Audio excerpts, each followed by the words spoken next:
Hello, everybody. Welcome back. Hello. Hey, could y'all do me a favor? Are you able to change your names? Hopefully that function is available. Just need to make sure. Okay, awesome. So we've mentioned it before, but if you'd be comfortable adding your pronouns, I would be very grateful if you could do that. Just as a demonstration of our inclusivity within the space. If you're not comfortable, no worries, but I would ask if you are comfortable to please go ahead and do that. You can go to the participants tab next to your name on the right. You can click more and update that if you'd like. Looks like live stream is good to go. Wonderful. Just a heads up, if you do want your constituents to see 4 people watching right now, it might grow a little bit. You can turn your camera on. They won't know that you're in the meeting unless you turn your camera on the YouTube side. So just a heads up there. I will mention for folks watching at home, we have 54 people in the call right now, and we'll get started in just a moment. You all holding up, hopefully? Hanging in there okay? Yeah? Jacob, I feel like your reaction is capturing how I'm feeling right now. But hopefully not too overwhelmed. Yeah, I'll make, Tristan, I just saw your message there. All right, we'll jump in just a moment. Let people trickle in.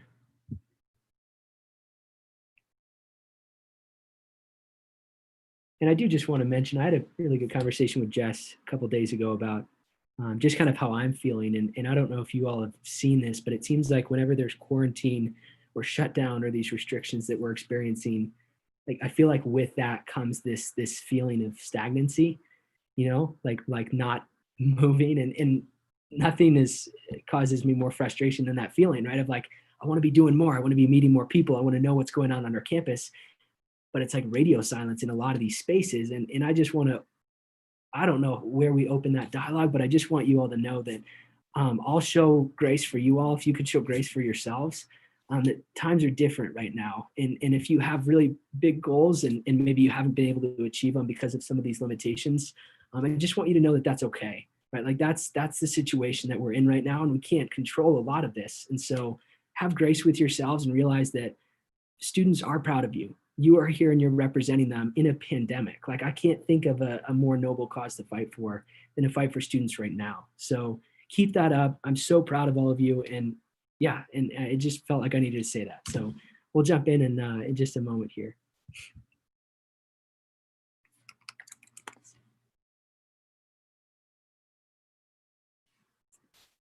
All right, so Tristan, I made you a host. If you could make me a co-host, then I can screen share. I'll just show the agenda real quick. Wonderful. All right, is that showing up for you all? Okay, perfect. So just a quick overview. I know we sent this ahead of time. If you're not on the Monday email, if you're not on the email list, please message me or Tristan directly. We've got some new folks joining the family, so congratulations to them. We'll go through the formal process in a moment here.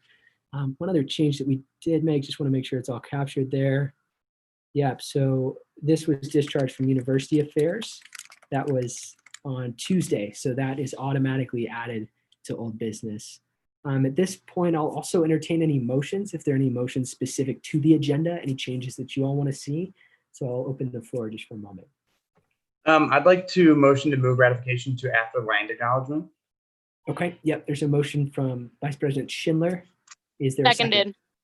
Seconded, all right. If you could all will this require a 2/3 vote to change the agenda?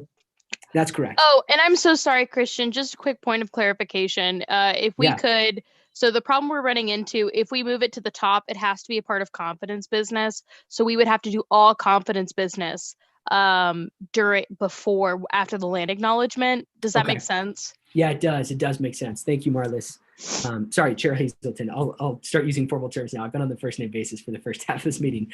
Chair Hazelton, yes, we will make that change. So Vice President Schindler, could you make that motion to move confidence business before? Yeah, so I motion to move ratification to after all confidence business. Say that one more time. Motion to move ratification to after all confidence business. Hey, Noah, I think Marlis was telling us that, so it's in a subsection, so we have to move all of the subsection up. We can't just move the ratification up. So you have to motion to move it all up.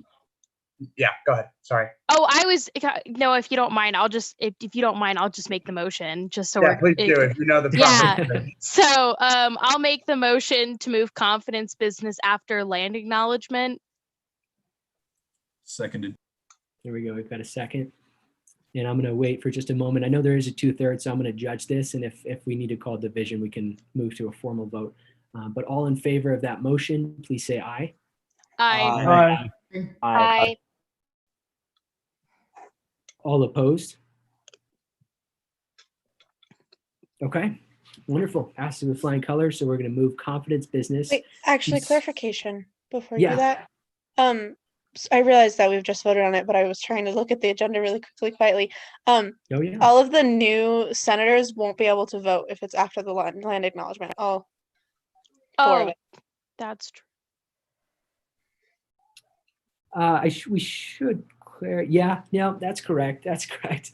So with that, is there a motion to alter the previous motion? Apologies for the complexity here. Marlis, would you be able to, Chair Hazelton, would you be able to do that? Yeah, I will make the motion. So I will renege the old motion. I would like to make a motion to move confidence business after the ratification and election, the swearing in of new senators. I We're second to that. get there. Okay, there we go. We have a second. If you could unmute in just a moment here, all in favor of making that change, please say aye. Aye. Aye. Aye. Aye. All opposed? All right, very good. So we'll be moving that up. Thank you Hey, for catching Christian, that. I'm sorry to make this even more complicated. Could No, we just that's move okay. What's going on? the senator's ratification to after the land acknowledgement and then confidence business after that? So we get all the ratifications for everyone done at the beginning of this session? I'm not going to entertain that, Vice President Schindler, because it won't take very long to get through. I mean, it's just a quick formality of just doing the oath of office for those senators, and the land acknowledgement and pledge are pretty quick. So I'm not going to entertain that, but yeah, I appreciate you trying, and we'll move it up right here, which won't be too much later, so no worries there. All right, confidence business has been moved. Any other motions or changes to the agenda? Legislation, it could be anything relating to the agenda. Motion Any to remove the motions? clerk inclusivity bill from new business. That's right, and you are an author of that, correct? Yeah. Okay, can I get a point of clarification? Chair Hazelton, you might know, do we need to have a formal vote on that if the author wants to rescind, or can we take that off without that vote? That's a great question. Connor Cheadle says Yes. author's rights. Hello, can you hear me? Honor Tito says, Yeah. there we go. Former Can you hear election me? manager Yeah, Cheadle. author has rights to revoke the bill at any time. Wonderful. Thank you. So with that, Ariadne, upon your request, Associate Athe, we will be taking the clerk inclusivity bill off for Thank you. future reading, I suspect. Yes, Any other thank you. changes or motions?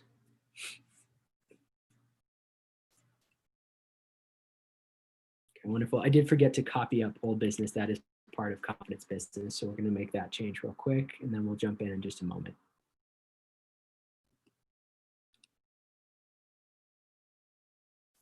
All right, wonderful. Seeing no additional changes, I'll go ahead and stop sharing my screen. And with that, I call to order the 9th session of the Associated Students of Colorado State University Senate, the 50th Senate. With that, we're going to jump right into the pledge. So if you could unmute, turn on your cameras if you're comfortable, and we'll start in just a moment here. I pledge allegiance to the flag To the flag of the United States of America, and to the republic which which stands one nation, under God, God, indivisible, indivisible, with liberty and justice for all. And with that, we'll move on to the land acknowledgement. Senator Osterhout, are you in the House by chance? Would you be comfortable reading? Yeah, I think it'd be nice to invite other peers to say the land acknowledgement rather than it just being Yeah. my duty. Yeah, absolutely. Is anyone wishing to read the land acknowledgement? And you can find it if you go to the NAC website, I believe, right, Senator Osterhout, or you could just Google it. Anyone wishing to read it? And if you want to just raise your hand. I definitely will. Yeah, I have no problem with reading it. Yeah, wonderful. And Yeah, Chair no. Rossler, I'll just quickly preface by saying I know Senator Osterhout is well aware of the impact that this has for Indigenous people, for Indigenous students on our campus and faculty. And so we read it at the beginning of every Senate session to declare our support, right, in recognizing And well, first of all, celebrating the role that obviously the Native American Cultural Center plays, but also recognizing that these lands were taken at dire cost, right? And even when we're virtual, it's still important that we recognize that because it does have an impact, right? And it is something we have to consider as a representative body. So with that, Chair Rossler, go ahead. Yeah, thank you so much. So the CSU land acknowledgement states, Colorado State University acknowledges with respect that the land we are on today is the traditional and ancestral homelands of the Arapaho, Cheyenne, and Ute nations and peoples. This was also a site of trade, gathering, and healing for numerous other Native tribes. We recognize the indigenous peoples as original stewards of this land and all the relatives within it. As these words of acknowledgement are spoken and heard, the ties nations have to their traditional homelands are renewed and reaffirmed. CSU is founded as a land-grant institution, and we accept that our mission must encompass access to education and inclusion, and significantly, that our founding came at a dire cost to Native nations and peoples whose land this university was built upon. This acknowledgement is the education and inclusion we must practice in recognizing our institutional history, responsibility, and commitment. Thank you, Chair Rossler. All right, with that, we'll move on to beginning roll call. Speaker Pro Tem Reyes, are you able to take a quick screenshot? Or Aaliyah Dale? Yeah, there we go. Once again, this could be on the front of the ASCSU website. Probably not, but maybe it would be. So give me the best smiles. Awesome. You all set, Reyes? Yep. Good to go. Wonderful. All right, we'll move on to swearing in of new senators and associate senators. I'm going to share my screen in just a moment here. Shout out to the following folks. Ayla, please correct me if I say your name wrong. Ayla, is it Ayla Eldairi? Is that right? Yeah, you can. It's Ella. Oh, it's Ella. I'm so sorry. Okay, Ella Eldairi. Senator Eldairi, Senator Paraiso, is that right?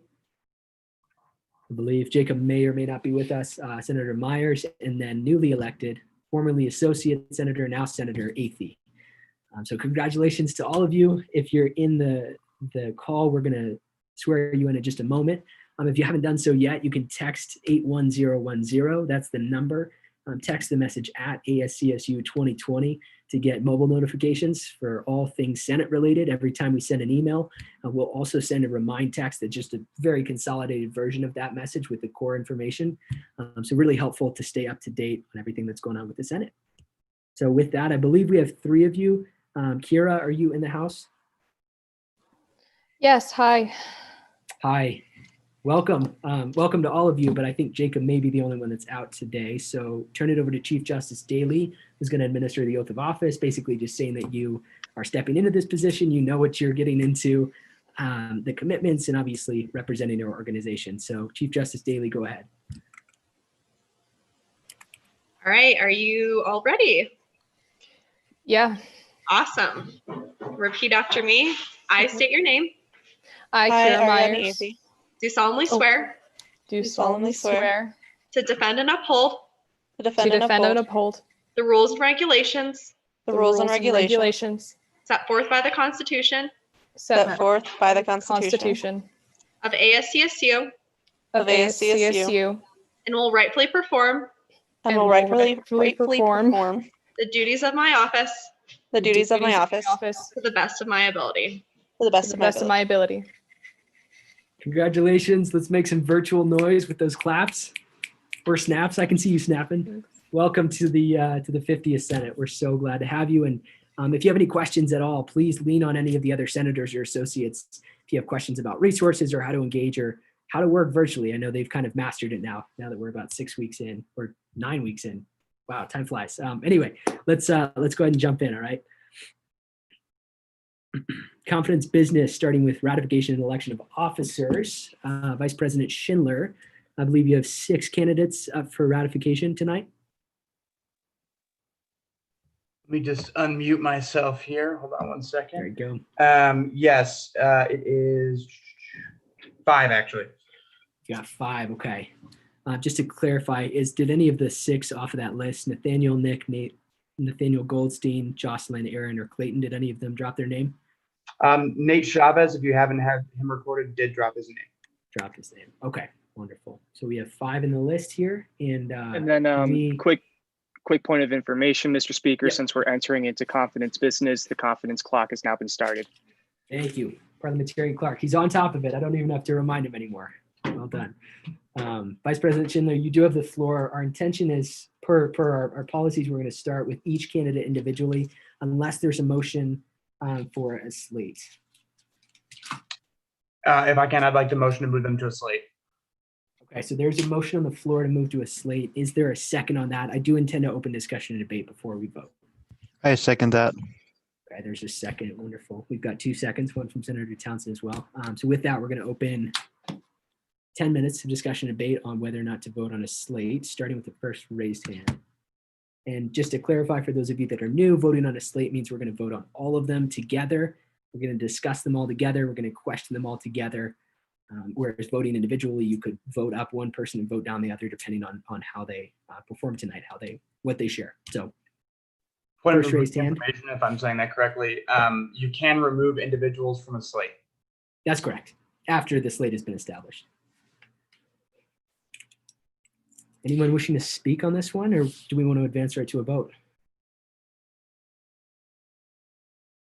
All right, seeing none, we'll go ahead and move to a vote. Keep in mind, you are able to remove somebody from the slate, and each person will present individually, but we'll just vote on all of them together.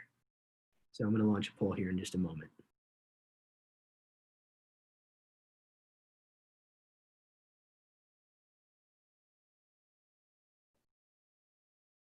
All right, hopefully you're seeing that.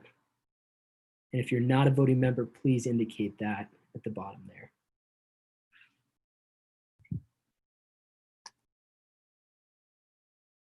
Just to clarify, I do believe associates can vote on this since this is pertaining to the process of the Senate session, not voting on the slate. Voting on the slate will be just senators.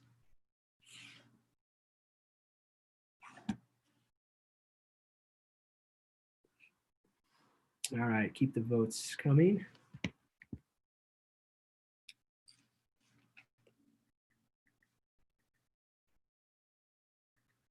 All right, it is pretty close, so if you could make sure to vote.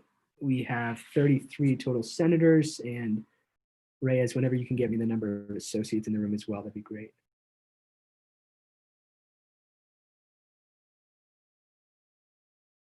We've got 10 associates, all right. I'm gonna go ahead and end that poll, and it does pass, so we're gonna vote for all of them on a slate, but each candidate will have the chance to be addressed individually. So back to you, Vice President Schindler. I will give you, let's see how we could do this. I'd be willing to give each candidate 5 and 5, 5 for presenting, 5 for questions. Obviously, they don't have to fill the full amount. So we'll just kind of treat it one candidate at a time, and feel free to introduce them before they jump in. Does that sound good? Okay. Sounds great. Wonderful. You have the floor, my friend. I'm going to let Jocelyn start and introduce herself. I'm going to let all these candidates kind of give the introduction they see fit, and then let you guys can move into questions. So Jocelyn, you have the floor.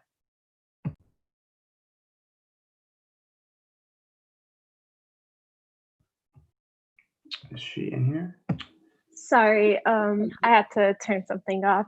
But yeah, hi everyone. My name is Jocelyn.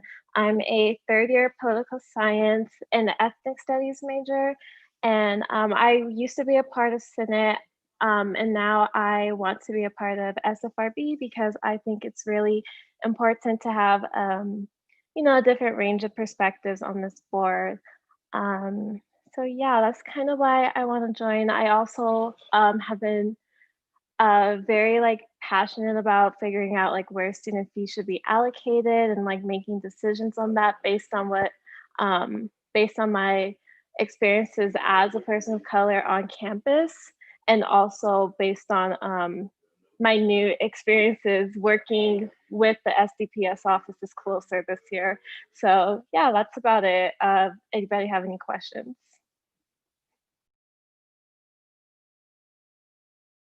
All right, we'll open up 5 minutes of questions, starting with the first raised hand. For those of you that are new to Zoom, I'm sure none of you probably are new to Zoom, but you can go to the participants tab and raise your hand on the very left there. There's a blue, there should be a blue hand icon. Associate Levitt, you have the floor. Thank you, Mr. Speaker. Hello, Jocelyn. I was just curious if you could expand on, you said you're working closely with the SDPS offices. What offices does that entail and what does that look like? Yeah, thank you so much for that question. So this year I am working with the Black African American Cultural Center as their peer coordinator. And even though we've been mostly online and we've had like limited participation, I have had the chance to talk to a lot of students, especially students that haven't really been involved with the office as much. And I just had a chance to like talk about their perspectives about where they think CSU can improve in terms of like managing student fees, and also like how they feel like they can get more involved in that process.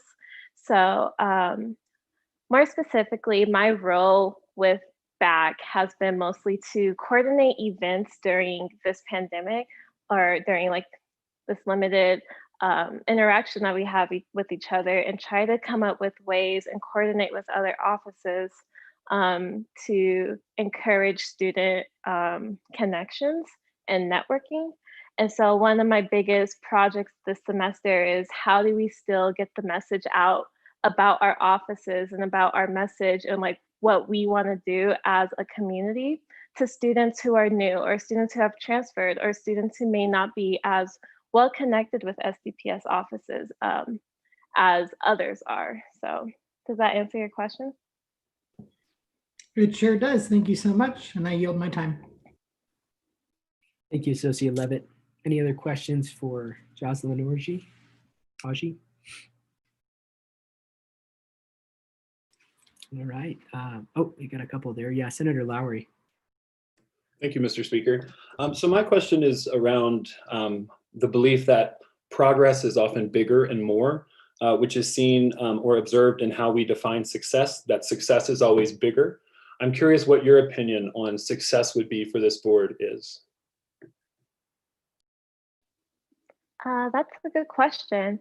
I think that for me, being that this is my first time being on this board, I think that success would involve expanding. And so by expanding, I mean like expanding our perspectives, expanding our point of views as a student focused board, and trying to figure out ways that we can connect deeper with students and try to communicate our values as well as our intentions as a group of people that are trying to make this our campus experience more our campus experience more meaningful. On this board, success for me would look like learning about my position, learning about the impact that I have as an individual, and also learning more about what others think around me. I have heard so many mixed feelings about ASCSU from like other students, whether they are older students or students around my age or even newer incoming students. And I just really want to work with others and try to improve that perception of people, that perception of this organization, and try and like make it seem or make it become one that actually can communicate, that students can actually see a change come out of. So all in all, I think, yeah, success for me would be to expand our intentions to make it more inclusive of everybody's experience, everybody's interests. Awesome. Thank you so much, Mr. Speaker. I yield. Thank you, Senator Lowry. That was, in fact, the $1 million question. So I don't know if anyone could top that, but we'll pass it to Chair Boyko. You have the floor. Yeah, difficult one to top. Thank you, Jocelyn, for speaking. It's nice to see your face again. I want to ask, because you will be voting on behalf of a lot of students on the SFRB board, how do you intend to gauge how your constituents feel? Ooh, that's a really good question that I've tried to give it as much thought as I can.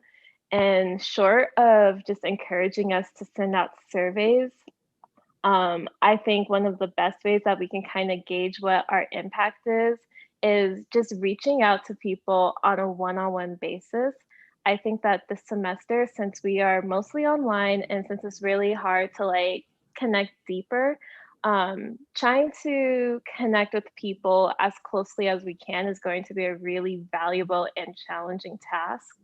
So to try and kind of simplify what I'm saying, I guess what I would do personally is to work with my job and the directors of various SDPS offices and see if we can try and reach out to as many students that we know, as many student leaders that we know, especially students who have a significant impact on others, such as like RAs or mentors. And then just try to see like how many people can we reach, estimate that, and get their feedback. And I know surveys have been a huge part of the semester, considering that we've been doing like pandemic planning and awareness and all of that. So I'm really hoping that surveys can be a huge part of this project, but I also want to see if I can get like some one-on-one interviews using like various connections. Thank you. I appreciate that. I yield my time. Thank you, Chair Boyenko. With that, we are out of time. So I want to gauge, Vice President Schindler, you're here. I am thinking for the remainder of for the other four, that we have them present each individually and then have questions for all four of them that can be targeted at all four or specifically to one or the other. Is that okay? I know that doesn't match what we just did with Jocelyn, but just for the sake of time. That's totally fine with me. Okay, wonderful. So let's plan to do that if you want to go to the next individual, and then we'll do all of the other three presentations and then go to questions and then debate. So go ahead. Sounds good. Next, I'm going to have Clayton Paul present. How's it going, everybody? My name, for those of you who don't know me, is Clayton Paul. I am the current Deputy Chief of Staff for the current Executive Cabinet. A little bit about myself. I'm a senior political science major that's focusing in global policy as well as minoring in Arabic studies. I've been in ASCSU now for almost 2 years. Well, I guess 2 years. I was on SFRB all of last year, and now hoping to come back on the board. And in addition to that, last year I was the Deputy Director of Intercollegiate Affairs, as well as the Co-Director of Community Affairs during the summer. So I was on that kind of extended administration period over the summer. I really have a passion for this organization. I love what we do. I really have enjoyed this year being in a leadership position in the executive cabinet, really getting to see the inner workings of all of the different offices in cabinet, as well as kind of the dynamic between cabinet and the executive branch, and then how judicial runs in that as well. So I feel very versed on the way that this organization runs. A little bit about my SFRB experience. Really, that was what got me into this organization, and I'm very thankful for that. I really enjoyed getting to hear from all of the different fee areas, understanding what they do, how they spend their money, and really just seeing the diversity of all of those different sections, really, because they really do a lot for a lot of different populations of students, as well as, for the whole entire student population as well. So it was really, really interesting for me, and it was a great learning experience on how the university runs and how it serves students, both as, a whole student body, as well as through more specialized groups. So yeah, that's about myself. I'm happy to field any questions now. Thank you, Clayton. I actually think I'm going to pass it back to Schindler. We're going to present the other three and then do questions for all of you together. Does that Perfect. work? Thank you guys for your time. Appreciate it. Yeah, thank you. Back to you, Vice President Schindler. Thank you. Next up is Nick Teagarden.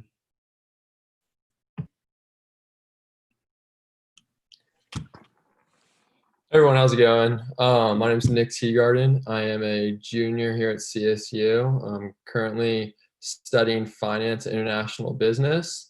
I'm a distinguished member of the finance club up here. I've been in that since freshman year.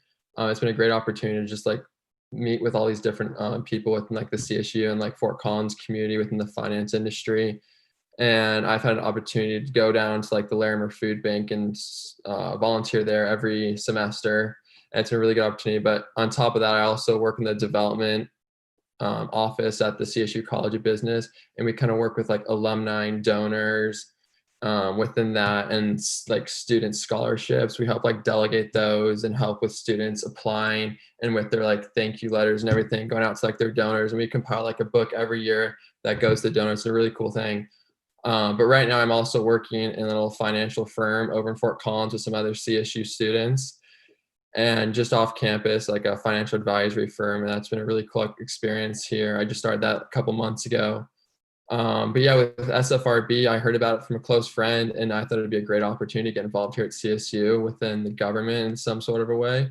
And when I realized it was like a financial aspect of that and like delegating these student fees across the board to all sorts of different organization funds, I thought that'd be a great opportunity to get involved and see how these funds are coordinated and where they go and like how that decisions are made. I thought it'd be a great piece to get involved in, to have a say on this committee and make sure everyone gets represented and that these funds are equally distributed. So it's all about me. I'm welcome to field any questions as well.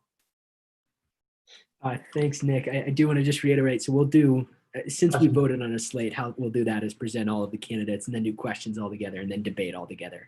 Oh, my apologies. So yeah. Thank you for presenting. Back to you, Vice President Schindler. Thank you. Next up is Aaron Glick. Hi, I'm Aaron Glick. So a little bit about me. I am, as of 2 weeks ago, an associate senator of MFSBC, and I decided to join this board, or attempt to join this board, in the to learn more about financing, all that. I want to do it as a learning opportunity because I'm currently a freshman studying political science. So yeah, this is for me a big learning opportunity. And budgeting, although it might be a weird thing to be into, it's actually a passion of mine to work with finances and stuff. So yeah, thank you.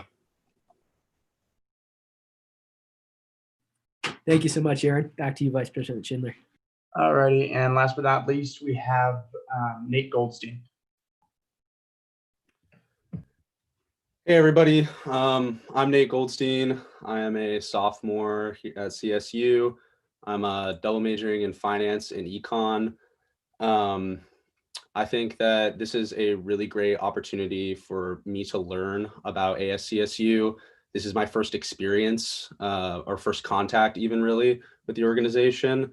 I think that I can represent students really well. I'm a member of CSU Ski, Finance Club, Pre-Law Club, CSU Men's Soccer.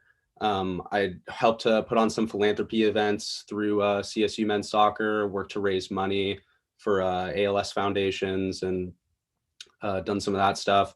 So I really am excited to learn more about finance, learn more about the inner workings of ASCSU, and figure out how we should be appropriately distributing funds. So that's all I got.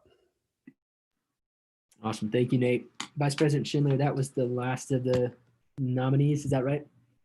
That is correct. Okay, wonderful. So with that, we will open up 20 minutes of questions, given the number of folks here. Feel free to, with the first raised hand, Senator Hill, you've raised your hand as well. I do want to clarify, since Jocelyn is a part of the slate, feel free to ask any additional questions for Jocelyn, or if you ask a question for all of them, obviously, Jocelyn, feel free to jump in. So Senator Hill, you have the floor. Thank you, Mr. Chairman. So my first question is for, I guess for everybody. Not everybody has an answer, but as someone at SFRB, you guys are going to have a big say on the allocation of $63 million for some fees, and that's what makes our organization so great and powerful. And so we get to do that and have a big say in that. So and I asked this before, last semester I did written and passed a resolution asking for a partial refund and appropriately allocation student fees because we went online. My question is, how are you gonna work with administration and determine whether stuff that's online versus in person warrant the same student fees and whatnot? So that's a question for all of the candidates. So I'll just go in order in the way you presented. So Jocelyn, would you like to start?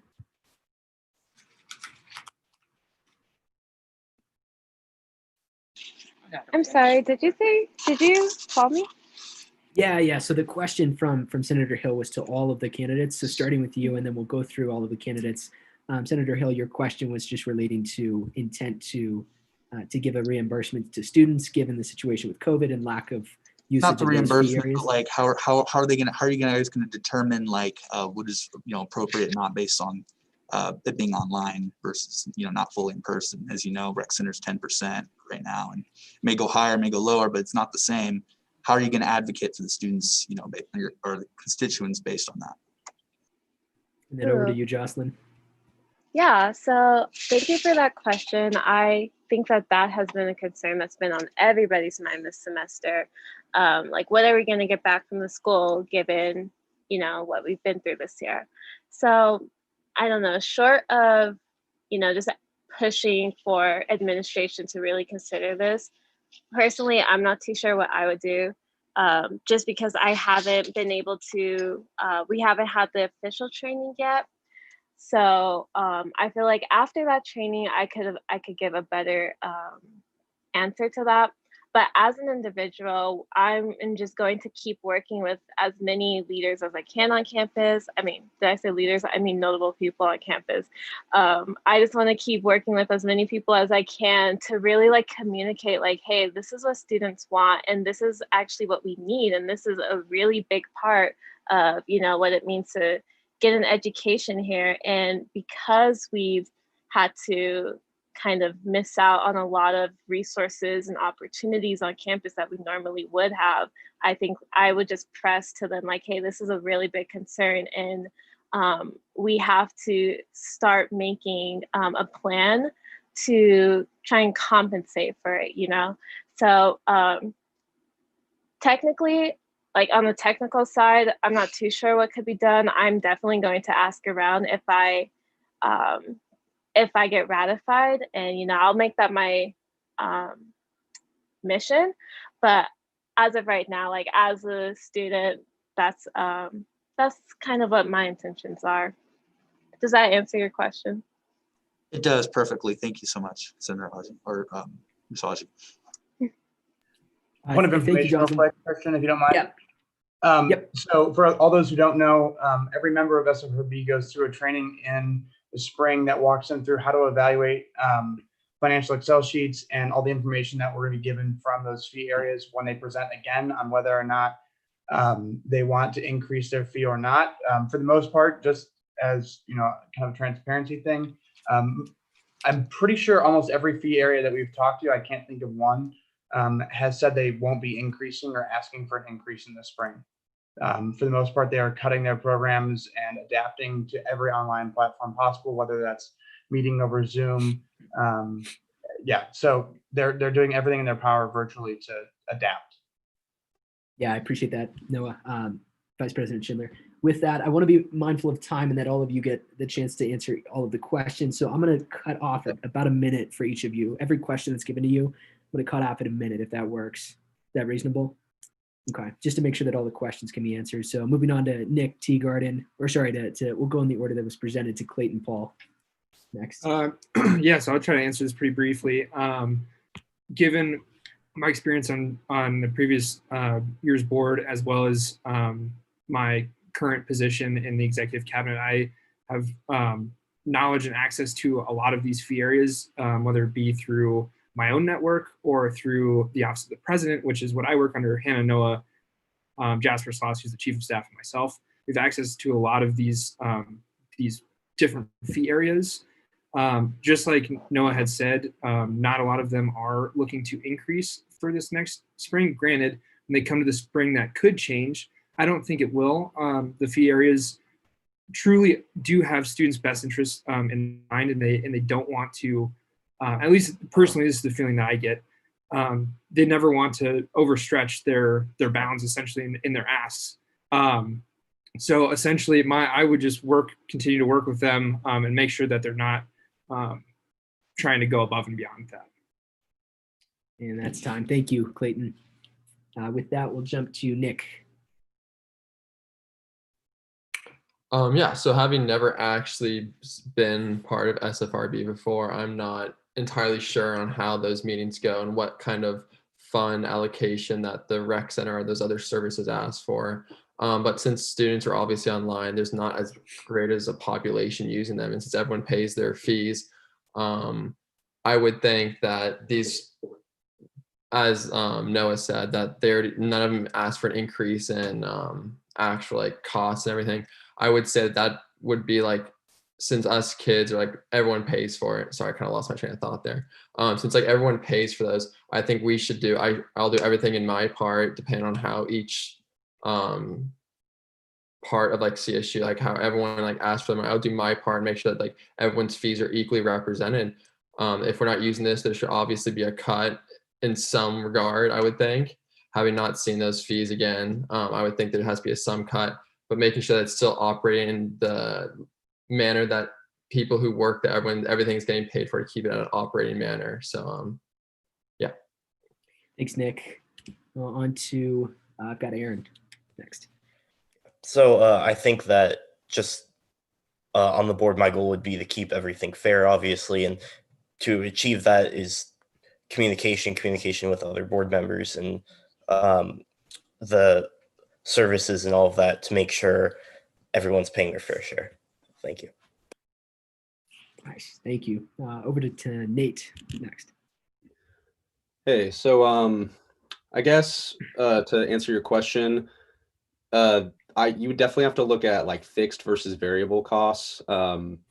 Things like the rec center, like you have to pay like rent or, utility bills on that kind of thing. But variable cost is to like depreciation on equipment and stuff is going to be totally different because people aren't using them. As far as what I think would be way harder to gauge would be like the intangibles, like the experiences that people are like actually missing out on. I don't really have a great answer as to how to measure that or how to kind of cut back financially through those. But I'm sure there's plenty of cost data that's out there for these different branches of ASCSU and student fees and services. So definitely analysis looking at it that way is probably the best way to go about it, in my opinion. Thank you. Thank you guys for your answers. Mr. Speaker, with that, I yield the rest of my time. Thank you, Senator Hill. Associate Cruz Arizola.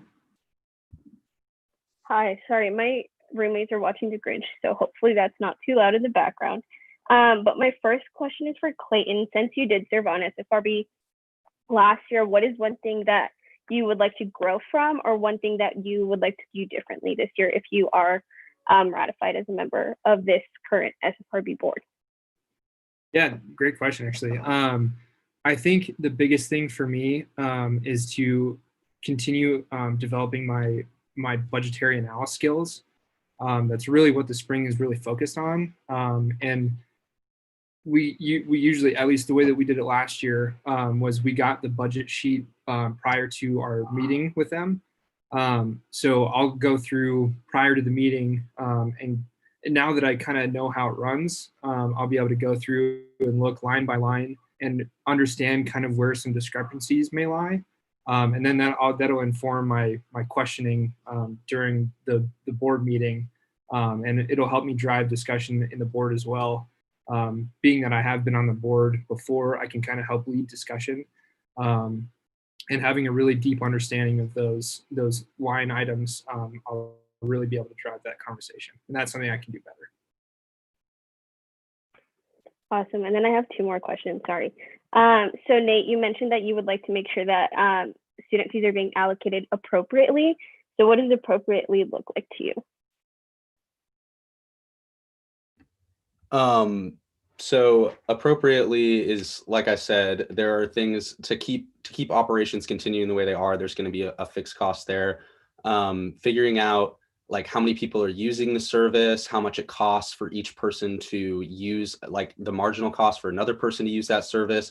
Based on that data, we can figure out how much we might need to increase student fees or decrease them based on that number. As far as fair allocation, I think that sticking to the numbers is probably the best way of going about it. Awesome, thank you. And then a question for all of you would be, what is one issue that you currently see with how student fees are being allocated, and why? Thank you, Associate Cruz Arzola. Over to you, Jocelyn. You'll have a minute, and then we'll go to all the other candidates. Could you repeat the question, please? Yeah, what is one issue you currently see with how student fees are being used or how they are being increased, stuff like that? Like, so what's one issue that you see right now that you'd maybe like to fix and why? Okay, yeah, so I think something that's been like weighing heavily on my mind, student fee wise, is the university's methods in focusing on COVID-19. I know they've ran many campaigns and they gave us the option, or they give us the option to test for COVID in case any outbreaks might occur. But something that I feel, and I have like very limited background on this, just based on what I've heard in my involvement, is that this new way of screening that we're doing, where everybody spits, the spit test screening, and we have to pool with 40 or 20 other people. I think for one, it's cutting corners and it's kind of disregarding the importance of what it means to have like efficient methods to test for COVID. And as part of the presidential's multicultural council, I want to kind of address that and just communicate with the administration how I feel like this is something that really needs to be considered and whether this is going to help our community or potentially endanger it. So. Thank you, Jocelyn. On to Clayton. Yeah, so having experience on the board previously, there was one instance in particular, I forget what the fee area was, but we found and ended up voting no on one of their increases because in their presentation they had talked about how in the prior fiscal year, they had cut back on extra spending, which included like extra food for events or extra this or that or the other. And we're in a unique place now where those extra costs, one, aren't going to happen necessarily, as well as those extra costs are things that they can now cut back on. So if there are a few areas that are continuously trying to push some of those extra expenditures during this current time, that may be a thing, when we can get back.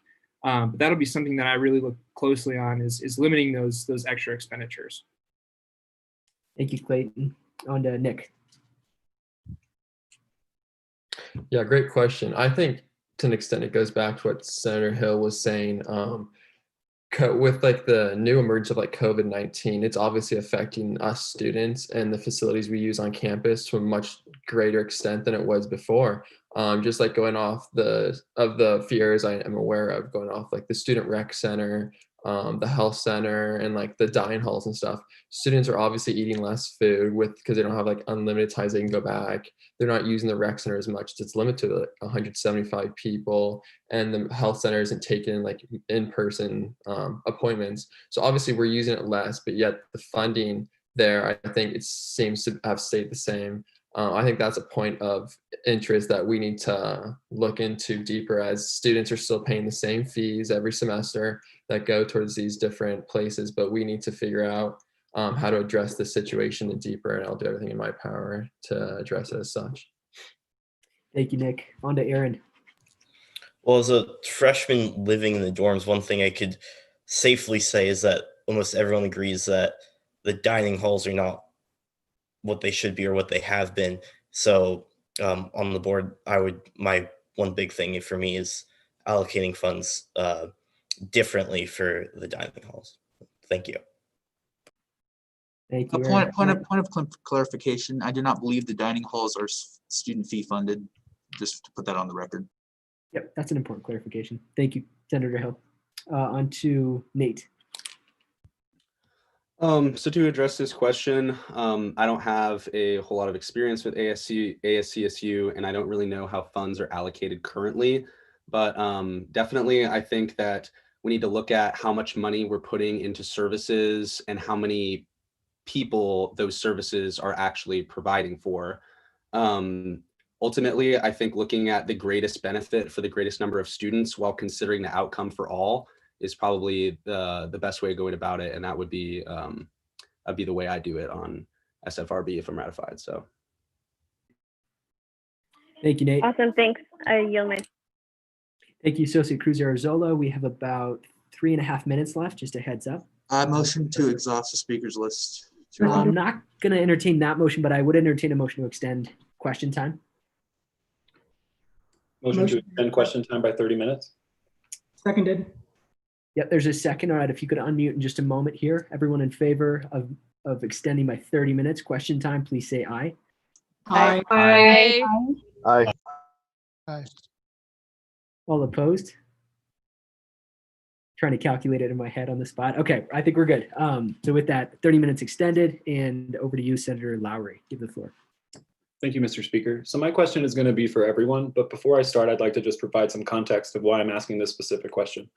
Within my role as a PRC Pride Resource Center Senator, I recently had the opportunity to hear an idea for collaboration to support the LGBTQIA+ community.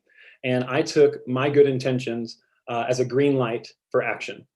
And what that really came out as is a sense of urgency, which is a fundamental component of white supremacy culture. So I'd like to speak briefly on why I feel a sense of urgency is problematic. First, a continued sense of urgency that makes it difficult to take time to be inclusive, encourage democratic and or thoughtful decision-making. It prevents the long-term thinking and to consider consequences. A sense of urgency often will show up with frequently results that sacrifice the potential allies for quick or highly visible results. For example, sacrificing the interests of communities of color in order to win victories for white people, often seen as the default or norm community. It also shows up by being reinforced by funding proposals which promise too much work for too little money, and by funders who expect too much for too little. So my question is, how will you discuss and plan for what it means to set goals for inclusivity and diversity within your roles? Thank you, Senator Lowry, for that incredible question. Jocelyn, I'll let you start. I do want to just quickly mention a message Brandon there. I think that one needed a little more explanation, obviously, but just in general, make sure we jump to that question as quick as possible. But thank you, Senator Lowry. Jocelyn, you are up first. Yeah. So from what I got from your question, it seems like you want to kind of see like what those conversations would look like and what kind of efforts it could produce. So I think that whenever we have like meetings online, there's so many ways that what we're trying to accomplish or what our goals for the meetings can get really muddled. And I think one of the most important things that we could do as a group is just to stay focused, to always remember that we are, we have students' interests. We have students' interests like at the forefront, like they're our top priority. And so by centering our efforts and our conversations around inclusion, I think that it would be some of the ways that this conversation could be like, encouraged is like always, taking note of like what students are feeling and, like how do we insert ourselves into a place where we can kind of speak on behalf of others. So I don't know, that was a really good question and I would love to have more time to go on about it. So thank you. Thank you, Jocelyn. And there was a request from someone in the chat if we could repeat the question. Senator Lowry, would you be comfortable repeating the question? Yeah, absolutely. I realized I threw a lot out there. Yeah. So my question a little more succinctly would be, how will you discuss and plan for what it means to set goals of inclusivity and diversity? And how will you combat the sense of urgency that likely will creep in? So over to Clayton next. Thank you, Senator Lowry. Yeah, I think I understand exactly what you're getting at here. And I think really what it comes down to with this board is understanding that the diverse communities that go to school here at CSU and that revolve around our CSU community, they are part of our community, and student fees. Therefore, student fees should reflect their goals, their interests, and should be utilized to achieve those. So I guess in answering that, I would vote in favor of things that would effectively put forth their goals, complete their projects, and have an emphasis on their initiatives, if that makes sense. Thank you, Clayton. Over to Nick. Yeah, that's a great question. Well, I'm actually a third generation CSU RAM, and my grandfather who went here, I could say, compared to when he was here, compared to compared to now when we are all here, I think the biggest difference is the addition of the more diverse campus, and I think that's a great thing. But within doing so, I think we need to make sure that the student fees that we target out among the allocations, that they're allocated like equally to everyone, that represent everyone equally and fairly. I think it's in our duty to represent everyone. And if there is like a diverse or like a smaller group that we need to find funding for, I would definitely vote in favor of that to make sure that they all have a say in what happens. And if somehow it didn't pass, I would say we need to look into alternative solutions to fund that. I mean, I think it's really important. All of us here at CSU Rams, we need to act like it. So. Thank you, Nick. On to you, Aaron. Yeah, so I'm definitely in favor of making sure every group is represented equally, no matter what group it is. Diversity is definitely a very important thing in the CSU community. So I'm 100% in support of making sure everyone is represented equally. Thank you. Thank you, Aaron. And then on to Nate. Great question. I think that what you're talking about can sometimes be hard to measure. I think that as members of SFRB, our duty is to represent all student groups equally. And I think that in our pursuit of doing that, we could do a better job in diversifying our perspective. So whether that means doing more surveys that are targeted at certain groups or talking to people individually, I think that making sure that we're taking everyone's perspective into account when we're making these decisions is important. And I think that if we work more towards doing that, then we can represent those groups fully. Thanks. Thank you, Nate. And then back to Senator Lowry. Do you yield? No, I just have one more, I guess, follow-up question for Nate there. For sure. You spoke about treating or representing everyone equally. I'm curious if you would speak to how you might approach equity within the representation that you'll do. So it's hard for me to speak on equity within the finances because, again, I've never seen that data, so I don't really know how it's distributed right now. From like a personal perspective, I think that figuring out what people's needs are and how they can be met, maybe financially through the SFRB, would be something that we could do. As far as for equity, I haven't seen those numbers, so I can't really speak to that currently. But once I see them, I could maybe give you a better answer. Thank you, Mr. Speaker. I yield. Thank you, Senator Lowry. Senator Ojeda, you have the floor. Yeah, sorry. A lot of my questions have already been asked, so I'm just gonna get to the one that I have left, and it goes specifically to Clayton. At the start of the session, you came before Senate in hopes to get ratified for this exact position, but didn't get the votes. Why should Senate reconsider their decision? Yeah, that's totally fair. Really, what it comes down to is I do have experience on this board. I know how it works. Although it was not ratified initially for this position, which I feel as though it was on a basis of asking how exactly I would vote on a certain thing. And my answer to that was that I didn't know because I had to go through the process and see how group would allocate funding, and I didn't have that information, so I couldn't answer that question exactly. I was not ratified in that position the first time. Second go around, the next week later, I was ratified by this Senate to be the Deputy Chief of Staff for the executive branch. And based on that, I feel as though now I think that I've conveyed myself in a way that proves and shows and demonstrates that I am in fact qualified for this, and that I will represent students correctly in the best way that I can. Awesome, thank you.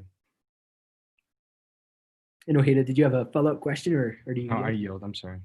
Okay, no worries. Thank you. Senator Osterhout, you have the floor. Hi, y'all. Thank you for letting me ask my question. This is directly to Clayton, or if anyone else wants to chime in from this line, but say, for instance, the land acknowledgement was brought up in an organization to just be read and acknowledged and understand the meaning behind it. And as a whole, the group shut down the land acknowledgement. How are you as an individual going to speak up for those marginalized identities and recognize the importance of the acknowledgement, while also keeping in mind this answer also reflects how you're going to keep in mind marginalized identities when you vote? Can I make a point of information? Depending on, I'd rather jump to Clayton on this one. I will clarify on my end, Noah, in regards to this specific topic. The question we are asking, which is what Osterhout related it to at the end there, is as an SFRB member, how is Clayton going to respond to that? So that was the question, Clayton. I want to jump to you. Noah, if you want to have any other points, please message me privately, okay? Over to you, Clayton. Can I first clarify what the question is? So the question is, as an SFRB member, sorry, am I okay with the land acknowledgement? No, my question is, your reflection of this answer will also just reflect how you keep in mind marginalized identities with the position you hold on an outside basis, because your actions do reflect this board outside, as it all does for all of us. So I was just wondering your thoughts and how you're going to speak up in marginalized identities if you see some people are shutting those ideas down. Sure, I guess my answer to the question, as I understand it, is as a board member of SFRB, I am not in charge of the way that the board is conducted as a whole. I'm in charge for myself. If the land acknowledgement is a part of the board this year, I will more than happily take part in that as a board member who follows the rules and the regulations and the procedure of the board.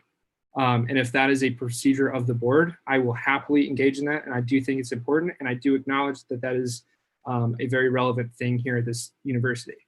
Okay. My follow-up, oh, sorry, didn't mean to cut you off. My follow-up question, that is a university sanctioned event. So if someone proposes that idea because it is through a sanctioned event, even though it's not written into the bylaws, or it can be within this coming term, would you be willing to do that even if it's not written in the bylaws? Absolutely. If that's the procedure that the board is operating under, I'm more than happy to do so.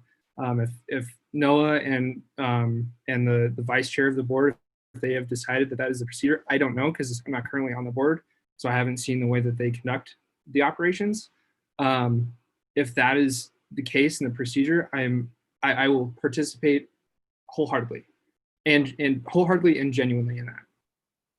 Okay, so no matter if someone brought it up and they were shut down, you're not going to speak up for those identities and your own beliefs, holding that you are keeping in mind diversity like you mentioned previously. So if it's not written in the rules, you're not going to do it? Is that what I'm hearing? No, if that is the procedure, then I would do that. I mean, if again, like being like a representative of students on this board specifically, if that is the overwhelming and common feeling among students, then yes, I would advocate for that. Okay, thank you. Thank you, Senator Osterhout. With that, we'll move on to Associate Levitt. Give the floor. Thank you. As a student fee board, you'll be reviewing student fees for nigh on several thousand people, 40,000, I think, from many diverse backgrounds. The work towards inclusion, diversity, and equity is based in self-work. Without doing that work on your own, you can't really get there. So I'm curious what each of you are doing on your own as a commitment to diversity, equity, and inclusion. Thank you, Associate Levitt. And that is targeted to everyone. Is that right? That is correct. Okay, wonderful. So starting with Jocelyn, you have the floor.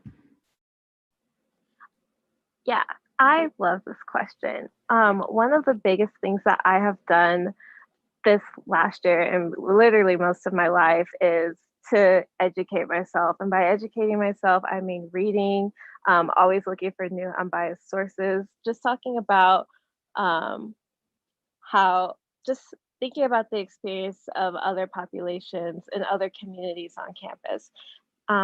Currently, I'm an ethnic studies minor.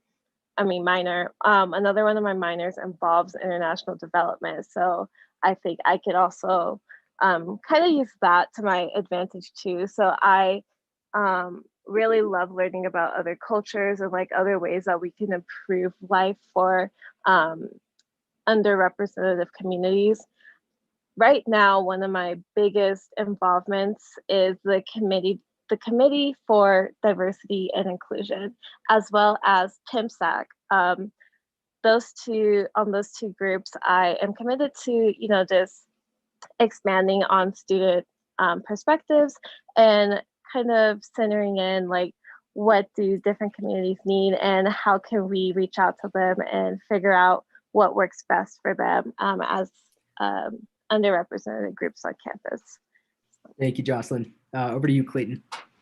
Yeah, I'd like to start with in terms of this board, biases have no place in finances. I think what this is about is voting on things that effectively complete projects and effectively complete initiatives and whether or not those are useful for students. In my own personal life, being a part of the executive cabinet over the winter, we're going to be doing different diversity and inclusion trainings led by the diversity and inclusion director, Mary, as well as I believe a training created through the Pride Center. So that is my current plan as we go into winter break soon. Thank you, Clayton. Over to Nick. Yeah, so that's a great question. I think in terms of my aspects within like my education, I'm getting one of my like pieces of my major is with international business, and a piece that is I'm a dual citizen and my mom is from Switzerland, so I've kind of grown up like traveling over there, seeing my family over there, and I think those like different cultures and just like traveling in general, I think those kind of just like experiences that we aren't super exposed to and like those different stimuli, it's awesome just to go out there and immerse yourself in different cultures and different types of in different parts of the world and just learn about everything that's out there. And within my international business major, I've had to take like two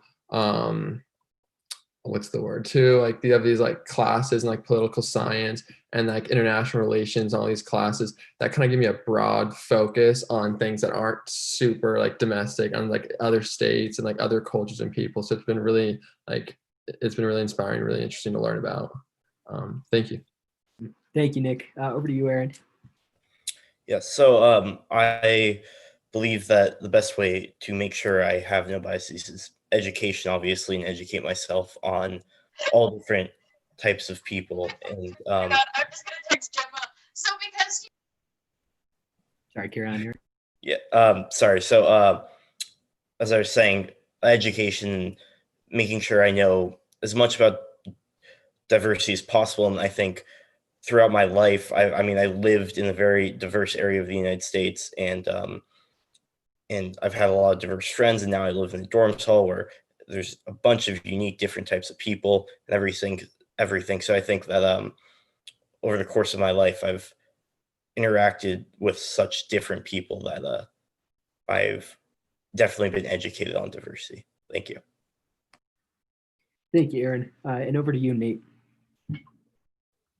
So great question. I think as it pertains to SFRB and my role on that board, Particularly, my father and I have worked with the Small Business Administration, who issue financial literacy courses. They're offered to poorly funded, marginalized, and underrepresented communities in Oregon, and I've been doing that with him for a couple months now. So that's definitely given me a lot of perspective and experience. Thank you, Nate. And then back to Associate Levitt. Any follow-up questions? Yeah. This one's for Clayton. You mentioned that there are no biases within SFRB, which I'd love to hear more about that. I guess this is a two-part question. It also sounded like everything that you're doing is required of you, whether it be in the guidelines or the bylaws or by your executive cabinet. What are you doing that's not required of you as self-work? Sure. I would just like to say it's the first part of what you're saying. So I apologize. Can you rephrase the first part of? Absolutely. You said that biases don't show up in SFRB, which biases show up everywhere. Okay. We all have biases. So maybe you can expand on that a little bit. Yeah. So I believe what I was trying to get at is there should not be. I believe that it should be about deciding whether or not the proposed increase or decrease is effective and works in favor for the student group that it's supposed to support. Granted, I know that biases are inherent and that everybody carries bias into anything that they do. I know that. I think as a board, it's important to try and separate those biases from looking at the financial efficacy of what is being proposed. Second part, to your answer to your second question, in my own time, I'm an Arabic studies minor. It is my goal to leave the United States and live overseas for a career. That's what I've always wanted to do. I'm studying Arabic, Islam, and Middle Eastern culture because I love that culture. I also have taken time to learn Spanish and learn Spanish. Clayton, that's time. Great. I'll ask another question of Clayton. The second part of my question, it seems like the work that you're doing is required of you or in bylaws. So what work are you doing that's not required of you? In terms of what? Self-work, equity, diversity, inclusion, acknowledging your biases. Yeah. I mean, a lot of that is through reading books. I love to read. I'm reading a book right now on understanding Islam and Middle Eastern culture. So I guess that's what I'm doing currently is reading about Middle East culture and Islam. Point of order. Can we stick to questions that are germane to this interview or topic for SFR? Yeah, I appreciate the point, Senator Hill. Associate Levitt, I'm sure you can explain that this is relating to all things SFRB. Reminder just to relate it back to that at every chance. Associate Levitt, you still have the floor. Just continuing on this kind of idea, diversity, equity, inclusion. Have y'all done any trainings and what did those look like for you? And did you find any ways to take what you learned there to the SFRB board? So we're gonna, Associate Levitt, is that for everyone or is that specifically for Clayton? That's for everyone. Okay, so Jocelyn, starting with you, and then we'll move on. And if we could keep it to like 45 seconds, just a quick response. And can you repeat your question one more time, Associate Levitt? Yeah, I'm just curious what trainings y'all have done what you've been able to learn from those trainings to take to committing to diversity, equity, inclusion, and the SFRB board. Yeah, so starting with Jocelyn, you have the floor. As of right now, within SFRB, we haven't had any proper training on anything. We were actually supposed to have proper training on Monday, but because we had to delay our ratification for another week, that didn't happen. So it's in the works for the future. Personally, my training has been through my life experiences as well as my involvement on several underrepresented community boards and organizations. I think that those have given me a wide range of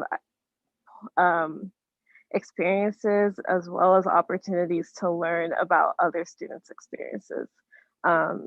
On this board, I just want to use those to kind of use that training and exemplify what I think needs to be done. Thank you, Jocelyn. Over to Clayton. Yeah, I'll just reiterate. We have had no training through SFRB currently. The prior one that I had was through, I don't know if it was a training necessarily, it was more of a conversation dialogue on the importance of diversity. It was during our fall retreat for ASCSU. I guess that was the most recent one, if that's the answer to the question. Awesome. Thank you, Clayton. And then over to Nick. Yeah, so when I started working in the College of Business in the development office, it's technically under university advancement, and annually we had, in like the fall, we did this diversity and inclusion kind of seminar that lasted like a day on campus. And it kind of just got all the new hires and the current people who worked in the university advancement offices. And it was really cool because like throughout the day we got like lunch and everything. But we like, one of the activities that stuck with me was like the very last when we all like sat in a big circle.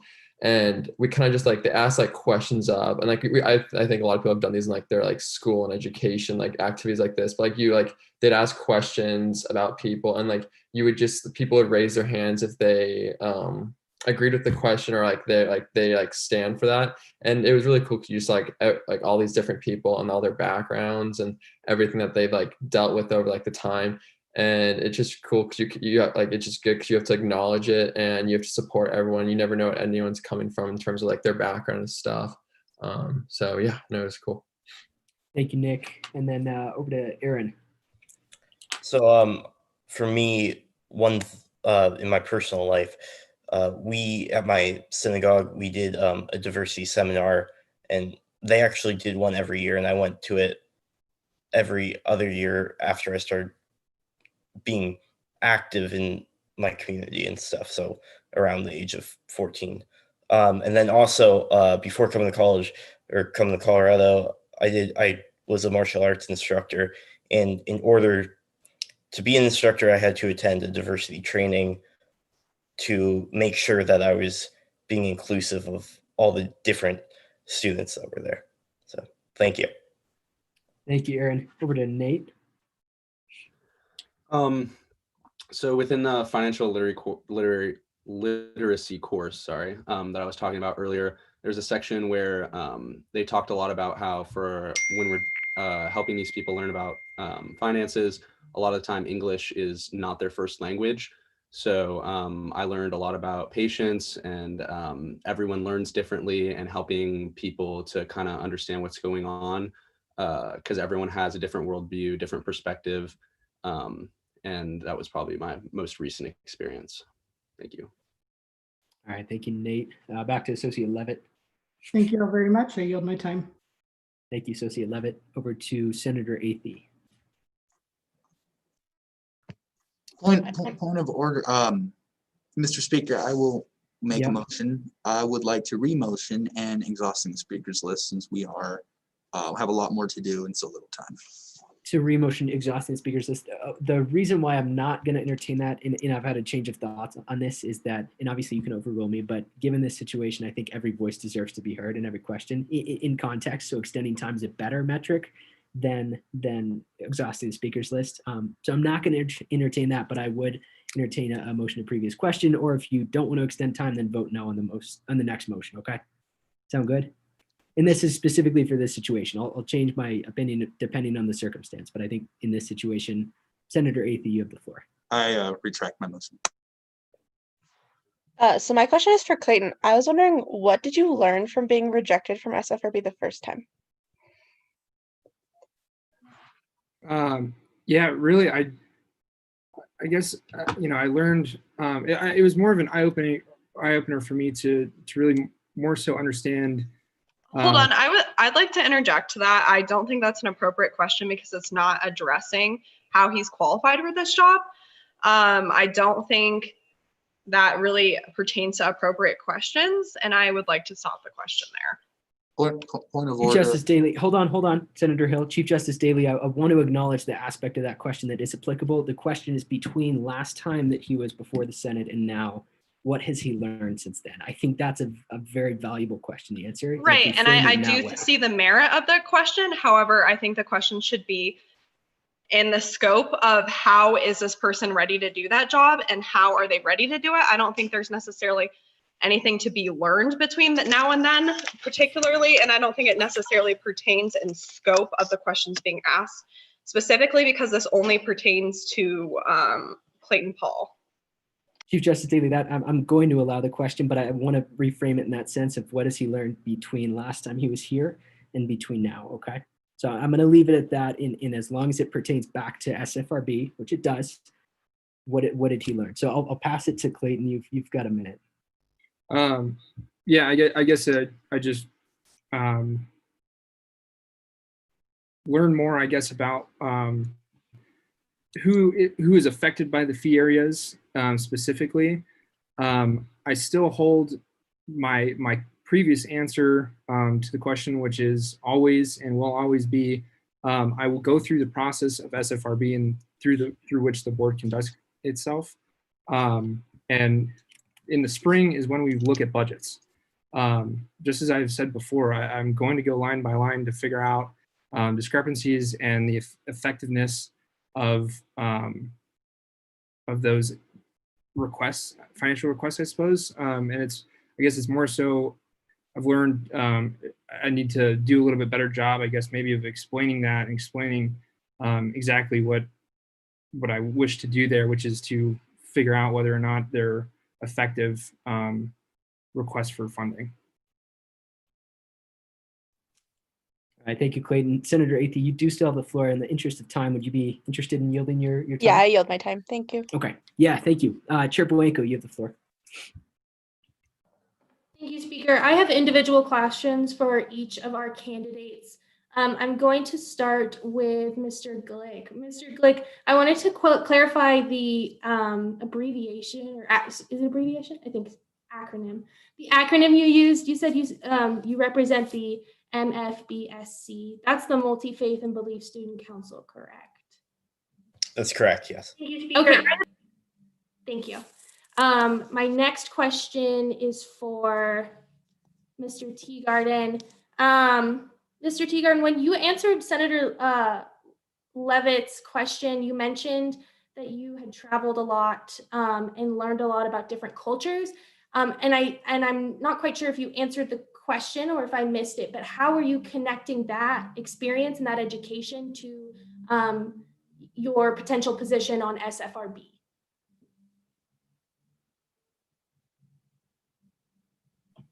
Do you want me to take this back to Levitt's question? Yeah. And what was his question again? Senator Associate Levitt, feel free to jump in and correct me. I was just curious what self-work you've done and how it's going to pertain to like your experience in your self-work and how it's going to pertain to your role on the SFRB, right? Is that what you're talking about, Chair Bowenko? Yes, thank you. Okay. So yeah, like I think when I mentioned like traveling abroad and like the dual citizenship and everything, I was saying it more so on like everyone comes from like diverse backgrounds and everyone like has a different story and where like they were brought, like their upbringing and everything. And I think everyone needs to like respect that and realize that everyone comes from like different vantage points. And that's important on like a board or like a discussion panel like SFRB. We all bring valuable inputs into this discussion and different viewpoints. And I think it's important to everyone has a say because everyone comes from a different background. And because of that, we can each find a way to bring in our point of view and make sure that we represent our ideas to the fullest and therefore representing the CSU body population as a whole. Thank you. Thank you for that clarification. I do have another question for you. Given that the board, your position on the board, you're there to represent students, you're not there to represent money, how are you connecting to your constituents? Right. I mean, I would fully encourage like any and all feedback in terms of what we do on the SFRB. I would say within the College of Business, it's a little difficult in these days of COVID and a pandemic, being that most classes are pre-recorded and on Zoom. It's more difficult to be on campus and talking to people within your classes and within clubs and organizations because we don't have that one-on-one interaction. But I think it'd be important through those interactions that we also find ulterior methods in terms of getting perspectives from all students. I think Jocelyn mentioned this earlier, but some sort of like a survey in terms of, because CSU tends to send out those emails. But even if you threw like a $25 Amazon gift card from the fee, like the student fees, some small like monetary value like that, it would get at least an influx of some sort of the population, student population, to fill out those surveys. And you can make them just super basic, open-ended questions, seeing what they like, what they don't like about this school year, and what worked well, what didn't work well, and go from there in terms of those fee-related areas and trying to get their input. Thank you. Chair Boyko, do you mind if I interject? We are out of time for the questioning period. Unless there's a motion, are we okay to move to discussion and debate? And Mr. Speaker, I believe one more person has has his hands raised. I would like to exhaust the speakers list for that one person. Okay, I'll entertain that now. Yep. Is there a second for that? Second. Okay. All in favor of exhausting the speakers list, in other words, not looking at time, but just allowing the last person on the list to speak, please say aye. Aye. Aye. Aye. All opposed? All right, hearing none. Chair Boyko, you do still have the floor. Thank you. I'll reclaim my time. Let's see my big list. Okay, I don't have any more questions. I do have a point of clarification for you, Mr. Speaker. I just want to clarify that Deputy Paul was nominated during the 49th Senate earlier this semester, fall 2020. That's and correct. was deemed unqualified, and now it's in the 50th Senate, and we are re-voting on his, if he's qualified, correct? Yes, that's correct. 49th versus 50th, correct. Thank you. I yield. Thank you, Chair Boyko. Senator Sam Whitaker, you are the last question, and then we'll move to discussion debate. Yes, thank you, Mr. Speaker, and I just appreciate you all allowing me to, extend the time and just throw in one last thought. I think one of the best things I saw from sort of this slate was I appreciated all of your honesty in terms of, diversity and inclusion on this campus, which is clearly something that is lacking in a very big way.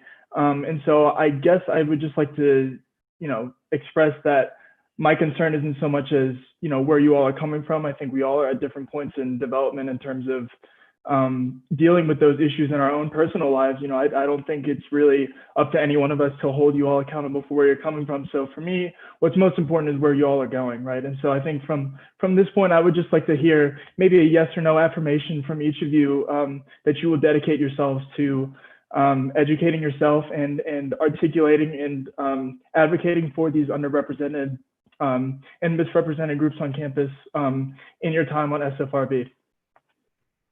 So just to clarify, Senator Whitaker, the question was a yes or no question for all candidates? Yes, sir. Yeah, so just a yes or no. If you'd like to add anything, that's great. I know we've talked about this for a while now, but just a yes or no, because really, again, for what's most important for me and what I think, should be most important for all of us here is that you guys affirm that this is important to you, this is valuable to you, and wherever you are at, your development on this issue, you continue to articulate that and work on that as you step into these roles on SFRB. And so again, just a yes or no, and if you'd like to add anything, that would be great. Okay, thank you, Senator Whitaker. Jocelyn, you have the floor. If you don't mind, could you please repeat the question? The service wasn't so good for me. Yeah, that's totally fine. So just a yes or no affirmation on the idea. It's kind of broad, but just generally, when you step in, if and when you step into these roles in SFRB, yes or no, you will make a commitment to continuing to work for and advocating for minority groups and groups that are underrepresented and not represented on campus as well as they should be. Oh, definitely. I think that's, well, not I think, but that is my number one reason for wanting to join this board. I remember a lot of people last year were always saying, hey, this is why you need to join this board. And I've gotten so much advice from my professors, especially in the ethnic studies department, to join different boards within ASCSU, specifically ones that benefit student fee funded areas. So to your question, absolutely. Thank you, Jocelyn. And then moving on to Clayton, you have the floor. And Clayton, are you okay on the battery life? I know you said you needed to switch over. Yeah, I'm good. And if my computer goes down, then I've got my phone all ready to go. Okay, awesome. To answer the question, undoubtedly, yes. I think it's very important. All right, on to Nick. Yeah, to answer that question, yes. I mean, to make a good decision based off all information on hand, it's our duty to educate ourselves on everything we can and all the materials at hand to do so. So yeah. Thank you, Nick. Aaron? My answer is definitely yes, without a doubt. Thank you. Awesome. And over to Nate.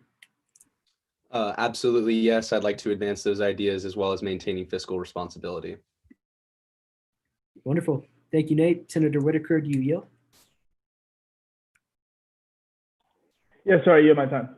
Awesome. Thank you. With that, we'll move on to discussion debate. So Speaker Pro Tem Reyes, do you have that room ready to go? Can we open that breakout room?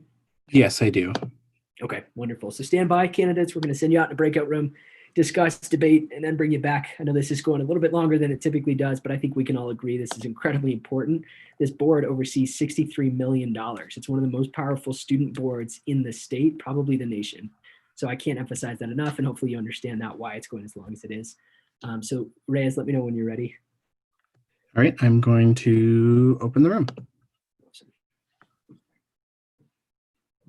Yeah, feel free to start raising your hands. We'll get you in the queue here. I'm going to open up 20 minutes of discussion debate on this.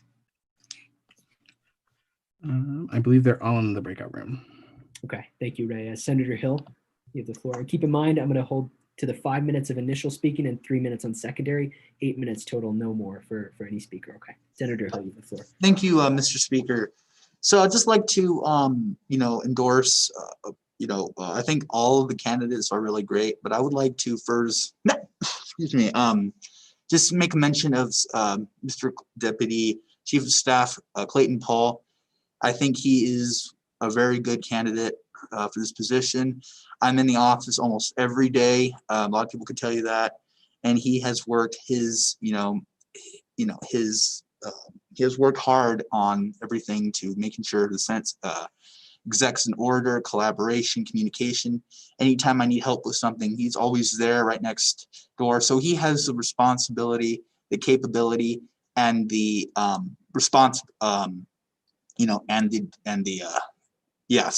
capability to do this job.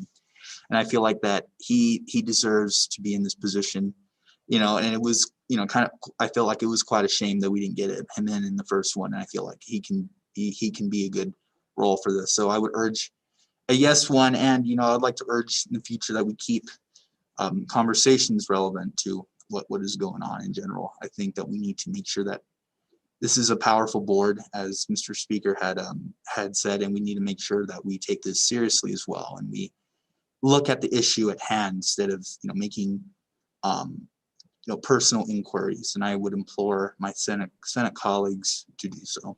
Thank you, Mr. Speaker. I yield. Thank you, Senator Hill. And just a reminder, I would obviously welcome any endorsements or specific comments on specific candidates, but make sure to relate it back to the slate as a whole, since that's what we're voting on, yes or no on the slate. So just keep that in mind. Senator Ojeda, you have the floor. Yeah, I have a question, or I think it's just like point of information or whatever. Exactly. But what does the exec branch and the judicial branch have to do with the ratification? I was under the impression that the legislative branch ultimately is the one who votes for these members in. Is that correct? Yes, that's correct. Yep, that's correct. Okay, The vice I was just president presents the confused as candidates. Yeah, no, so that's point of clarification. Yeah, so the vice president presents the candidates and then the Senate votes to ratify and to approve, to say they are qualified for the position, they're ready to go. So does that Okay, clarify? I just wanted to make that clear. Yeah, for sure. I would also like, I would agree with the previous speaker of that everyone is qualified. I believe that, however, to fully encompass our mission to cultivate our mission of inclusivity into our community that serves all students, that we ought to give community members these leadership opportunities for them to gain leadership. And administration after administration, exec has used their platform to give friends leadership opportunities, stripping others from actually refining their professional leadership skills. This is Ojeda, for this reason. Just a reminder, Senator Ojeda, I appreciate this. You know I do, but I just want to be mindful. Make sure to relate it back to the slate, just in this specific window of discussion. Okay, so back to you. And right? just before anybody says anything, just can you all let me get to my finish first, and then and then you can say whatever you got to. But strips people from refining their professional and leadership skills. And it's for this reason that I ask everybody to really consider when voting for these individuals, how we're giving people opportunities to be leaders on campus. SFRB is a board that has predominantly been made up of exec members and just other leadership within ACSU. And if we again want to talk about getting people, or us joining or whatever, I think we should need to question the person who's in charge of outreach and stuff like that, to make sure that everybody is actually getting those opportunities. Definitely. Thank you, Senator Ojeda. Information then? What's up? Point of information, there was no applicants that were denied from SFRB, the ratification process. Everyone who applied was given a position, and on that note, the application was sent to the front desk and distributed from there to all the relevant offices. Thank you, Vice President Schindler. I do want to clarify, I think that comment was just relating more in general of like, how are we approaching the process of outreach, but thank you for that clarification. And then over to Associate Cruz Arizola, you have the floor, and we have about 15 minutes left. Yeah, I mean, I definitely agree with what Senator Ojeda mentioned.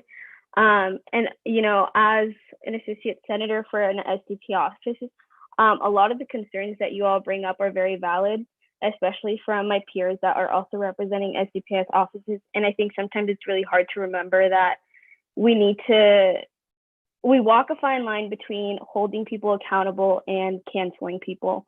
And I think sometimes that can be really hard to walk. And, not everybody starts off at the same level of experience or knowledge or even awareness. And I think, this can be an opportunity where they get that position where they're exposed to new ideas. And a lot of senators from across different colleges and offices are really working to make sure that we're putting diversity and inclusion at the forefront, whether it be changing job descriptions or making sure that there's training being held through different branches. I think we have to also grant some people or make sure that we're allowing people to have an opportunity to, be exposed and learn. And so as long as they're willing and open to learning, I think that should be what we consider when we ratify new members. So that's my piece. I yield. Yeah, valid point, Associate Cruz Arizola. I do want to highlight one thing. So a member of the gallery reached out to me and said, hey, I've noticed a trend in the discussion here, things about systemic injustices that we all are recognizing and identifying.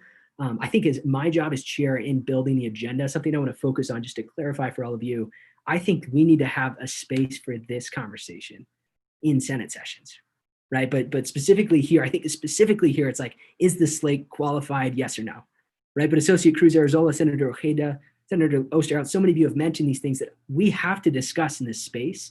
So here's what I'm committed to doing.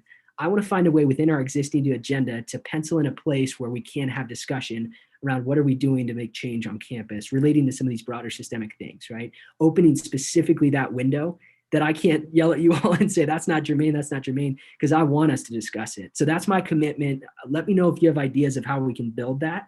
But I do see a need for that, okay? So Cruz Arizola, do you want to respond? I know that was I mentioned your name directly. So I guess to relate it back to the discussion about the slate that we're currently discussing, I would be in support for approving all of these members, just again, making sure that we are providing that opportunity to these individuals to learn, to gain knowledge, and to, partake in these trainings and these debates that we're having. Thank you, Associate Cruz Arizola. Senator Osterhout, you have the floor. Hi, y'all. Thank you. I would like to personally motion to have Clayton removed off the slate. Just based on his previous answers, I don't really feel like he's qualified to do the position and keep marginalized identities in mind when voting for these different fees and review boards, wondering if someone with a higher privilege will profit off some increases or decreases and not keeping those in mind. So I would just like to put that motion up. Seconded. Yeah. Okay, so we have a second there. It is up to obviously the discretion of the body to take somebody off the slate. So I want to do a vote, a poll vote on this one, just to be mindful. Keep in mind, associates, you can vote on this as well. Point of information. Yeah, thank you. Don't we Yeah, get Transfer. discussion on a motion like this? Yeah, no, yeah, that's a good point. I'll open up 5 minutes. So let's think about this for a moment. We are going to pause the time on the discussion debate for the whole slate, and we're going to jump into this motion. Ray, as I see you turned your camera on, you probably have something to say. Anything immediately, or can we jump to that 5 minutes of discussion debate on that motion? Is that all right? Yeah, I was just going to say, Christian, you would have to either open that up, or the Senate would have to make a motion to open discussion and debate on the motion to remove him from the slate. Mr. Speaker, I'd like to add a discussion debate on the motion to remove Mr. Clayton. Yeah, so Senator Hill, that's up to the discretion of the chair to add discussion debate if I feel the body is wanting that. So there's a motion, it has been seconded. I'm going to open up 5 minutes of discussion debate. Let's keep it relatively civil, keep it pertinent to the person's ability to serve in the role. Okay, make sure you focus on that aspect of it. Is the individual qualified in their role to serve in this way? As a point of order, Christian, Mr. Speaker, it should be to whether or not removing him from the slate is needed, either yes or no, not necessarily SFRB qualification in general, but related to specifically removing him from the slate to be voted on separately. I would, yep, that's an element of it, absolutely. So with that, I know there's some activity here. Let's if you had your hand up originally for discussing the whole slate, go ahead and remove your hand for a moment and raise it again if you want to discuss this specific issue. I'll open 5 minutes starting right now with Senator Welch. You are on the floor. All right, thank you. So I understand with some people's concerns about Clayton, and I forgot his last name, I apologize to him, but I do believe because he's already in office, he does have experience. He also served last year, so he knows what he's doing. I think the main concern is he cared a lot more just about like the finance. Like he wants to, like his base concern is, oh, I want to make sure the finance is correct. So when he talks about it, he's talking more about the finance. Whereas for you guys, I feel like you much more care about something that he can't see. So I feel like he's good. It's just the way he sees how the student fee as this board, he sees it a little bit different way. He just sees it on the financial way. And so that's different. And I do think that is a good way. I do think he wants to learn more about diversity, and he does care about that. So I do think he is a good member to be on the board. And I do think we should continue to keep him on the slate. And then I yield my time. Yeah, thank you, Senator Welch. Over to Senator Hill, the floor. And yeah, keep in mind, relate it back to whether or not this individual should be on the slate or not. That's the central question at hand. Senator Hill. I do not feel like Mr. Clayton Paul should be removed out of the slate. Everything he has said, in his interview, I feel like was pertinent to the irrelevant questions. I do not feel like he, had said anything differently from any other candidates.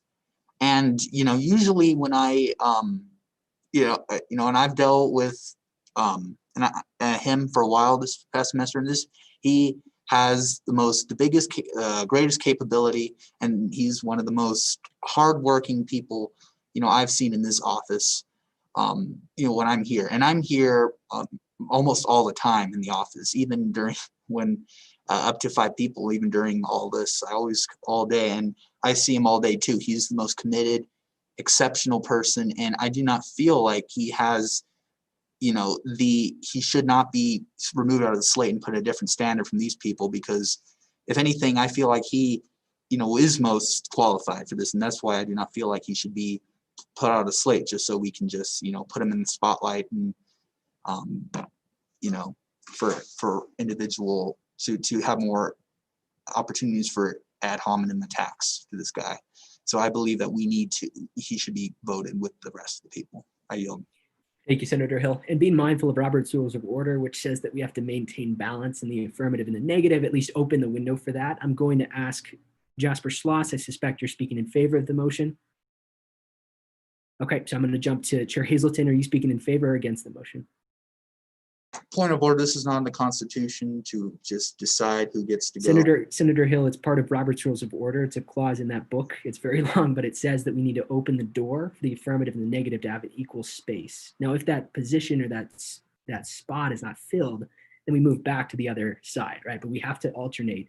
at least intend to do so. So with that, Chair Hazelton, are you intending to speak in favor or against? Christian, point of information. Yep. You said in favor. I think I would be speaking against because I don't think he should be removed from the slate. Oh, my apologies. My apologies. So you're speaking against. So Chair Hazelton, are you speaking in favor or against? I am in favor of the removal from the slate. Okay. Clayton Paul's removal from the slate. So over to you, Chair Hazelton, and then we'll jump to Sloss and then keep going down the list. Go ahead, Hazelton. Yeah, thank you. Thank you, Speaker. So I just wanted to point out really quickly, just in terms of the atmosphere of Senate, I think it's very obvious, regardless of Clayton Paul's responsibilities and whether or not he's competent. I think the feelings of the Senate directly conflict with the rest of the candidates. I think we all have different, we have opposing thoughts of the rest of the candidates versus Clayton Paul, which is why he should be removed from the slate and to be voted on separately. Thank you. Also, with that, with Kevin Clark making the notion that we are 29 minutes left on the confidence clock, I would like to interrupt briefly. Actually, I'm so sorry. We can't make a motion during a motion. Never mind. I apologize. No I worries, yield my Chair. time. Thank you. With that, we'll move on. We have 30 seconds left, so we would need a motion to extend the speaking time on the specific subject if there's interest for that. Motion to exhaust the speakers list. Okay, is there a second? Second that. All right, all in favor of that, please unmute in just a moment here. Please say aye. Aye. Aye. Aye. Aye. All opposed? Nay. Nay. All right, the nays have it. So with that, we're gonna move to previous question on this, and we're gonna launch a vote. Okay, immediately launch a vote. Just one moment here.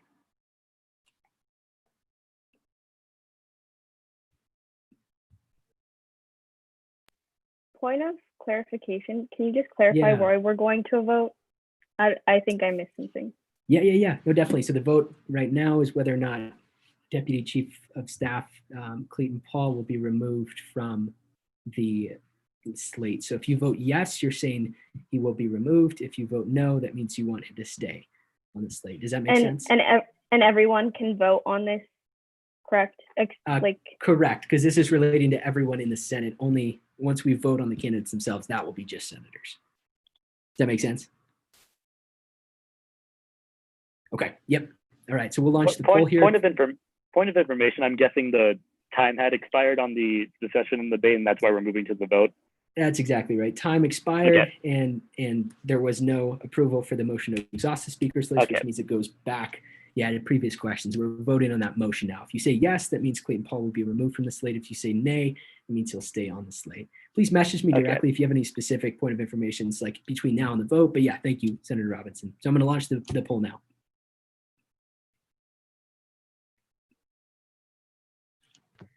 One more time, can you explain what each yes and no mean? Yeah. If you say Thank aye, that means you want him to be removed from the slate. If you say nay, that means we want to keep him on the slate. Thank you. Yep.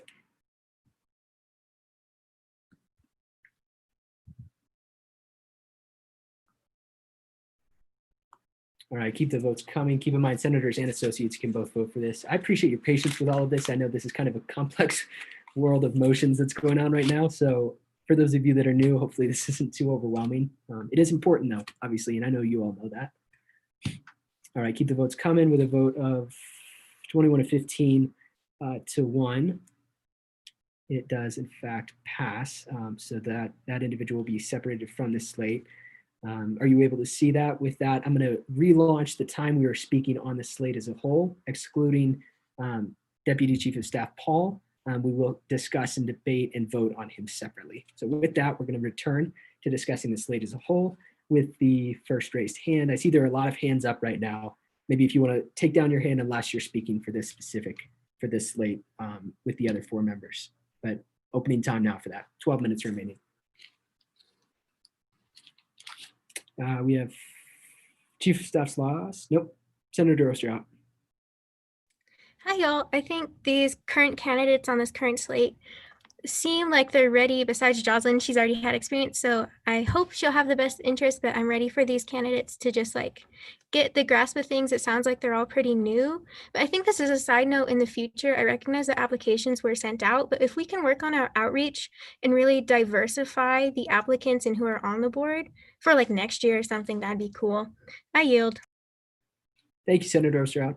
We'll keep going down the list here to Chair Hazelton. Give the floor. Yeah, two quick things. I wanted to say I was really impressed with a lot of the candidates, specifically Nate Goldstein. He clearly comes from a finance background and can clearly testify at what he was talking about, and I was really impressed by his speech. So I am in favor of voting yes on the slate. Before I do that, I would also like to make, before we continue, I would also like to make the motion to extend the confidence clock by 2 hours, given the notice that we still have 5 bills to get through after the ratification of officers. For sure. Okay, so is there a second on that? I second that. Second. Okay, so we're gonna, extending the confidence clock just means that we can continue the session because we do have some very important legislation to discuss. We'll move as quick as possible. Please unmute in a moment if you're in favor of that. Please say aye. Aye. Aye. Aye. Aye. All opposed? Okay, wonderful. Chair Hazelton, you still have the floor. Yeah, thank y'all for doing that. I yield my time. Thank you, Chair Hazelton. Chief of Staff Sloss, you have the floor speaking on the slate, about the slate. Yeah, I think the members of the remaining slate are all, as you guys saw through questioning, are qualified candidates. I know that they had looked to try and get ratified about like 2, maybe 3 weeks ago, and were unable to do so. And so I just wanted to speak to the initiative of a lot of these members that even while they couldn't be ratified, a lot of them reached out to Vice President Noah about interest in being able to still partake in the process, and so attended the last few SFRB meetings as gallery members. So not able to vote on anything if we did have something to vote on, but still showed up to all the meetings even though they hadn't been ratified or approved yet, and just showed that they're all interested in taking part in this process and engaging in stewardly management of the student fees. I do kind of also speak to a point that I know a lot of the narrative of the questioning was directed towards diversity and inclusion, whether it was experience or understanding, or for many of them, their ability to be an ally to those communities.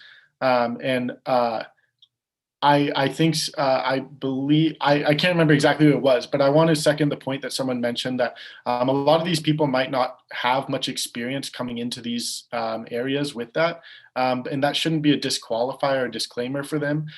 For a lot of people, they just haven't had the situation or the people around them to learn how to engage in the topics or to push diversity and inclusion. And so a lot of times this is the space where they may learn that or engage with that. So if there are people that like seem to be lacking in their understanding of their areas, or even their answers seem like they're kind of grasping at straws, a lot of the time it's because they haven't had the opportunity to know how to properly engage or educate themselves about that. I know even personally, I was in that experience of ASCSU was a place that I was able to learn a lot more about it. So I just encourage to make decisions too based on kind of the overall, and including that in the consideration, but also their ability to actually just manage and vote on student fees, because majority of our votes are mandatory salary increases, and there's usually only 2 to 4 a semester that are actually really like a choice for us.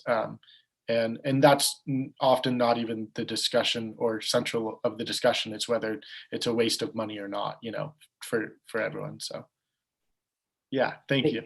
I yield the floor. Thank you, Chief of Staff Sloss. Any other hands? Otherwise, we'll advance to a vote on the slate. All right, seeing none, we're going to move to a vote on the slate here. So stand by. Keep in mind, this is just senators or associates if you're filling in for a senator. So Reyes is keeping track. We want to maintain the integrity of this vote. So if we have any more than senators in the room, we will relaunch it. So please indicate if you're not a voting member, and we'll launch that in just a moment here.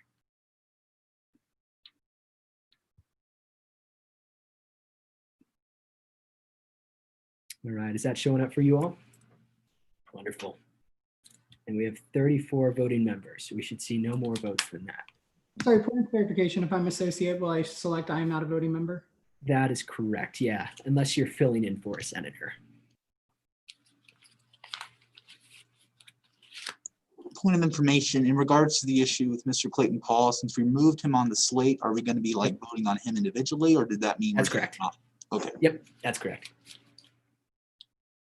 Will we have to re-question him or do the whole thing again, or do you No, just the discussion, the debate portion of it. Okay, 27 to 2-0. Yeah, flying colors. This does pass. So that part of the slate is through, and we're going to immediately advance to the discussion of Clayton Paul. So I will open up 5 minutes of discussion debate. No, we'll say 10 minutes of discussion debate with the first raised hand. Senator Hill, you have the floor. And keep in mind, this is related back to Deputy Chief of Staff Paul, his ability to serve on SFRB. So make sure we keep it there, okay? Mr. Paul's Senator Hill. ability to serve as FRB is outstanding. I believe that he has, he has the basic qualifications to do it. He has the most experience. He has the most, kindest personality based on me knowing him. And he has one of the most genuine interests of the students. He is hardworking. He has done so much for the executive. He has shown what he can be. He has helped me when like, to be honest, a lot of people have not during ASCSU. He has a good heart.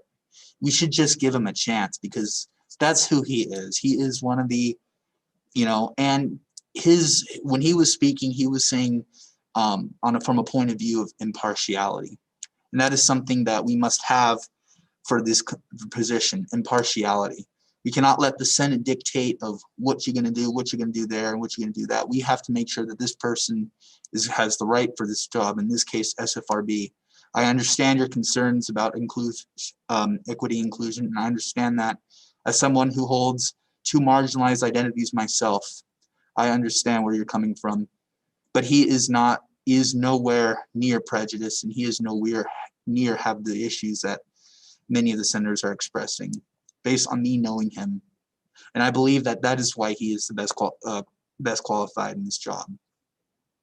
He is, he has gone far and beyond to make sure for his work ethic. And I would implore you guys just to see that. Give him a chance. Everybody deserves a chance to do something. We cannot criticize or take someone's vote away just because we feel that something, out of a whim. We have to give them a chance for that. Thank you, Mr. Speaker. Thank you, Senator Hill. And with that, thank you. And with that, I want to be mindful, like I mentioned in Robert's Rules of Order. So I'm going to open up, that was a speech in the affirmative of this candidate. I'll open up space for someone speaking against this candidate if anyone is wishing. So Chief of Staff Sloss, in favor? Yep. Associate Cruz Arizola? In favor. Okay. Yep. Senator Osterhout? Hi, y'all. I'd like to speak against. Okay, go ahead. You have the floor. No, I just personally want to acknowledge that we each have our own experiences, and he may be, like, for Kyle, he could have a really good experience, but we shouldn't hold these people with such high positions to the bare minimum. I recognize that he could do his job technically, look at numbers, understand that. But can we recognize that he is able to think beyond his own bias and privilege to understand how his choices affect marginalized identities here on campus and off campus? So I would just like to point out that personally, he hasn't shown me that he can respect all identities and marginalized identities, whereas there was a situation in cabinet where the land acknowledgement was brought up, to just say it, by a third party. I didn't have any involvement in it, but he did firmly shut it down, saying it wasn't the place to do it. So knowing that he isn't having that mindset, I just don't think he's the best candidate to keep all students in mind and do his job correctly. I yield. And when you say Senator Osterhout, make sure to relate that back to SFRB in some way. Do you want to fill the gap there? Oh yeah, I just don't think he'll keep everyone in mind when he's voting or just understanding his position in SFRB. Okay. Chief of Staff Sloss, over to you. There's a point of information in the chat. Yep, I'll allow it. President Taylor. Hi, I just wanted to make sure that I clarified on that because I don't want him there to be this notion about him for something that's not his fault. I instructed Clayton for all of that conversation to go to me because I instruct Jasper and Clayton on what we have go on cabinet. We never said no to the land acknowledgement, nor did we say yes. We wanted to talk about ways that we can not only provide the land acknowledgement, but talk about ways that we can help Indigenous students in our projects and incorporate it in that way. And so that's why he was instructed to say no in that sense, but he is not against it. And again, he's just responding from what I told him to say and said that I want to continue the conversation and have that conversation be directed towards me. So thank you. Yeah, for sure. President Taylor, I want to be mindful. This rabbit hole could quickly take us off track. Okay, so let's put a pin in that. The comments have been made. You all have heard it. Judge it as you may. Chief of Staff Sloss, you have the floor. Sure, thank you. Yeah, I feel like this is ratification of this member of Deputy Chief of Staff Paul has become almost like a hot topic, and that there are a lot of concerns, and I think they're really grounded. And I totally, I think everyone has the right to form an opinion and feel a perception about somebody and whether they're qualified or not. And I wanted to speak to Senator Miguel Ojeda's point in the chat. And I recognize for a lot of STPS offices, the diversity and inclusion and candidate Paul's ability to exemplify those values and put that at the forefront of conversations is the priority for all those members, because that's their job here in Senate, is to represent those folks. I just speaking specifically to Paul and his ability to fulfill this role is, one, he's very qualified. He's served on the board in the past, so he clearly knows how to do it and how to do it well. His fee area went kind of very smoothly and was successful. I think the other point that I feel like is really important to make is not that we need members or we should just let anyone in, but we are currently underfilled on the board, and we need members, and we opened it up and we didn't deny anybody last time, except for not ratifying Paul. And then we've opened it up a second time and received applicants, and we accepted all those people to come through to ratification. So we haven't denied anyone or turned anyone away based on anything yet. And I understand that we're here kind of to make that decision on Paul, but I think that we need him as a member of the board so that all the fee areas can have a liaison. Otherwise, we have less people who can vote and the board is less able to do its job. So one is that we need him as a member of the board. But more so to that point, Clayton has shown that he could be a great member of the board. I understand that he doesn't have the same values as other members of our community, and he might think differently and promote different ideas, but he doesn't do anything to hinder other groups or prevent other groups from excelling in our space. And I think that he has shown in the past to speak wisely about whether student fees should be allocated to certain areas or not. And so I speak in favor of him because I understand that people may disagree with him or believe different things, but I don't think he does anything to negatively impact the board's space or community, and that his seating on the board would take away from anything. And so in that way, I think he brings a really valuable piece to the board of a member that contributes effectively in managing student fees wisely, and speaking his personal beliefs. Thank you, Chief of Staff Sloss. Like I mentioned with Robert's Rules of Order, I'm going to open that avenue. Welch, are you wishing to speak in favor or against? I'm in favor, so. In favor. Whitaker? I'm going to let you go so you can do it. I'm in favor of the candidate, yes. Villasenor? I wasn't able to yield yet. I'm sorry? I believe I have to yield, right, when I'm done? Yeah, that's correct, yeah. Can I yield to somebody? Point of order? I'm not going to entertain that, Jasper. Typically, I know that's a part of the process, but since we had already moved on, I'm not going to entertain that now. It acts as a yield once we advance. Point of order, he has not yielded, so therefore, according to the Constitution, he has to finish what he's is expressing. So I overrule the chair on that one. You're wishing to overrule the chair on that one, so you want the Senate to vote 2/3 to overrule No. the chair I want on Mr. Sloss to finish what he has to say because he has not yielded yet. Senator Hill, I'm not going to entertain a motion to. I'll entertain a motion to override myself as a chair, but after somebody has spoken and they pass it back to me, there's instances of this where folks may not say verbally I yield. That does not mean they still have the floor. Once I take back the floor, unless they indicate that they yielded, until I take back the floor, then they no longer have the floor. Only one person can have the floor, right? Am I thinking about that right? So with that, I'm happy to, if there's is there a second to override the chair on this? I don't want to create a whole issue or anything. I'll recant my motion. Yeah, I'll just yield back to you, Christian. Okay, thank you, Chief of Staff Sloss. Apologies for any confusion there. With that, we'll keep things moving there. Villasenor, are you wishing to speak in favor or against? And we have about 1 minute left. So if anyone wants to motion for extension of time. Yeah, I motion to extend. I want to say 20 minutes. Okay, yep, I'll allow that. Second, is there a second? Seconded.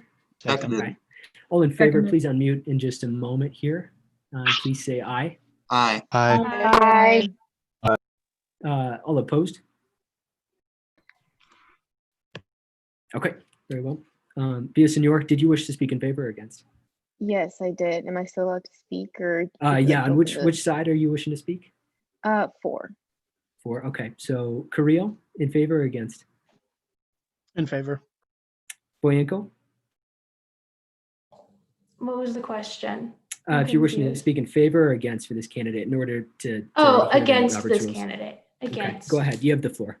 Great. So I just want to bring up the fundamental fact that we did earlier this semester deem this candidate unqualified. That wasn't a separate Senate session. We were operating in the 49th, not the 50th, but it's the same semester and a lot of the similar people are here. And I think it gives a lot of context to his character and also Senate's ability to vet candidates. So we did deem him unqualified. And then Senator Athey rightfully asked, what is there anything that changed, or is there anything you've learned, or anything you want to take back? And his answer, was that he is self-educating, but there wasn't much substance, in my opinion. So I personally came to the same conclusion that he is still unqualified. So I urge my fellow senators to vote no on this candidate. Thank you. I yield. Thank you, Chair Boyenko. Associate Cruz Arizola. Yeah, I think, sorry, Criminal Minds is on in the background, so excuse the grunting. But I think me speaking in favor to vote on Clayton to be on the SFRB board is not trying to invalidate experiences that other senators have had. And I think with the clarification that President Taylor gave, where he said no to having to whatever was in question with Lizzie about the land acknowledgement, then that reflects President Taylor's agenda, not Clayton's personal beliefs. He was instructed to say no, and it's also not an excuse. And I think, again, going back to what I said before, just providing opportunities for people to be exposed to what it truly means to be a diverse and inclusive community. Because I think a lot of the times when we talk about diversity and inclusion, we don't talk about yes, I'm in favor of, and also what are my privileges that are holding me back from being diverse and inclusive. So I think this could be an opportunity for him to learn about that, because again, we are changing a lot of job descriptions. We're requiring trainings to be held in different branches of government. So I think sometimes it's not, I also don't believe that it's people of colors, job or marginalized identities to educate other folks. I think we can support though someone through giving them an opportunity to learn about it. So I think we should redirect our focus into making sure that these trainings are really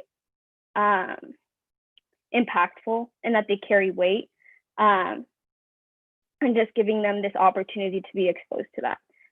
But in no way am I trying to invalidate anyone's experience, because that's not fair to them. So that's just my personal moment right there. Thank you, Associate Cruz Arizola. Mr. Speaker, I'd like to move to previous question. Think about that for a second. Yeah, I'll entertain it, but depending on how the Senate votes on it. So is there a second on that? Totally. Moving to previous question means we will vote on, hold on one sec. We'll vote on this candidate. That's what that means. Second. I believe there's a second in the chat. Okay, so there's a second. Yep, there's a second there. So if you could unmute in just a moment, I'm going to listen carefully for the ayes and the nays. All of in favor, please say aye. Aye. Aye. Aye. Aye. Aye. Aye. Okay, and all opposed, please say nay. Nay. Nay. Nay. Hey. Nay.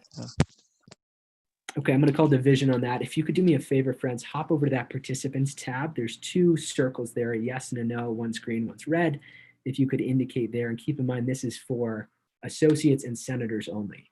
Senators and associates only. Point of clarification, what does yes and no mean Yeah, so in if this you- context?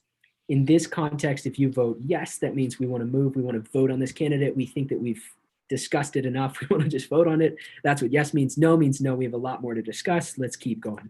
Okay. All right, thank you, Mr. Speaker. Point of personal privilege, if these, we had 6 people in line to have their hands raised. If they put yes or no, those hand raises are going to go down, and will they lose their place in line for their hand raised? You know what? My apologies on that. I didn't realize that was a technical error there. So in future, I will just use the polling function then when there are hands raised. So after we vote on this, feel free to raise your hands if you do want to do so. Okay. Apologies for that. Assuming we get a no vote. Assuming we get a no vote, correct. All right. Keep the votes coming. Keep in mind, senators and associates can vote. If you say yes, that means we want to vote. We want to advance in our business. If you say no, it means we need to discuss this more. All right, I'm going to call it a 10, 9, 8. We've got 47 total senators and associates. 5, 4, 3, 2, 1. All right, we've got 25 to 10 there. That's a clear yes. So we're going to move to a vote on this candidate immediately. Stand by.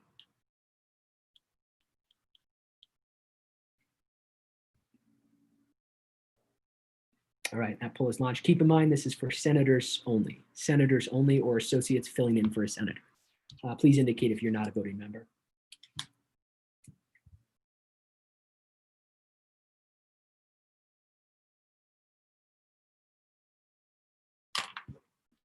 Keep the votes coming.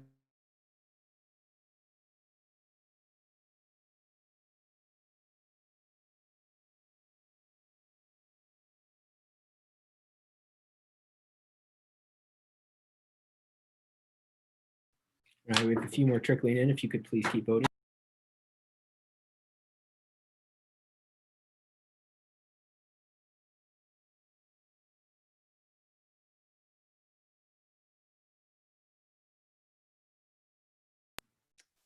All right, we have a few more votes coming in here. We have 34 voting members, so I'm going to make sure that we have no more than that.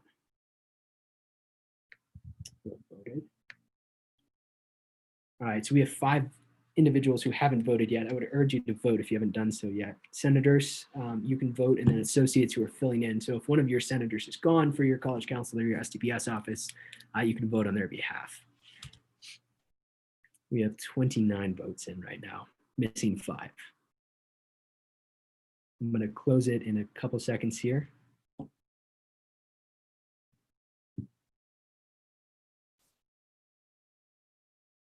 All right, and we'll go ahead and close it. With a vote of 12 to 15 to 2, this candidate is not passed for SFRB. Appreciate your patience, friends. With that, we're going to immediately close and advance to business, and we're going to end that breakout room and do the swearing in of the folks who did get passed today. Yeah, is there a point of information there?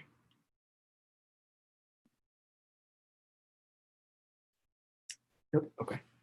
Reyes, how are we looking?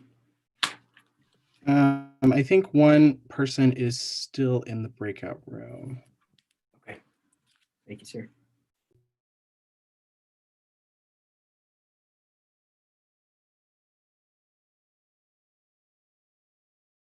All right. Are they all back now? It looks like yes. Yes. Okay. Wonderful. So there are a couple things happened here just to bring everyone up to speed. there was a slate originally, and then an individual was taken off of that slate. Deputy Chief of Staff Paul was taken off of that slate and voted separately. The slate with the 4 members passed with a vote of 21 to 15 to 0. Deputy Chief of Staff Paul, I regret to inform you, 12 to 15 to 2. You did not pass. So with that, we'll immediately advance to the swearing in.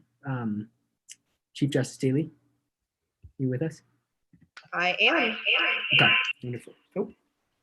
All right, go ahead. And if you could turn on your cameras and your mics. Folks who are just got ratified, please do so. Okay, if everyone who just got ratified could please repeat after me. I state your name. I, Aaron Glick, Nathaniel Goldstein, Do solemnly swear do solemnly swear solemnly swear to defend and uphold to defend and uphold the rules and regulations the rules and regulations set forth by the Constitution set forth by the Constitution of ASCSU of ASCSU and will rightfully perform and will rightfully perform the duties of my office the duties of my office to the best of my ability.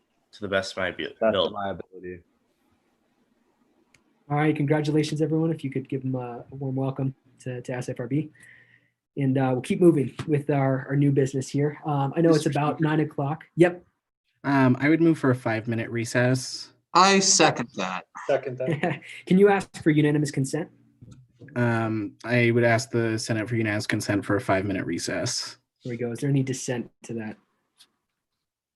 Okay, wonderful. Feel free to turn off your cameras, walk around 5 minutes on the dot, and we'll start reading, okay? If you have any questions for me about anything that's going on here, please feel free to stick around. You can ask me questions. Just keep it pertinent, obviously.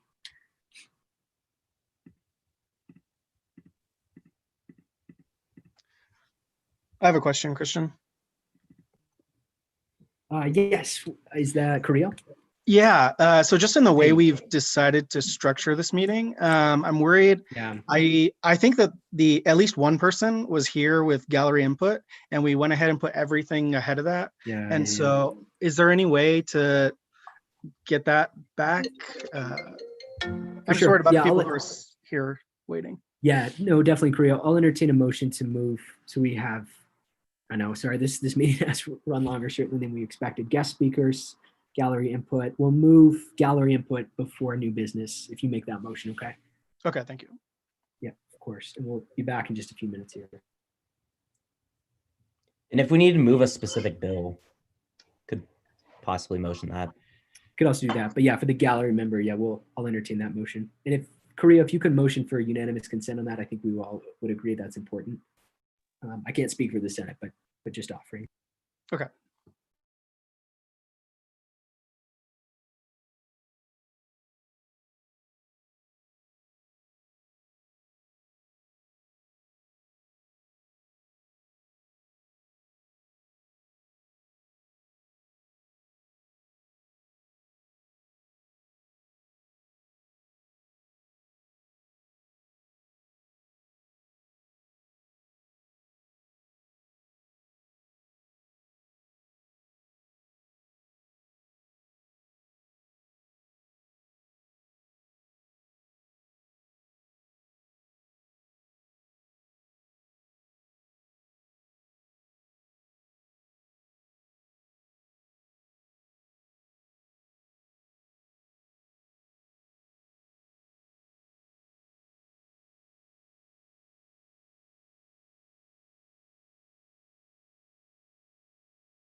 All right, we're nearing that 5-minute mark, just a little bit here. So if you could start turning on your cameras, just let me know you all are back. That'd be wonderful. Hello, Jocelyn.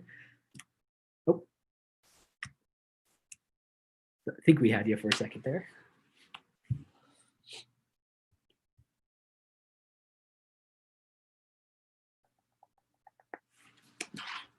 All right, folks, if you're with us, go ahead and flip those cameras on. I appreciate your patience, everyone here. Yeah, we'll jump back in just a moment.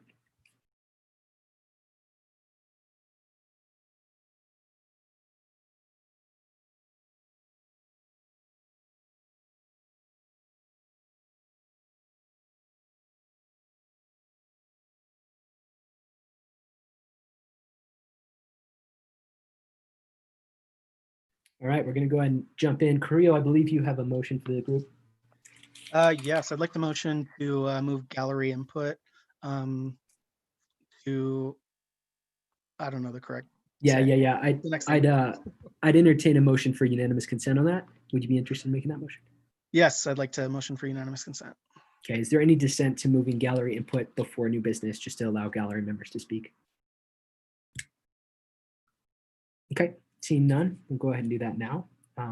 That change is automatically implemented. So anyone from the gallery wishing to speak, any community members, anyone who doesn't have formal speaking rights. Yeah, Hunter Ogg, you have the floor. And welcome. If you all could give him a welcome to the space, that'd be wonderful. Well, thank you. Hello, everyone. I just wanted to briefly talk in support of Resolution 5004. This is very important for the College of Natural Sciences. We have a lot of students who are facing a lot of difficulty this semester. We have international students who cannot afford to take semesters off due to worries about their F1 and M1 visas. We have students who cannot take semesters off due to certain requirements for their scholarships and financial aid. We have a lot of students who cannot afford to take semesters off because of sequential degree courses. It is very hard to take Chemistry 2, Calculus 2, if you've taken Chemistry 1 or Calculus 1 over a year ago. I think it is very reasonable to ask the administration to implement pass-fail grading. Yesterday we talked to UPFAB talked to student information systems, and they do have pass-fail grading that can be implemented very easily, so this will not be a major burden on that side. I know there have been some concerns from the faculty that this may negatively impact students for like medical schools, graduate schools, things like that. This may be true in certain cases, but ultimately that's the individual student knows best. And at a certain point, if students can't, get their visas, it says if they can't get their financial aid, if they can't stay in good standing, if they cannot meet the minimum GPA requirements for a lot of these graduate programs, they won't be considered anyway. And so even if it is a blemishing mark on their resumes, it is still a mark on a resume that somebody will actually get to see. Thank you for your time. Thank you, Hunter Ogg. Just to clarify, Hunter Ogg is the president of the College of Natural Sciences College Council. Is that right? That is correct. Thank you. Yeah. Thank you for being here, Hunter. Appreciate you. Anyone else wishing to speak? Yeah, Jesse Scatia, go ahead. Hello, everyone. Nice to meet you all that I don't know. I'm the Deputy Director of Governmental Affairs over in the cabinet. And I've been doing a lot of the work to help put together our ballot initiative behind the scenes. So just wanted to give you guys a quick update on that and give people a chance to ask any questions that you might have about our plans and what we're up to. So what we're pushing for is an additional one person can be added. So it's essentially me plus 3. The reason that we're pushing for a ballot initiative is that even though the city council members have stated they would support something like this, they have never had the gumption to actually put it up for a vote and to vote on it. And then I met with someone from the city's manager's office who said there's virtually no chance that within this year, our academic year, that they would vote on it. So it really left our only option to try to get this on the ballot and go straight to the people. And this is an issue that student governments have cared about for a long time. So this would be really exciting to actually make it happen. So just a few quick details on how a ballot initiative works in Fort Collins. At this time, we need to get 3,280 signatures of people who live in the city and are registered voters. We really need to get 5,000 to 6,000 because up to 40% of those are going to be bad. That's just how it is. If and when we get to over the 3,280 certified registered signatures, the city council has an opportunity to just vote on it themselves. So they can say, okay, if this many people are in favor of this, maybe we should just do it. And many of them are up for re-election. And the mayor is also, we're going to have a new mayor upcoming. So it's going to be a very politically charged season. So it could be that they just vote yes and pass it through. If not, they'll pass it on to the voters. And on election day in April, the city will get a chance to vote on this directly. This is exciting. This is potentially historic. I love the way that this would pave the way for future ASCSUs to feel empowered and have sort of a blueprint for here's how we can make real change in our city. And my favorite part about this is it's systemic. It really deals with a big problem on a systemic long-term level. And we know that this policy is discriminatory against people of color. We know it's discriminatory against working poor people, and we know it's discriminatory against students. So diverse, young, and economically disadvantaged, I just described a lot of our student body. So this is a law that is directly discriminatory against them. And it would be really thrilling to help undo it, and to give the people a chance to be the ones to vote to undo it. So we're excited. We need your help. It's going to take a big effort to make this happen, but I think we're going to do it. And we might be David in the David and Goliath story, but I'm still betting on us to make it happen. You rock, Jesse. Doing fantastic work. Okay, 5,000 signatures, 5,000 in the next 5 weeks. I personally signed up 3 hours for the next 5 weeks. Every week I'm going to put in 3 hours just getting signatures for this because I recognize how important this is. So if you want to follow my lead, join me in this effort. Please, please, please sign up. And Jesse, send any info you have in the chat there about how they can sign up to get those signatures to end U+2. Thank you. Thanks for the work you're doing. Anyone else from the gallery wishing to speak? All right, seeing none, we're going to advance. Is there a point of information? I see a hand is raised. If not, we're going to just keep moving here. All right, moving on to Bill 5005. President Taylor, you have the floor, and Parliamentarian Clark, you should have sharing rights. Is that right? I do not yet. Okay, if you would be able to initiate that, Reyes, on your end, that'd be great to add Kevin Clark as a co-host. And then President Taylor, you'll have 10 minutes to present, and then we will entertain questions. Point of information, what's the bill number again? Yeah, Bill 5005, the winter break bill.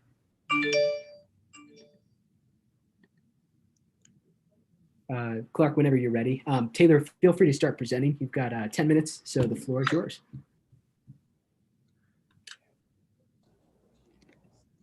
All right, my computer's not allowing it right now, so I'm actually gonna quit and rejoin really quick. So I'll be right back. Yep. President Taylor, is that all right? Do you want to start sharing, and then we'll share that screen once we get the chance? But feel free. You have 10 minutes. Okay. Yeah, absolutely. Thank you.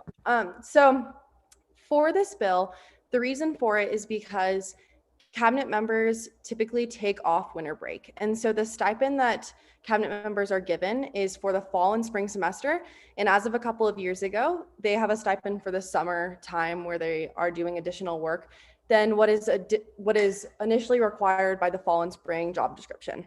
So the reason for us adding within the job description for some cabinet members specific tasks and responsibilities is because there is additional work that we expect and want them to work on to continue projects, just like Jesse was talking about.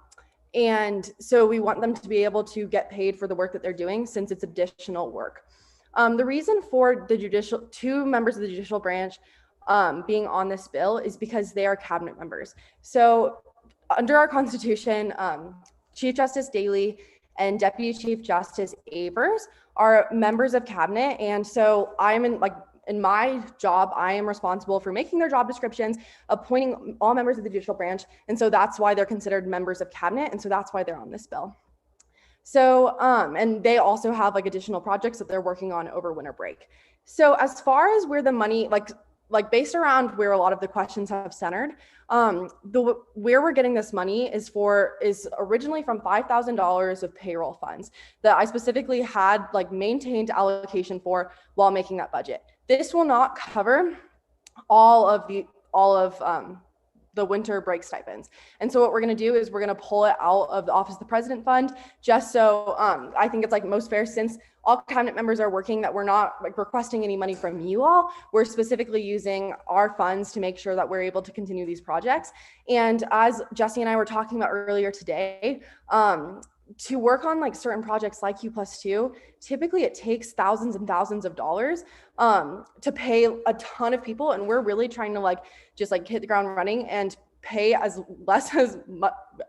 little as possible, but do something that's really impactful for all students and low-income communities in Fort Collins. And I'm happy to answer any questions that you all have as far as where the money is coming from.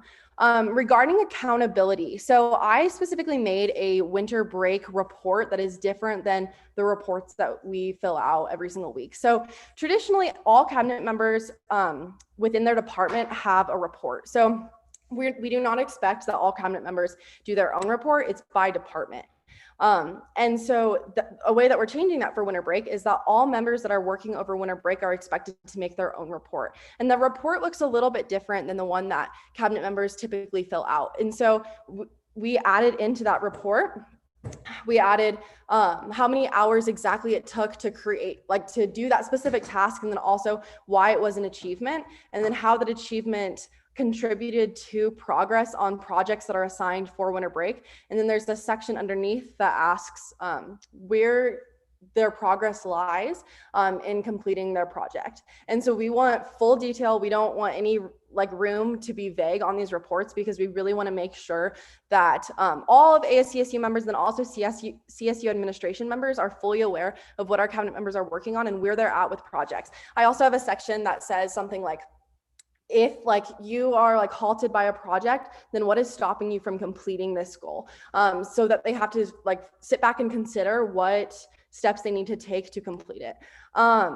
And so that's one of the accountability aspects. We're also planning, members of the Office of the President are going to be meeting with these members, making sure that they're completing their hours, and then also working on projects and making sure that we are fully set up for the spring semester. So several members within these job descriptions have to go back and report to Senate once winter break is done, and provide you all like with a full timeline, what they worked on over winter break, and explain where they're at with their projects and a full timeline for the spring semester.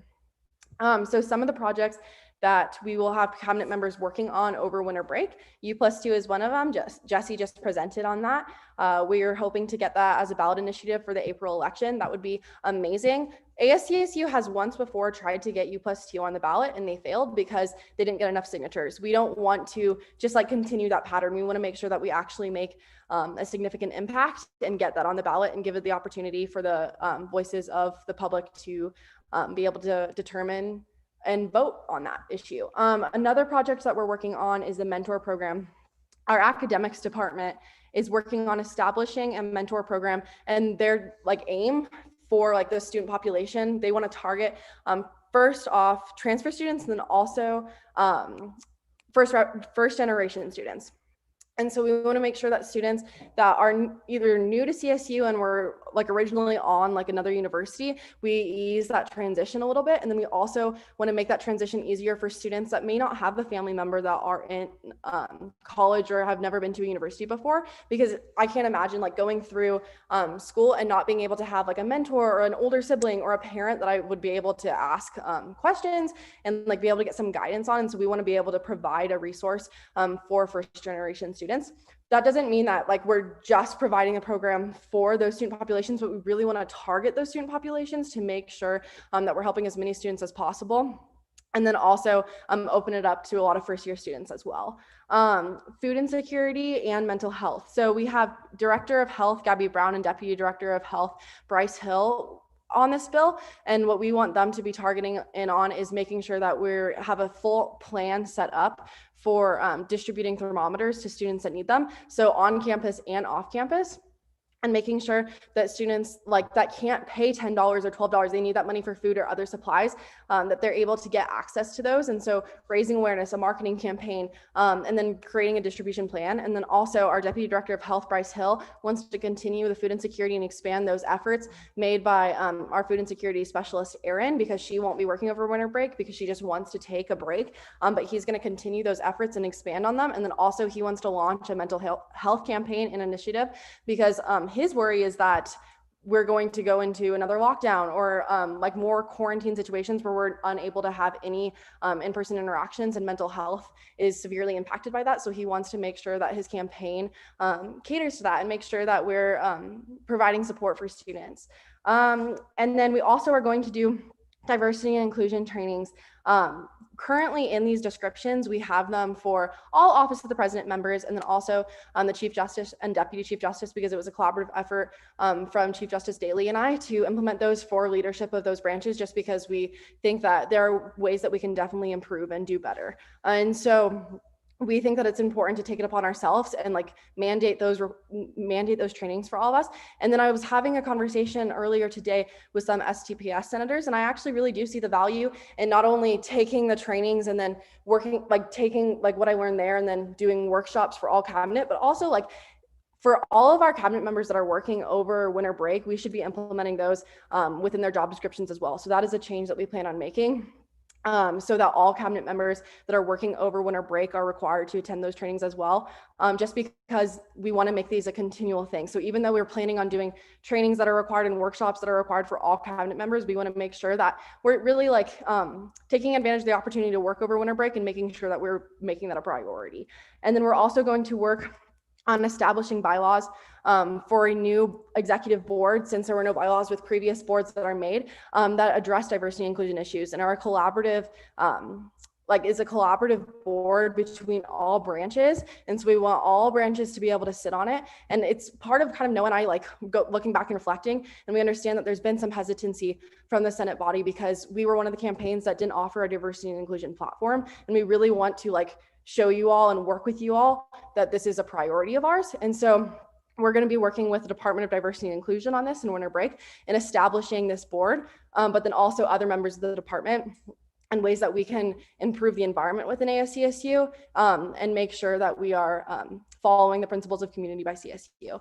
And then also, and then we're going to work as well. I mentioned this a little bit, but on planning and implementing and scheduling diversity workshops for all cabinet members and implementing diversity workshops within the retreat for next week, since the Chief of Staff and Deputy Chief of Staff plan that retreat, that we want to make sure that we prioritize that as well.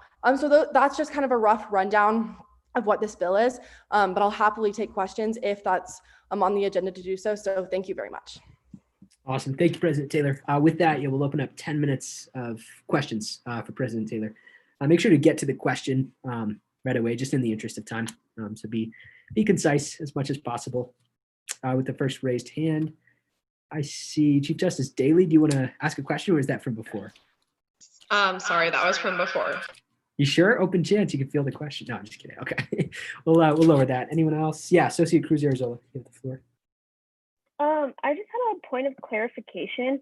Someone brought it up to my attention that there aren't enough signatures or endorsements present for the bill to be expedited. I don't know if that's true. I just wanted to get some clarification on that. Yeah, so we can resolve that right now. I know President Taylor, you're here. Can we reshare the screen? And I do want to clarify.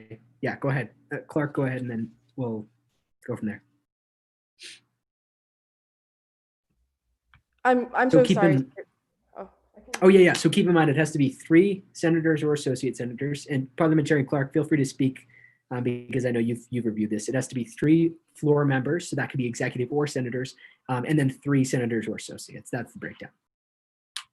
Hey, Christian, as a point of order, I believe Emily was asking about expediting the bill, not the bill itself being on the floor. Oh, is that what you were asking about, Associate Cruz Arzola?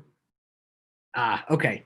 Yes. So in that case, President Taylor, maybe I'll yield to you on that one. I don't want to take up time here. Did you have a specific response to that?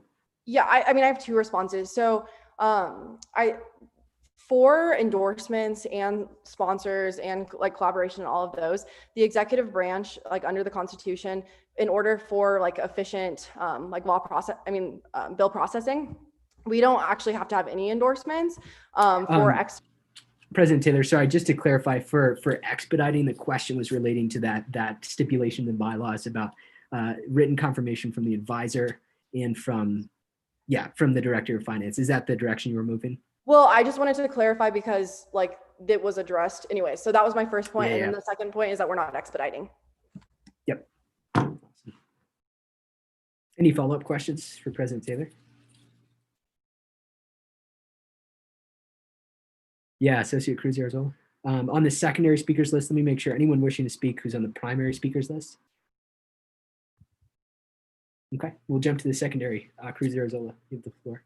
Yeah, so you mentioned that you're doing a lot of work with U+2, and I guess I'd just like to know some of the things that have been done, that changes or progress that you've made in addition to the previous administration, just because as a student, I've been here for like 4 years and I've heard we're changing U+2, we're gonna get this, we're gonna help support students. So I just kind of wanna know, I guess, what kind of sets the progress that you've made apart and how it puts us closer to actually changing it. Absolutely. Thank you. That's a great question. So I can relate to that. I've also been around to hear every single campaign the past 4 years that I have been here promise that they are going to get rid of U+2. And it's typically been like a empty promise. But I was a part of an administration 2 years ago, and I served as Jesse's role as Deputy Director of Governmental Affairs. And so I was a part of this effort, and we did make it pretty far in that administration. But the thing is that the strategy that the past couple of years has taken has been very inconsistent. And then also just trying to lobby city council members. So in 2016, Sidoriak's administration tried to get it on the ballot. And that was the closest that we've ever gotten, because they got, I think, like 2,800 or 2,900 ballot signatures. And so they did try to get it on the ballot, but they didn't get enough signatures. And so that was making it kind of far because it was close, but they didn't get enough. And so then that's when a lot of administrations turned to lobbying city council members. And the thing is, like, I've been on that side of it and I've seen it. And I did see, like, Yuval Rosenthal, Director of Community Affairs, and President Tristan Siren did get the mayor to say that he's in favor of right-size housing and that he doesn't think U+2 is a good idea. And then they also got some city council members to think about it differently. But the thing is they regularly say that they're interested in helping us in voting, but then they rely on the fact that administrations are only 1 year, and then they turn it around and they never do anything about it. And so, like, when Jesse and I, like, when we all got put into our positions, Jesse and I talked about this several times, and I was looking into like hiring strategists that we had a couple of years ago and really like launching this campaign towards city council members. But within Jesse's meetings with like the city manager who decides what's on like the agenda for city council meetings, we found that like they'll say this to us every single time. They'll act like they want to work with us, and they'll say like, yes, like we'll put it, but then in reality it never happens, and they just rely on us leaving. And so we want to put it in the hands of the voters and make sure that we get enough signatures this time. And so that's when we swayed and turned and decided to do it as a ballot initiative. And so we haven't made more progress than any other administration where we're sitting right now, because until we get those signatures, then that's when we can say that. But we need to get those signatures first, and that's why this bill needs to go through. Awesome. Thank you. I yield. Thank you, Cruz Arzola. Anyone else wishing to ask a question? Going once. Yep, Chair Hazelton, you have the floor. And we have about 6 minutes left in questions. Yeah, so I wanted to follow up on what Associate Cruz Arzola asked. And so with you saying that you just stated that you were saying if this bill gets passed, you will work on getting signatures. Is the implication that if we do not pass this bill, Jesse will stop working and won't advocate to get those signatures? Is that what you're saying?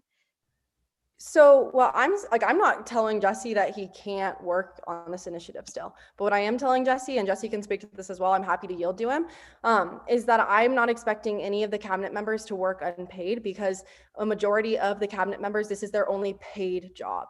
And so a lot of cabinet members have reached out to me and said that like they consider to go get another paid job, because I'm not saying that there are jobs where, there's a lot of effort, but it's a volunteer position. I'm saying that like a majority of our cabinet members rely on the funds for the work that they do. And so I can acknowledge that a lot of our cabinet members, maybe even including Jesse, might not be able to put as much like work devoted into this effort without getting paid, when they might need to go get a job for 5 weeks. So I guess to answer your question, no, I'm not expecting any cabinet members to contribute work that they're not paid for. Okay, thank you. I yield my time. Thank you, Chair Hazelton. Chair Blanco, you have the floor. Good. We have about Thank you, Speaker. 4.5 minutes. Thank you, Speaker. I think we briefly talked about this in Budgetary Affairs Committee on Friday 2 weeks ago. Gosh, it was a long time. I was wondering, so this bill would increase the money going to the positions labeled because we're adding a stipend, and it also extends the pay period so they're getting paid over winter break. I think some concerns are about the increase in money.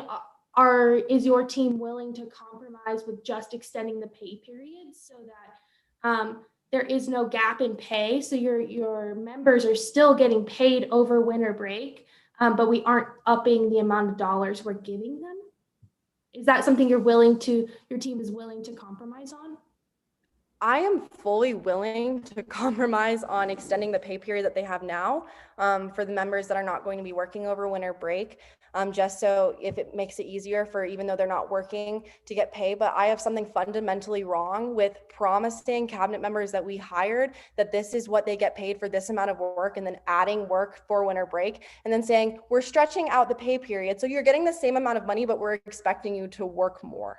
And so that's the problem that I have with just extending the pay, because I don't find that equitable at all, because we're saying like first of all, like your biweekly pay is going to decrease. It's going to remain the same stipend, and we're expecting you to work over winter break, even though we told you when we hired you, when we passed your original job description, that you didn't have to work over winter break, and that a lot of the tasks and responsibilities that we're adding on to you, you're not getting paid for, but at least you'll get a paycheck. It'll just be really decreased. And I yield to Chief Justice Daley. I can also clarify a little bit about this. I spoke to Jess earlier for kind of some of the logistics.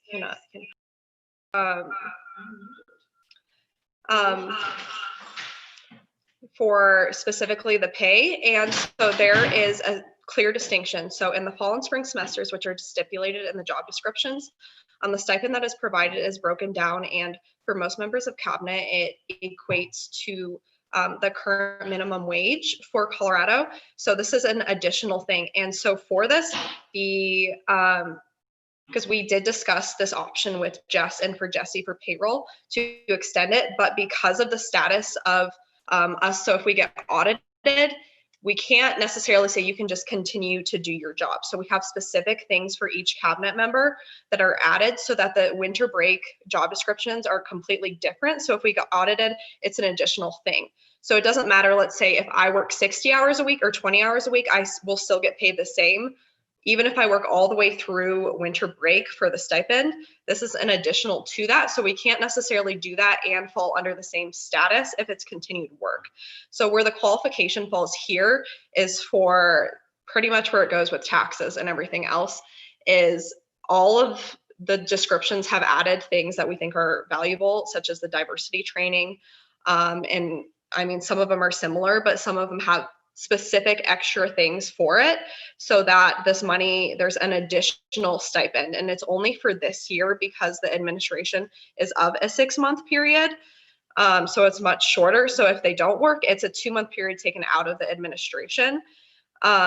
So, and then there's the thing, like I would continue working even if I didn't get paid, but it's hard for me to ask my deputy, and I'm sure it's hard for Hannah to ask her cabinet to work without the pay. So that's why it is there, because there's additional work that wouldn't necessarily be done because you can't force someone to work without getting paid. And then additionally, during this period, all the people who were on this bill, there was something sent out saying, do you have work to do, first of all, over winter break? And 2, would you be willing to do this? So the only people included on this bill are people saying they didn't need a break over winter break and they wanted to continue to serve students with these additional tasks. So those are the qualifications. So along with that and the classification for, the finances for auditing, that's why we can't continue to just extend the fall and the spring pay. I yield. Thank you, Chief Justice Daley. So I'm going to pass it back to Chair Blanco, who does have the floor. Time is up. So at this point, either yield or motion for an extension of time. I'm going to motion to extend the time by 10 minutes. Seconded. Okay. Yep. And there's a second. There we go. We've got 2 seconds. With that, everyone in favor, please say aye. Aye. Aye. Aye. Aye. All opposed? Okay, wonderful. Chair Boyko. Thank you. Thank you for your detailed explanation. I appreciate that. I'm wondering if maybe just not include, if you were willing to entertain not including the job, like extra additional job descriptions, and making the job description as it is more open so that we could just extend those periods. I understand the minimum wage argument, and I'm sure we could add funds so that our executive members are getting paid minimum wage. But I think some of the concern, at least I'm hearing behind closed doors, is that this is a lot of money that we're giving stewards to our student government, and the money's coming from people who aren't getting, I mean, I'm getting paid, but a lot of us are not getting paid. It's a lot to ask. So I'm just asking if you're willing to compromise and talk about these things in committee.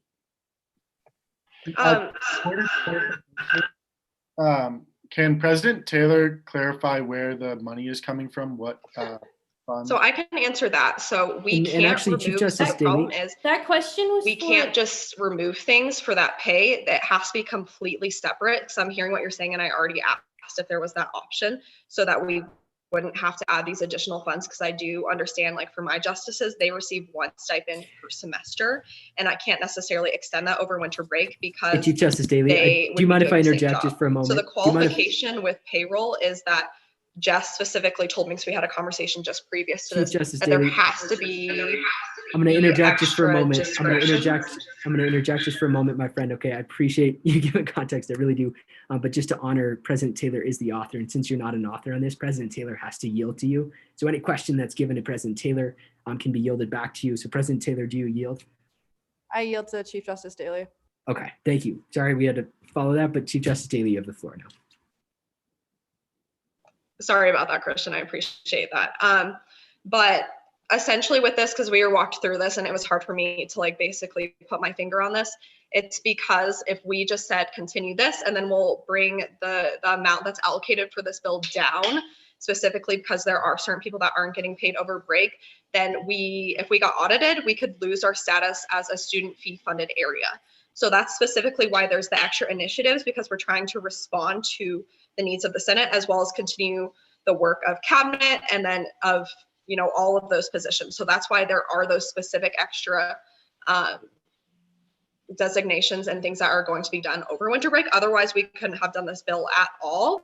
And speaking to, I know specifically some of you that are chairs are getting paid, that would have to be a specific bill that goes through Senate, because they're not through Senate. It would have to be written. I just want to chime in there. That wasn't my question. I don't think chairs are interested in pay over winter break. My next question is that I'm wondering, President Taylor, if you're willing to compromise on which positions are getting paid or getting this extra stipend. Are you willing to compromise on which those are?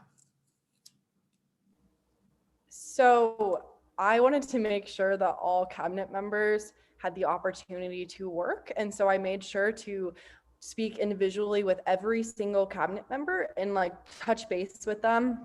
Like I didn't even have like Chief of Staff Sloss or Deputy Chief of Staff Paul. Like I didn't give this project to them. I made sure that I was fully a part of it as well, to make sure that every cabinet member who needs to work over winter break and then also has ongoing projects, that it's important that they work over winter break to finish them, get paid. And so I'm not comfortable saying like providing, like we worked on a timeline and a plan with each cabinet member that's on this job description. And so then taking that away and saying, well, like, even though like, because there are different reasons for each cabinet member wanting to work, but we made sure that they had work that was beneficial, that was going to be productive to be working on. I'm not sure if that's what you're asking by saying, am I willing to compromise on what cabinet members work or not? But yeah.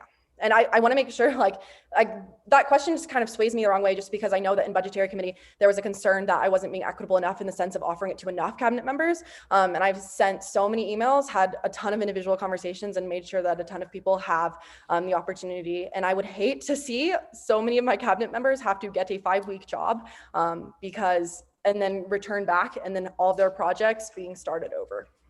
Yeah, I understand your frustration with that. I just want to acknowledge that Jasper did put a point of information in the group or in the chat. He said, which fund was this bill drawing from? I believe it was changed. Can I respond to that? Yeah. Yeah, so like that's another thing. Like I like just want to be very clear. We are not asking like money from like all like Senate's fund, the fund balance at all. We are pulling from my discretionary fund and the payroll fund that I allocated for like specific reasons like this.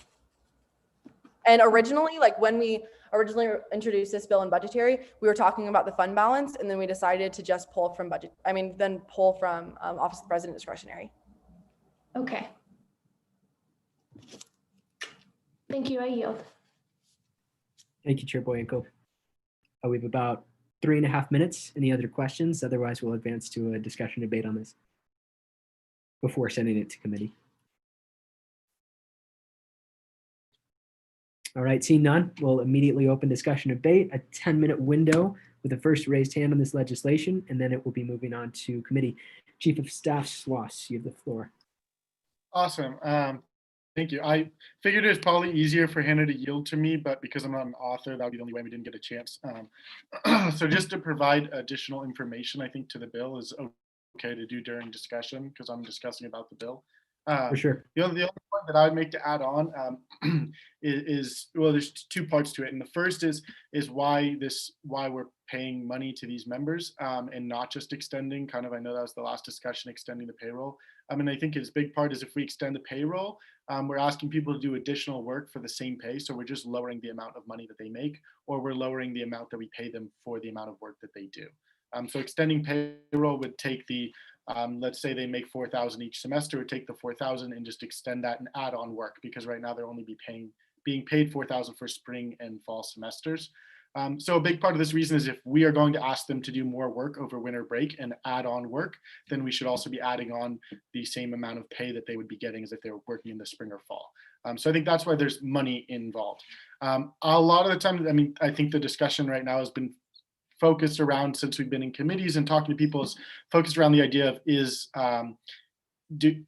should we be paying these people? Is it a good use of the money? Is it responsible? And I think the money is kind of almost a requirement in here of that they're being paid, and so we're asking them to work, and so we must pay. But to me, paying these members of cabinet is actually our way of holding them accountable. I know a lot of people asked about accountability and how we hold cabinet members accountable.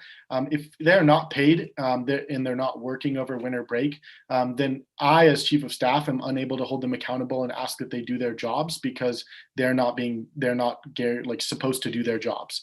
So it means I can't make sure that they're doing these work on these projects and engaging in these things. It most likely means we won't get enough engagement with the U+2 campaign, that we won't be able to get it on the ballot. But if we do pay them and we vote in favor of this bill and we support the idea of adding additional work over winter break, then they are required to fill out weekly reports. They're required to put in the hours. And that means myself and Clayton as chief of staff and deputy chief of staff are able to hold these members of cabinet accountable to guarantee that they do the work on behalf of students that benefit students, like affordable housing reform that could lower students' rents by $200 or $300. It means that I can guarantee that the work that they are supposed to be doing is done. But if we don't pass this bill and pay them, I can't guarantee that they have to do any of that because it won't be within their job description with a requirement. So to me, I think this is really valuable because it provides us the opportunity to make sure that the work that we want to be done is done. Thank you, Chief of Staff Sloss. Hill, I want to inquire, are you wishing to speak in favor or against? I wish to speak in favor. In favor, all right. Senator Osterhout, in favor or against?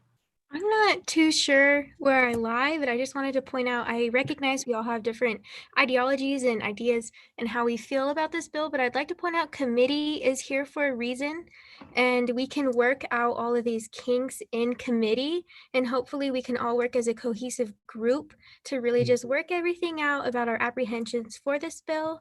So because it's not getting expedited, I think we feel very relieved at that. So let's just wait for committee, and then we can have some good involvement with everybody. Well said, Osterhout. Well, hey, back to Hill, and I will entertain a motion to move to previous question, but I do want to be mindful if folks do want to speak. So Hill, you have the floor.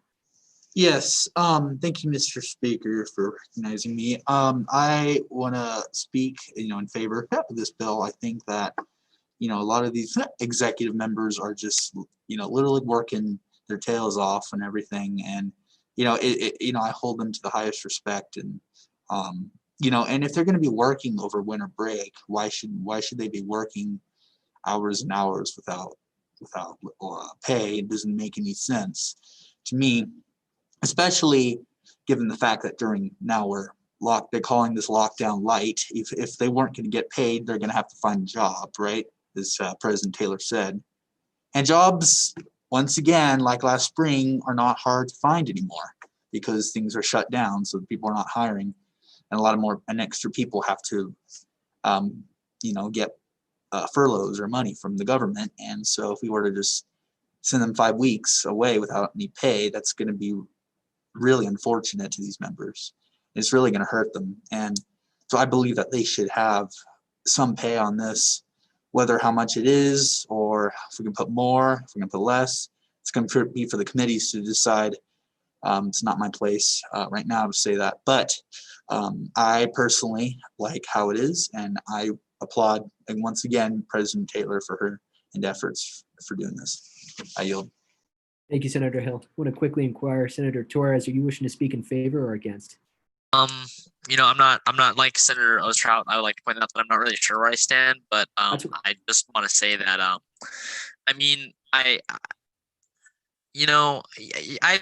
think we should just leave it up to committee and maybe synthesize our my brain's melted. Synthesize our we'll just work together on maybe on the objectives of the bill in committee. I do understand that, it's a very rough time for everybody right now. And, I don't want to see people not get paid, but yeah, I just think we should just wait till the committee. And that's all I really have to say. I appreciate that, Senator Torres. And just to clarify in how I'm operating Robert's Rules of Order here, if we can't open a spot for against, I will fill that spot with someone who's kind of in the middle, right? Who doesn't totally know, and then we'll come back to the affirmative. So yeah, Jesse Scacia, you have the floor. So just a couple points of clarification. I looked back at my job description and the other job descriptions, and they say fall, spring. They don't say like the whole year. So I know for me, it was my clear expectation as an employee that it was the semesters. So I think that kind of speaks to a lot of core confusion here. Appreciate you sharing that, Jesse. Moving down the list here. Daly, in favor or against? In favor. In favor, okay. Cruz Arizola, in favor or against? I just have a quick question. Yeah, for sure. Point of information. Go ahead. Yeah, point of information. There we go. Okay, I got clarification that this money it's coming from President Taylor's discretionary fund. Is that discretionary fund, does it receive student fees? Like, is it funded by student fees? Point of information, I'll just say anything ASCSU related is run by student fees. That's correct. Okay. Did that answer your question? Mm-hmm. Yep. Awesome. Chair Hazelton, are you wishing to speak in favor or against? Against. Okay, you have the floor, Chair. Yeah, thank you. So, and against is a really strong word. I think I have my own personal, as a senator, I want to come at this from a chair and talk about precedent for a little bit. So our precedent in ASCSU is known for, we are due a stipend-based payment. So we have heard a lot of hourly pay, salaries, a lot of these different terms have been thrown out. And I just want to get back to kind of how we are paid and why that is. So, sorry. So basically what a stipend is the idea of they are not rewarding is the wrong word.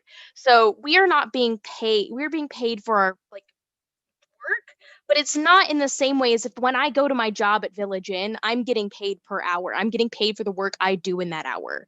A stipend is an agreement of here's a list of things your job is. You need to get these done, and we're going to pay you a lump sum. I think the biggest issue I have with this bill is the idea that people are coming in and looking at this like this is a job. This is not a job. I am not getting paid for the work I do. If I was getting paid for the work I do, I would not have to work at Village Inn. Yes, please see me for excellent pie. Thank you, Miles. But I wanted to point out that my job here at ASCSU is to run internal committee, and I am getting paid for that, a small portion. But I think rather than thinking of it as like a job in the traditional sense, think of it more as a scholarship. In the sense of I have an academic scholarship, and that academic scholarship, I get paid to have good grades. They're not literally paying me for my grades. They are giving me money in recognition of my efforts. And that's how we should view ASCSU as a recognition of efforts. But I also understand, I'm not trying to say people should work over break. I understand their concern, but also understand that this is a payment and a recognition of effort. And I'm going to do what I need to do to get my job done, because I joined ASCSU not for the paycheck, but because I feel passionate and I want to help students.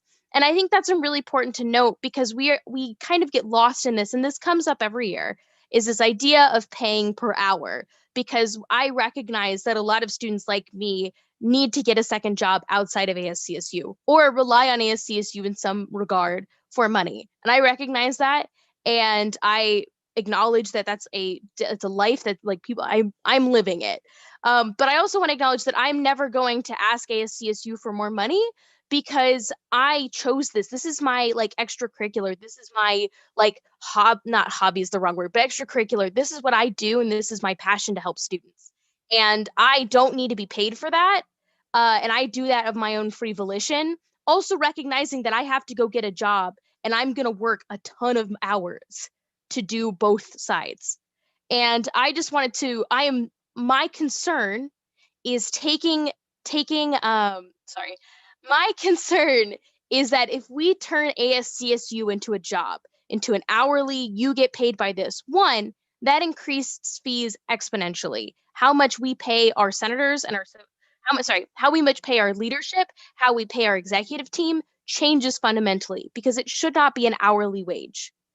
And we should be being paid in recognition of our efforts, and it's not a job. You're not getting paid for the work you do. I just think that's a differentiation that's really important to note, and is important for consideration in how we go forward with this bill. Thank you. I yield my time. Of course, Chair Hazelton, would you be willing to make a motion to extend speaking time? I've personally, how many people are on the speaking list? I'm concerned because we have a lot of things on our list right now. So I think if someone else feels that there's needs for more time, that's fine. I don't personally feel the need for it. Okay. So thank you, Chair Hazelton. If there's a motion, then we will consider it. Otherwise, we'll move directly I motion to extend time at least by like 50 minutes. Yeah, 15. Yeah, 15. Yeah, that's fine. Yeah, sounds good. Is there a second on that? Second. Okay. Keep in mind, we might not fill the full 15, but just as a window. All in favor, please say aye. Aye. Aye. All opposed? Nay. Nay. All right. The ayes have it on that one. Chief Justice Daley, you have the floor. Hi, thank you. I do want to recognize Chair Hazelton's point, but in the job description, specifically for cabinet, there is a specified time requirement. For example, for my job description, I'm required to work at least 20 hours a week. And if I didn't need financial compensation, that would be wonderful. And that would be a great privilege to have. But at the same point, there are a lot of people on cabinet that are paying their rent with this. And I would say it is a point of privilege to say that this shouldn't be a job. And a lot of people are looking at this as a job, and that's their primary means of providing for themselves, which is why we're trying to extend that, because what we've been hearing a lot is that job insecurity is a huge thing because of COVID. And there's a lot of other things that are to be considerations, and to be saying that we should be doing this for the students without compensation. I understand that. The students' interests are, my utmost priority. However, it is a lot to ask people to put in 20 hours a week as solely a volunteer position. And as much as I would love to do that, and I'm sure a lot of people would love to do that, that's not feasible, especially being a full-time student. The other thing I would like to add to this is that I understand, yes, there are fall and spring things that you're required to do per the job description, and that's why it says fall and spring. If you read the job descriptions that were sent out by President Taylor, and if you read the bill, there are specific sections added of tasks that are to be done in addition to these over winter break. Otherwise, they would not fall under this financial categorization, and we couldn't continue to fund cabinet with student fees, and that's why it is in there. So I would just like to clarify that, and I yield my time. Thank you, Chief Justice Daly. Want to inquire here, Senator Villasenor, are you wishing to speak in favor or against?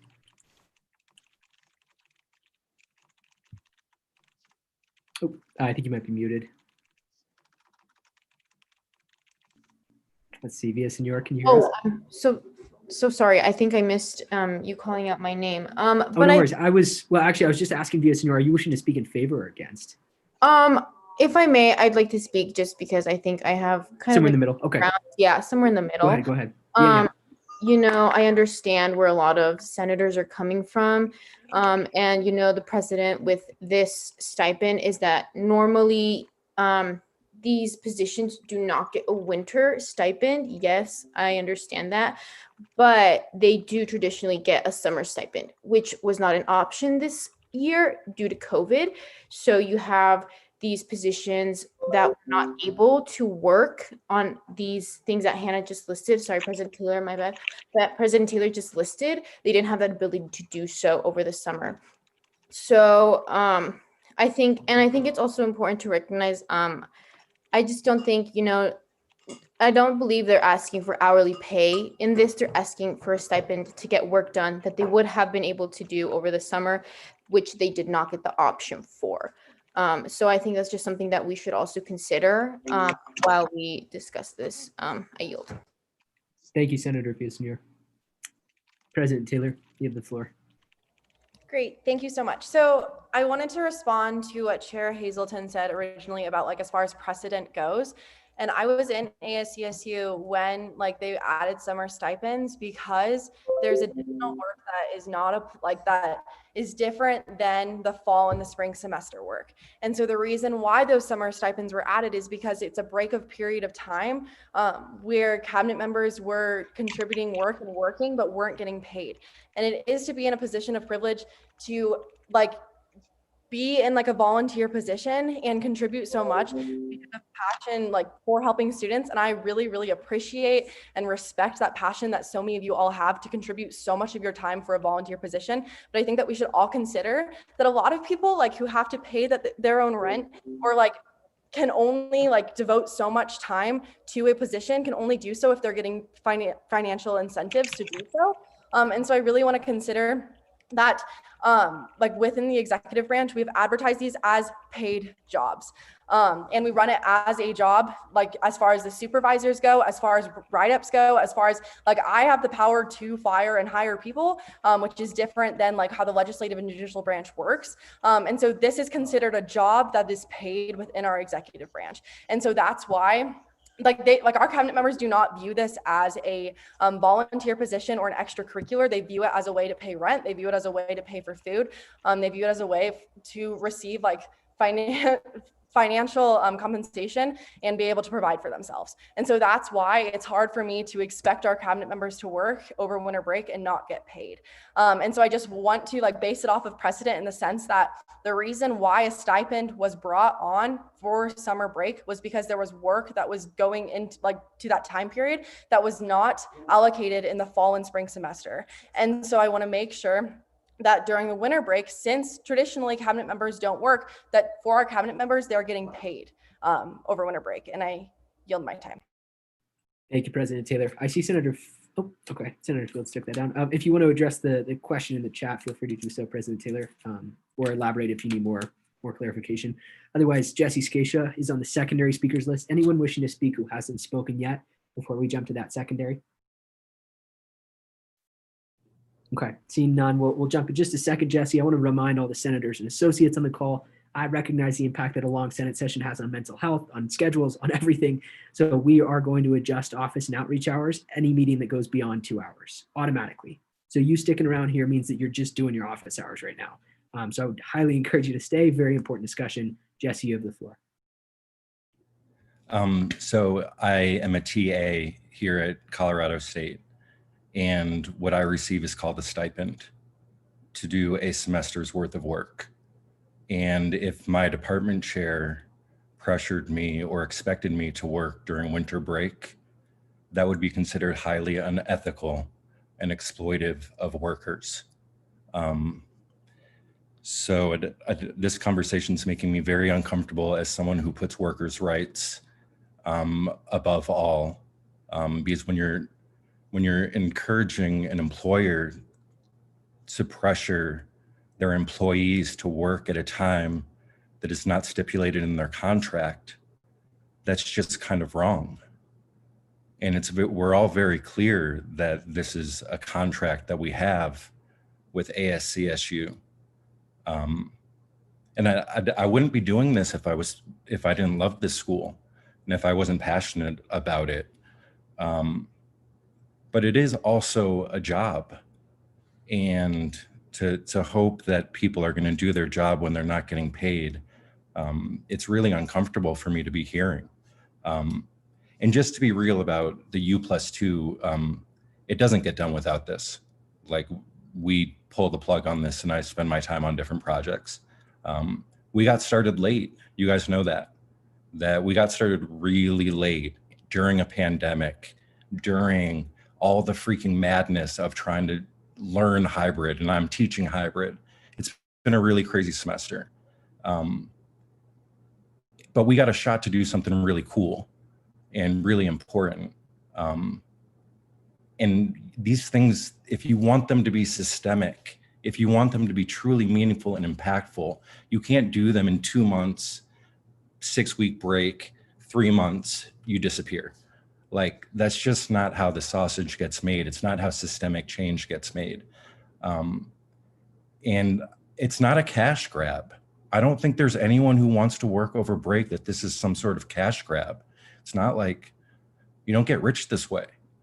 And the things that Hannah wants to support are the most fundamental things that a government does to provide for its citizens: affordable housing, health, food security. So I understand that there is a strained relationship here, but I don't understand it because I don't have the background. But these are good projects, and I think that we could be working collaboratively and putting the same energy that we're putting out tonight into, we care about the same stuff, right? Like, we are aligned in these values. So how can we work together to make them happen, make them real? And I think one way to make them happen, make them real right now, is to support a few of us working over break and making some stuff happen. Thank you, Jesse. Senator Hill, are you wishing to speak in favor or against? And we have about 3 minutes left. I wish to speak in favor. In favor, on the secondary speakers list as well. Senator Fields, are you wishing to speak in favor, against, or somewhere in the middle? Somewhere in the middle. Okay, sounds good. You have the floor. I'm just trying to, because I totally understand that we are all experiencing this pandemic, right? We're all going through it, and it's really whack. And I think that I would be so 100% on board for this if cabinet was working towards diversity and inclusion over this break, right? Because there are things that are not being met. There are things that are not being obtained within exec, within whoever's going to be working under cabinet, right? There's things that are not being met that we have been asking for years. And if you are going to tell me that you need money to work over break, just like any student who works on campus, because there are plenty of students who will not be getting paid over winter break, right? Like, if you are going to be asking for that, then what is the spring going to look like? Is the spring going to, like, are y'all going to be like showing all that hard work and dedication in the springtime? Are we going to see some real action towards diversity and inclusion? Are we going to be provided those Are we going to be provided those resources? And so if those things are not being met and we sit up here and approve this and people are going to be getting paid so much money, more money than any student who's going to be on this campus over winter break, and then things are not going to be met in the springtime, then who's going to be held accountable for that? And are we thinking about that as well? And I don't think that people have been doing the work, and that's why I don't know how to feel about this. I yield. Thank you, Senator Fields. Chair Rossler, are you wishing to speak in favor or against? I'll be speaking in favor. In favor. Okay. Well, to honor Senator Hill, I want to jump up. Senator Hill, you have the floor. We have about a minute left, so we're going to need an extension of time. And Hey, Christian, I just had a point of information for Senator Fields. Okay. Yep. With regards to, just keep it very short. Just a reminder, Chief Justice Daly, just to keep context here. Any point of information has to be a point of information. It can't be a rebuttal per se. So if there's any matter of interpretation. It's not a rebuttal at all. It's okay. a point of information about what she just brought up. So Senator Fields, I totally hear you. And we've been hearing a lot of the concerns about there is not enough diversity and inclusion, and we're not responding to these things. So one of the measures specifically in all of the job descriptions over winter break for paid positions is that there are 2 diversity trainings that all members of cabinet will be required to attend to be paid for. So that diversity measure is in there, and we'll be working specifically with, we're reaching out to the Pride Resource Center because they told us there are specific, they will cater specific workshops to the executive branch and the judicial to respond to the needs specifically for like hiring and other things. If we can get to the point, keep in mind, point of information should be like 20 or 30 seconds. And I right, appreciate but the your context scope of this, it is a little bit broader. So I want to respond in Yeah. a way that's holistic. I'll try to wrap it up though. So there are 2 specific diversity workshops that every member of cabinet will be required to do as part of their job description over winter break. Thank you, I yield. Okay, thank you, Chief Justice. Thank you. I'm going to need a motion to extend time. Otherwise, we're going to immediately move to passing this to committee. Okay, so I'm going to say what I have to say first, and then we'll motion. And I would just like to comment real quick. Senator Fields, Chief Justice Daly, folks, anyone who's wanted to talk about this very, very important topic, why I want to build it into the agenda in some way, a space where we can talk about some of these systemic issues. But if we could be mindful of that, just to take this in a different context, because I don't know if anyone wants to see a bunch of rebuttals in the chat. I know we all have very strong feelings about this. So just be mindful of that. That's all I ask. Senator Hill, I'm going to need a motion to extend, or we're going to move to committee to pass. Oh, motion to extend 5 minutes. Just 5 minutes. Okay. Just for the couple people left on this. Okay. Is there a second for that? Okay, I'm not hearing a second. There's a second there. If you could unmute in just a moment here, all in favor, please say aye. Aye. Aye. Aye. Aye. All opposed? Okay, you have the floor, Senator Hill, and 5 minutes extended. Thank you, Mr. Speaker. So I think that President Taylor and her cabinet has been working, their butts off every single day. I come here in the office, and unfortunately, and I'm one of the few senators who come into this office, and I see them running around. I think that it is very important to know that what they are doing a lot, and they deserve, to get paid. And they're helping the community. I see them outside getting signatures and getting, a bunch of different initiatives, U+2, that's previous administrations haven't done it. So to say that, they're not doing, things is unfortunate, and that they don't deserve their money, and that it's not the same thing as a job, that is just like a scholarship to like that, I think is quite frankly very disrespectful. And I think that we got to look at what they're doing, and that they're very strong people, and they're very strong bold actions are taken, and it requires money. And if we're going to be asking them to work during winter break, then they have we can't, they're not going to just do it for free. They can't just do it for free.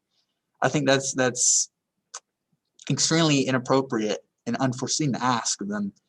And they're hard earned.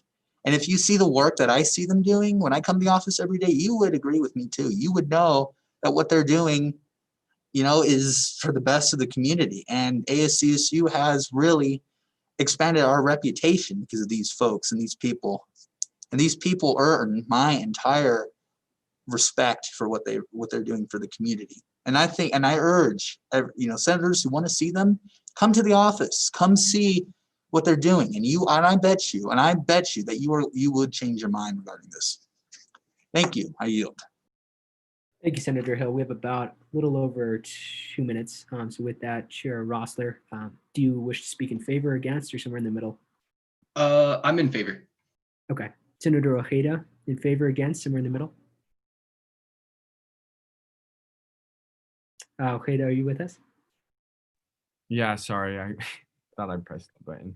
I'm kind of conflicted about this too, and I expressed this earlier to President Taylor, is that diversity is not just something you could check off by finishing 2 trainings, and that's what we're getting at. And as SCPS representatives, and that's who's talking about this, and that's what needs to get through people's heads, is that we're representing specific offices and we're asking for diversity, and we want diversity, and we haven't seen it. And so this is why we're really pushing it, trying to push it at least in this bill. It's not necessarily that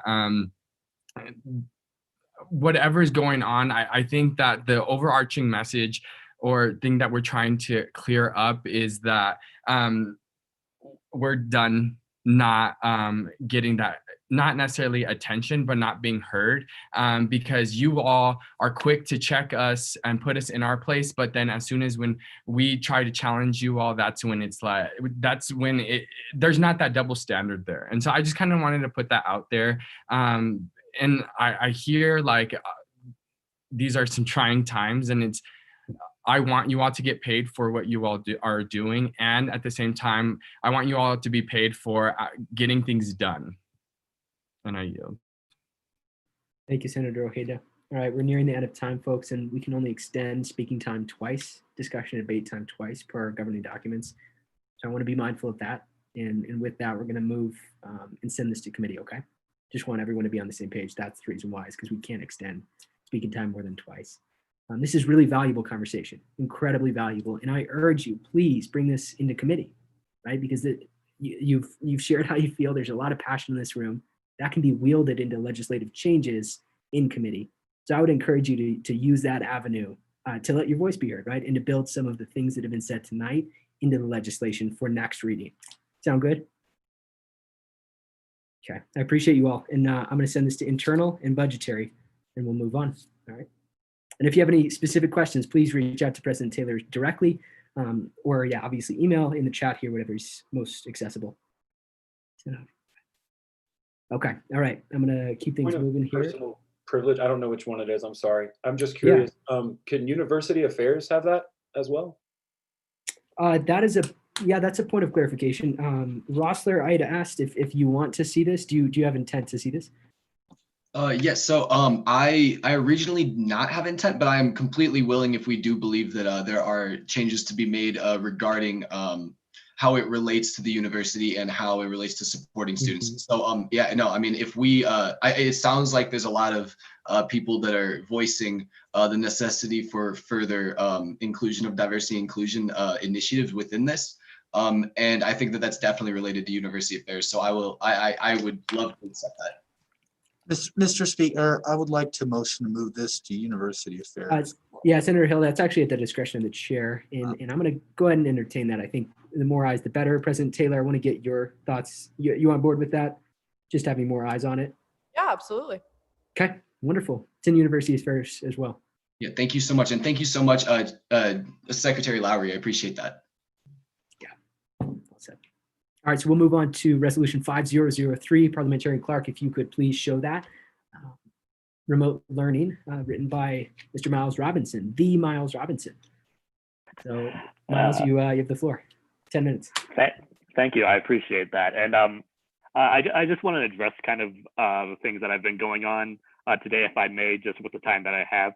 I just want to say that not everything has to be a divider. Not everything, we should not be here in the space to find enemies or to burn down bridges or to do anything like that. because nothing is going to get done if we continue that attitude. And that's not directed at anybody in particular. It's just the attitude that I've been seeing today. And I think that, we need to be more open to listening, and to, be more comfortable in having those conversations and not being so, pessimistic about it, if that makes sense. But anyway, let me get off my high horse and let me actually tell you about this legislation. So for those who don't know me, I'm Miles Robinson. I represent the STC here in ASCSU. And this is a resolution that I wrote that is meant to support the efforts of the STC, the Vice Provost, CSU Online, or CSU Extended Campus as they're known, and a whole bunch of other parties. They have been working for a long time to help streamline a platform for remote and online learning. And that's very important, especially in these times, considering the accessibility issues and the amount of different platforms that students have to jump through just in order to get their basic higher education. And so, this resolution is essentially just saying that, we want to support those efforts and we share that desired outcome. And you can read sort of the specifics there and kind of the reasoning behind it. But essentially, this came up early in this, well, even it came up last semester. I'll kind of tell you the story about how it, about how the idea came up. I remember over last semester, I think Ariane or Senator Athey and Chair Hazelton will remember that we all met together to discuss things as it comes to accessibility. And we were trying to find a platform for us all to congregate in, to communicate and discuss ideas. And for Senator Roberts, who, for those who don't know, she's hard of hearing. The platform that we decided to use was not accessible to her because there was no access to live captioning or anything like that. And so, when you think about it, think of the amount of students on this campus who have to go through that same thing, who have to struggle through platforms that aren't accessible, and therefore they do not have the means to properly engage in the education that they are seeking. Luckily for me, the SEC and a whole host of other parties that are involved in this, as you can see in the legislation, we're already working on that. And this can be an absolute game changer. It can be an absolutely fantastic thing. But they've been developing a system that allows for live captioning, for closed captioning after the fact. It allows for multiple use of cameras. It allows for interpreter access. There's a whole range of different things that that this new platform can provide, and it'll be like I said before, it'll be a real game changer and a real step toward access, and beyond that, toward universal design. I won't go into, I won't read every word of that legislation, but that's essentially what this resolution is. And it's basically saying that we as a Senate support that. We want to see a platform that strives toward accessibility, and we want to see that done. And I forgot to mention this, but they plan on having that implemented by the start of the spring semester in 2021. I'll leave the spiel there, and if anybody has any questions, by all means, ask them. I'd be happy to answer those. Thank you, Senator Robinson. With that, I'll open 10 minutes of questions for Robinson. This will be going to committee, is that right? Okay, so there will be eyes on it outside of this. Any questions for Robinson? And I do want to be mindful, some folks have reached out and said, I'm in a different time zone. I have to go to bed because it's really late. Believe me, I understand that. If you do need to make that choice, I understand. I'd ask that for those of you who can stay, keep in mind we'll be adjusting hours. So once you leave, Reyes clocks it in and he'll calculate that in terms of how many hours roughly we'll be asking of you. So it's tiered based on how long you stay. Any questions for Robinson?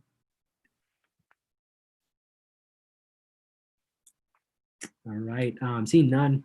Or there we go. Yeah, Hunter Ogg. Yeah, gallery member. I suppose. Let me check here. Miles Robinson, would you be willing to yield to the gallery member? Although, no, my apologies. Hunter Ogg actually does the speaking rights. Yes, since he's a president of a college council. Go ahead.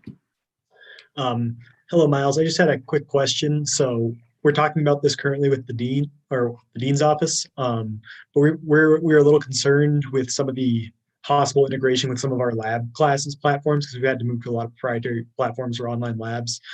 Do you know how easy it is to like? Are there any like? I don't know how much technical details you know. Are there like any APIs for outside third-party platforms to access the current platform you're talking about? Or? Yeah, thank you for that question. I don't know that specifically. I would imagine that the platform that they're designing can be implemented into that. I'm not sure you'll come into a problem there. I know that I think Brittany is still here. Hopefully, and I'll yield to her if she has any more insight on that, if she's here, that is. Hi, everybody. This is Brittany Otter from the Student Disability Center. Thanks so much, Senator Robinson and Hunter, for your wonderful question. Yes, so we do contract with an external vendor right now and plan to do so in the future as part of this plan. And there are some external APIs that we can build in to a variety of programs and software that we contract with. And as part of those software programs that we contract with in our procurement process, through our procurement office, accessibility is part of our contract with those programs and companies. And so we'll work together to find resolutions and solutions for any of those options as part of our contract. But yes, we do have external APIs if you're wondering. Yeah, cool.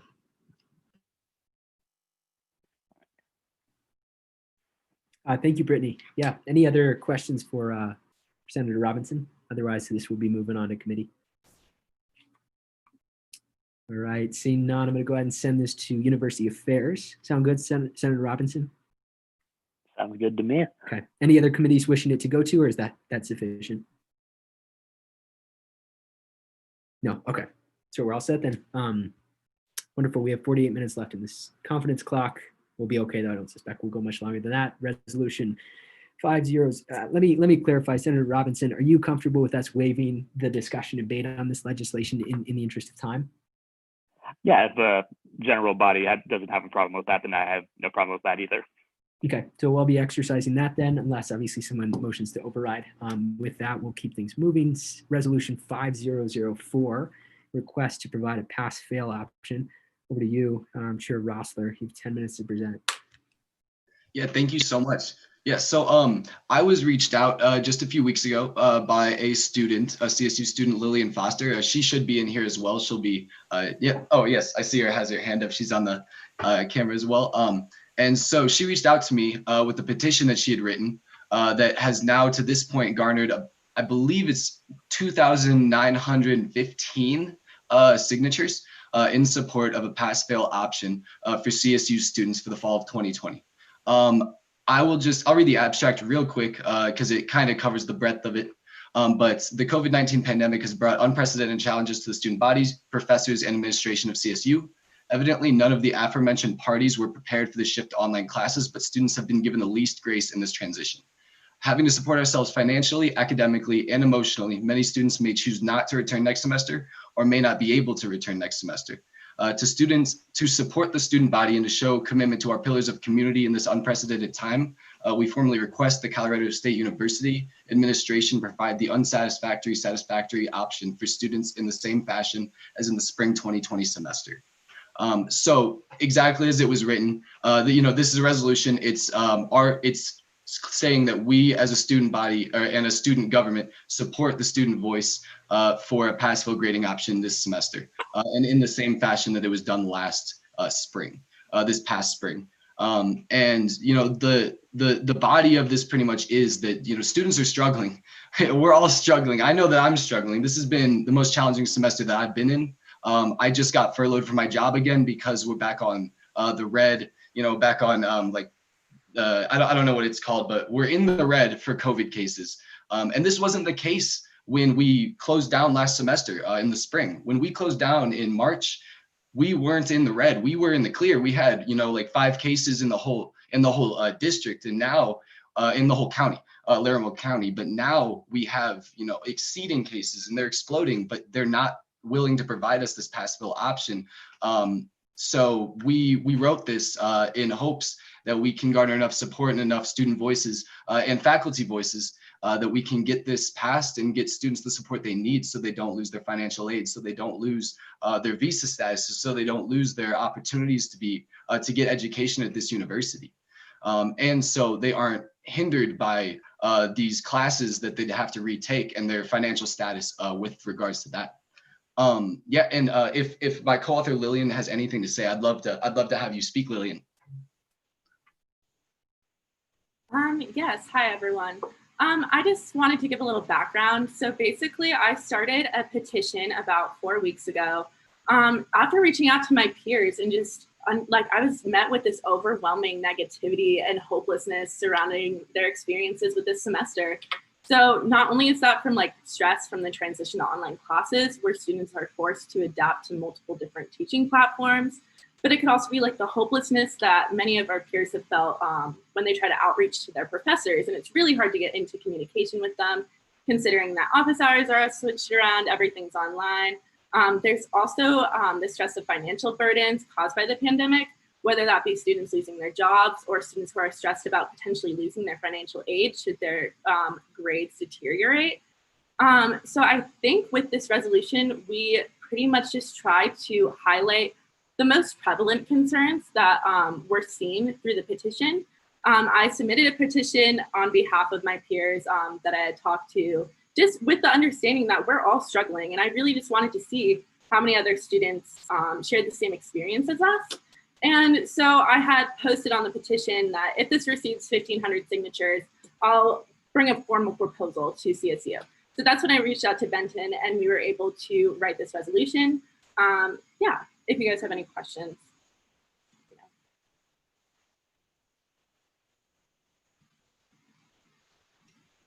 Sorry, yeah, that was opening up. I wasn't sure if you were passing that to Chair Hassler. So with that, we'll have 10 minutes of questions with the first raised hand. Let's see, need to get situated here. Any questions? Otherwise, we will send this off to committee and make some changes and bring it back for second reading.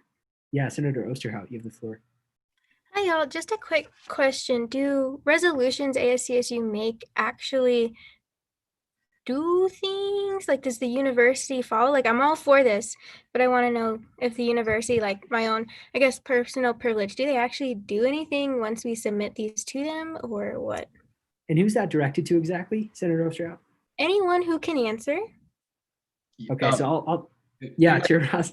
Well, I'll take a stab at it. I'll say there's some nuance there. I think a goal that we had going into this year is to restore the legitimacy and the impact of a resolution, right? So you stipulate it goes to President McConnell. It goes to President McConnell, but the question is there follow through on that, right?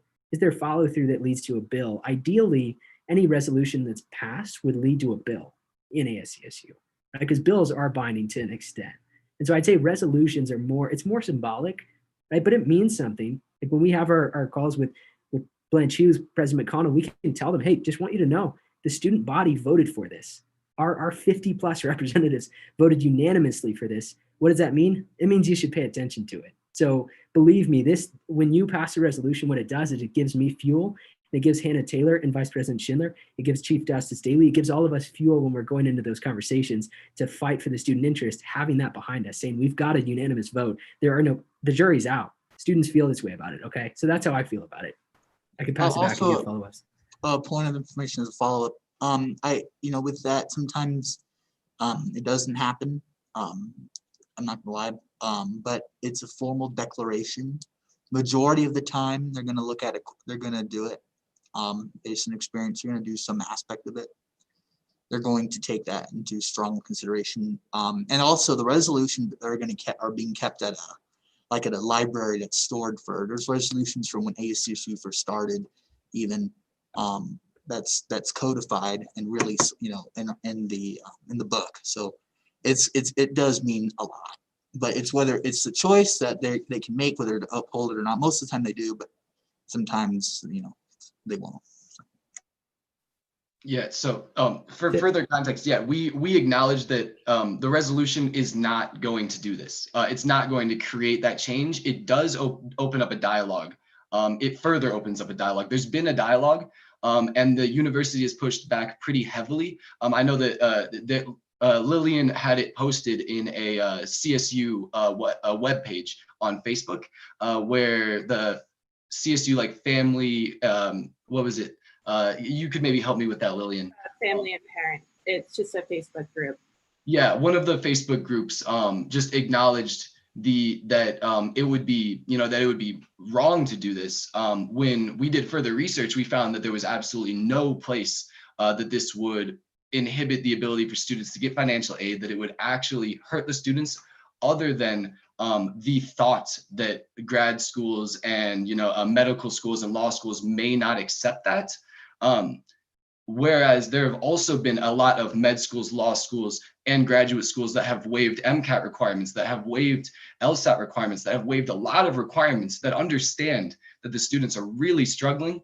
And so this is our push to support the voices of the students and to give attention to this issue by passing this resolution that states that we, as the student body, support the student voice, that we want this option. And it'll give Lillian and I a lot more weight when we have these conversations with admins, because this resolution has already started conversations. It's already been sent out to a lot of admins. They've looked at it and they're in contact with us right now. I heard President Ogg speak earlier about the outreach that he's done, and I didn't actually even know some of that. And I am so happy to hear that, you know, IT knows that this is possible, that the university knows this is possible. It's just whether we are going to push hard enough that they'll actually listen to us. And so that's why we are here with this resolution. Thank you. I yield. Thank you, Senator Ostro. Great question, though. Very, very, very important question. Keep asking that. We can always continue the dialogue on that specific point. Mitchell Ballew, you have the floor. Yeah, hi everyone. So I serve as the Director of Academics in the Executive Cabinet, and I just wanted to provide some background information regarding— just to clarify, Mitchell Ballew, let's see how we could do this. So this is question and answer. So if you have pertinent information, we might save that for discussion debate. Is that okay? Yeah, I mean, whatever works. Yeah. So do you have a specific question for these folks? Otherwise, what we could do is the next person that asks is asking to Rossler, and then Rossler could yield to you if he suspects you have information on that. Okay, yeah, I don't have any specific questions. I was just going to provide some information. Okay, for sure. Very valuable, but I'm gonna jump to Senator Torres, and then we'll hold that onto that one. Okay, Mitchell? Okay. So hey guys, I think it's number one. I think it's a good resolution. I think it's really good. But I guess my only question would be, have you guys really conducted any? I know it's pretty popular just within my own circle. When I was at CSU in the dorms, I know from my inner circle, a lot of students were interested, and you know they talked about this, just in the beginning of the semester, that they would rather have a pass fail option. But when you guys have you like thought about doing any like surveys to get like the surveys for reasoning of just to like, you know, understand the numbers of who would support this? Just wondering.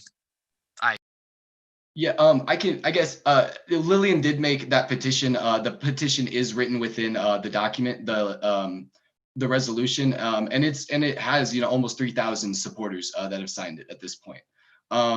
Beyond that, we have ourselves spoken with a lot of students and friends and peers that have all voiced that this is necessary. And I know for myself, in my close circle, I have I believe 4 friends that have all said, like, I will use this. My GPA is going to be hurt. My financial aid is going to be hurt. And so from my interactions with folks, as well as like in different, like even in our committees, in our conversations that we have between senators, everybody's voicing that we're struggling, and that we need some form of relief. So this is what we believe is a small step in that relief.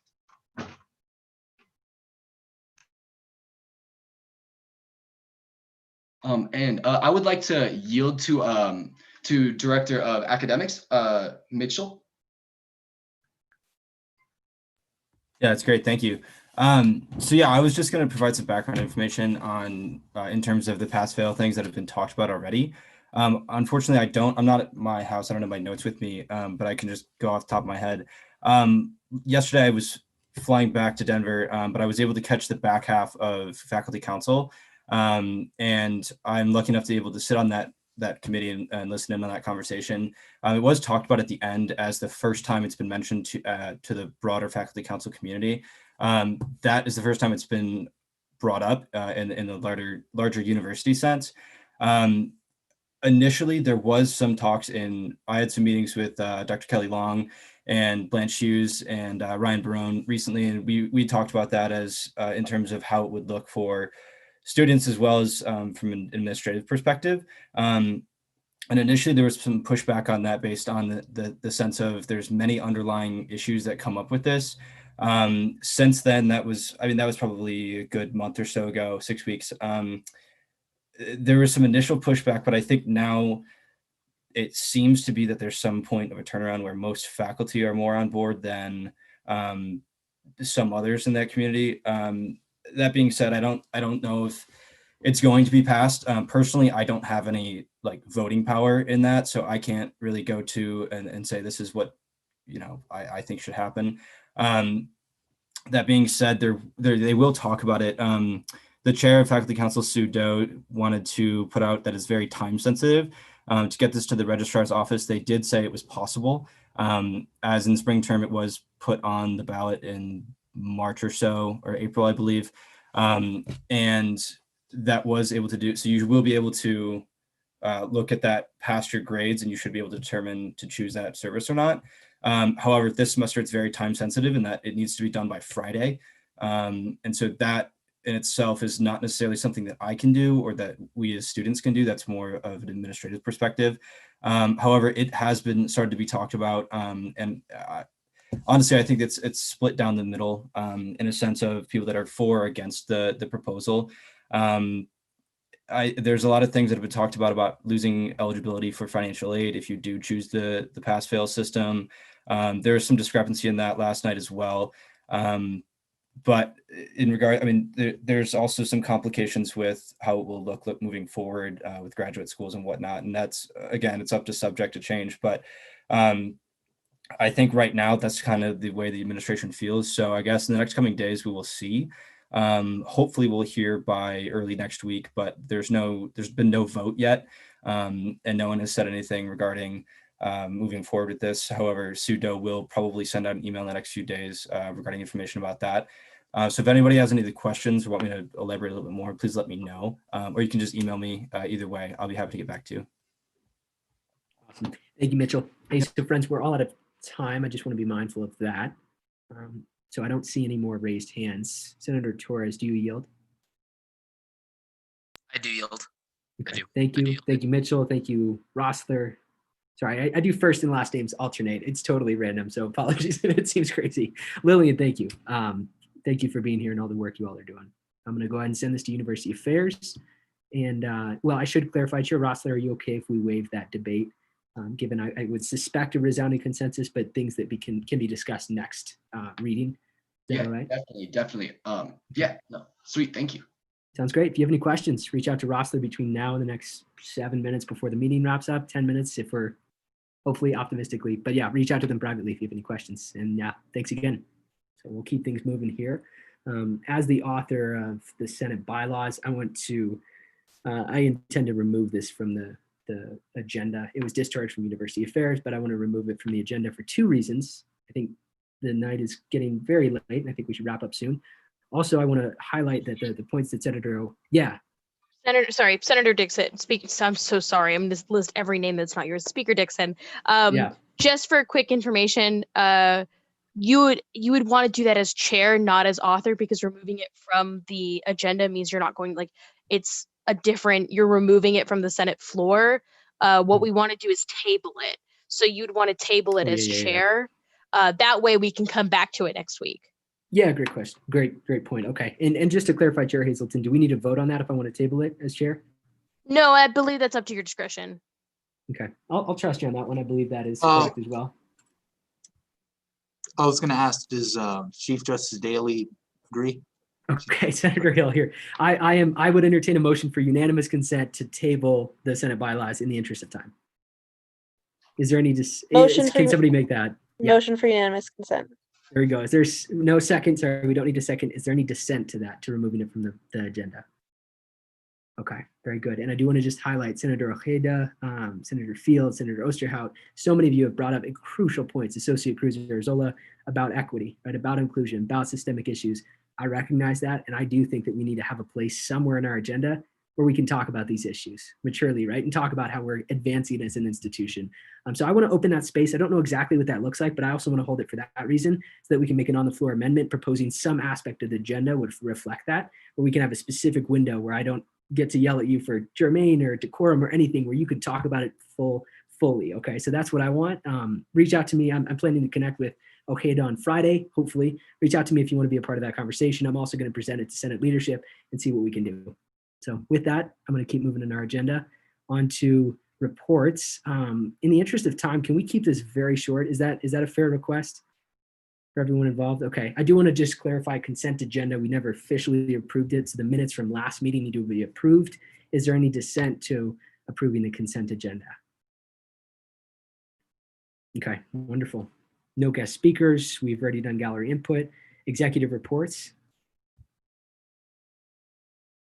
And feel free, if you say I want to waive my reports for this week in the interest of time, I would respect that. Point of information, Mr. Speaker, where was Yeah. Resolution 5004 sent to in terms of committees? Oh, thank you. That was sent to University Affairs. Thank you. So Rossler, I'm expecting your vice chair to chair that meeting when you present that legislation. So we both have resolutions at the committee. I was going to yield to Miles for when I was presenting mine, and then I was going to switch it back for when he was presenting his.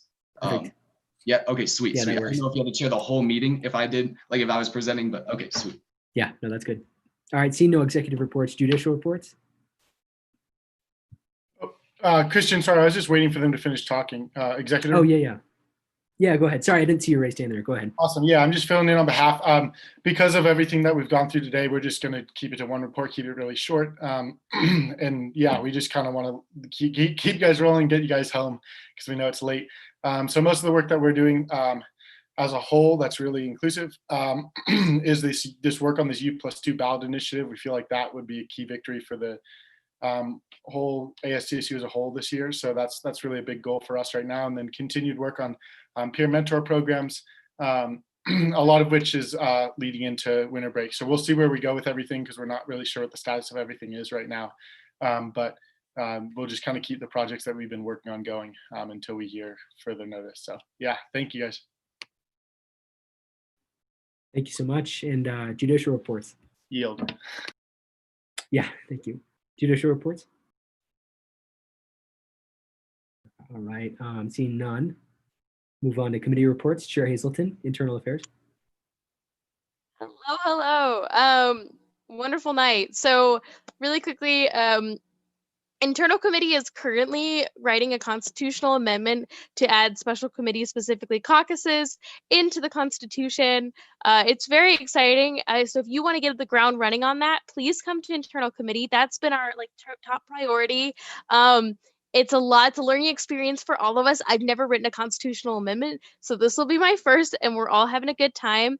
If you want to review any internal documents, I know we've also, there's been a lot of conversation. I know us as a leadership team are relooking the job descriptions. So if you want input on that, please let me know.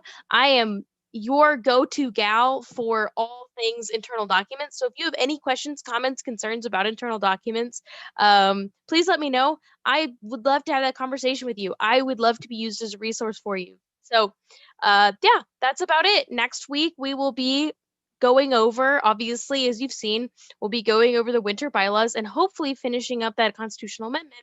So by the next semester, that'll be the first thing on the agenda. So thank you. I yield my time. Thanks, Chair Hazelton. If you could drop your information and committee time in the chat as well. The Zoom link is the same for all committees and caucuses. It just depends on the time. So go to the ASCSU Senate webpage. Kevin Clark, could you drop that Senate link in the chat for the website? If you go on there, you can find the link and all of the times for committees and caucuses. It's required that you attend a committee if you are a senator or associate, one committee. And if you attend a caucus, then that's an additional hour. Okay. With that, University Affairs Chair Rossler. Yes, so we discharged the 50th Senate bylaws. We're working right now on our own bylaws to codify or to ratify our bylaws. So then we actually have as a committee have our own. And we had guest speaker President Taylor come and speak with us about her bill that we will talk about this upcoming week as well. So we meet 3 to 4 p.m. on Tuesdays. Please join us. We would love your input. We work on everything with regards to advocating for the student voice that is not related to the budget or related to internal documents. So please join us. We're gonna have some awesome conversations. Thanks, Chair Rossler. Budgetary Affairs, Chair Boyenko. Thank you. Last week we talked about the winter break job description bill, and we will again this week because it's officially in our committee, so we can make some edits if we feel that's necessary. That's going to be an exciting conversation. Our meeting time, I'm dropping it in the chat, is 2 to 3 every Friday. I would appreciate y'all showing up because we are currently beating university affairs with attendance, and I'd like to continue beating them. And also the committee is really fun. We're coming for that record. Week by week. Up in here. Women's Caucus Chair McCall. Hi, yeah.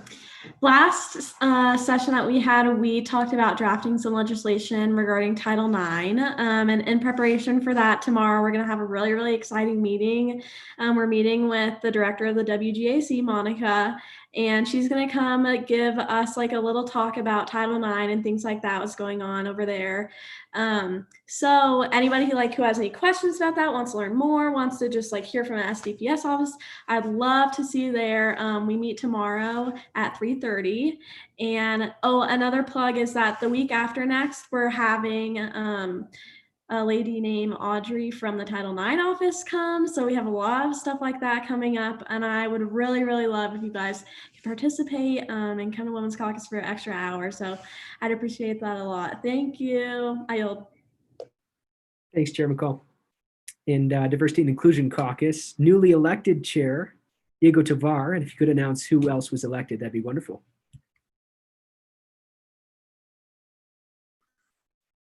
I think it's past his bedtime. So you know what? He messaged me. Sorry. So Vice Chair Rachel Jackson, if you would be able to make that announcement. We have Senator Tovar as the chair. I'm sorry, I'm very prepared. He didn't tell me he was leaving. I'm your vice chair. And then we have Mia from the NAC office is the secretary. And then, I'm sorry, I forgot who was the outreach coordinator, but it literally just happened me. 2 or so hours ago. Shaylee, yes. And I'm very excited. I'm sorry about that, Shaylee. I'm very excited for the work we have ahead of us. I'm excited to, build up our membership. Today we talked about transparency as well as inclusive language and how we can relate that to ASCSU. And I'm super excited. Yeah. Come to Diversity and Inclusion. It's Wednesdays 4 to 5. I'm going to drop a link in the chat right now. If you fill this out, if you haven't done this yet, please indicate which committee you want to attend. And there's also, we added the caucus on there. So you can choose, say, I want to join Women's Caucus, I want to join Diversity and Inclusion Caucus. Please fill that out if you haven't yet. We're going to keep things moving. Legislative officer reports. Clark, could you make a quick announcement just about the website tracker? Sorry, the legislation tracker in the website? Yes, absolutely. For the sake of time, Evening Senate, I am going to share my screen for probably 3 seconds. But if y'all just go over to ascsu.college state under the Senate tab, we worked on a new legislation tracker over break. It is basically a Google Sheets form, but the really nice thing about this is that we can really just have it modified and updated as quickly as possible. So in here you have all of the bills and resolutions that were passed and are also currently active as well. Yeah, that's pretty much it. I yield. Thank you, Parliamentarian Clark. Speaker Pro Tem Reyes, do you have a quick announcement? Yeah, I'll keep this pretty short. One, office hours, yes, will be amended for this week. So if you also do need time off, I know it's, especially with break coming up and finals and everything, please let me know. I'm more than happy to work with you on that. I understand the stress of fall semester and finals and all of that coming up. I also wanted to give an update. Feel free to join virtual office hours at any point in time.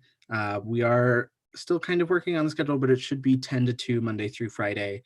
There should be a link available for virtual office hours to just come and chat with us. Feel free. I also wanted to quickly touch on the Zoom chat. So Zoom chat is not a usual function of Senate, and I want us to be very mindful of how we're using it. I understand things can get very heated, things can get very tense, and it's inherently the space is debate, and so there's yes and no, and there's not a lot of middle ground for a lot of things.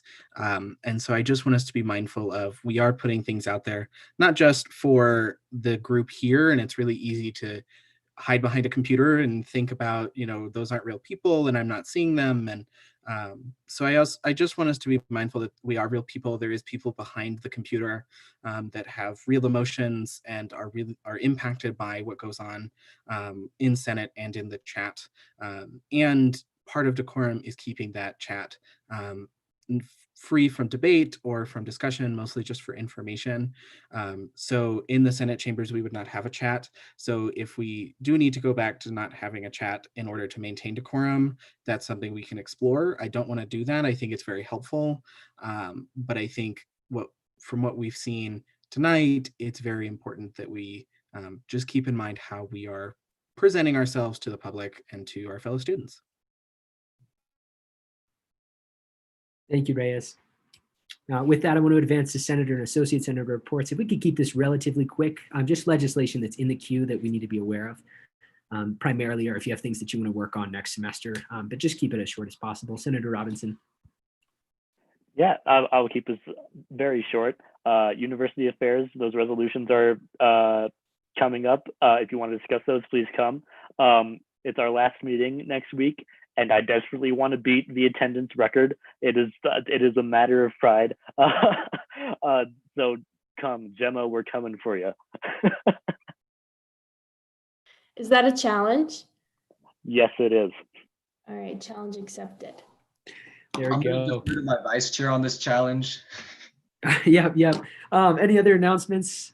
Here's what I'll do, actually. I don't see any in the hands raised, so please message me directly. I'm going for announcements. I just want to do this directly to me. Is that okay if you just message me with the private chat function, just in the interest of time? If there are any events, anything that you want people to be aware of, any awareness weeks, awareness months, please message me directly right now. I saved the private chat on my end. I'll go through it later and make sure to add that to emails and to messages that go out on Remind, okay? So if you have any events you want to make the group aware of, please message me directly, okay?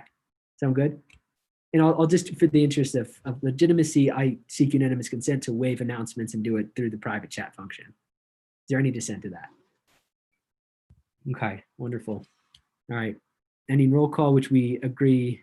So if we could get a quick screenshot, Reyes, let me know when you're ready.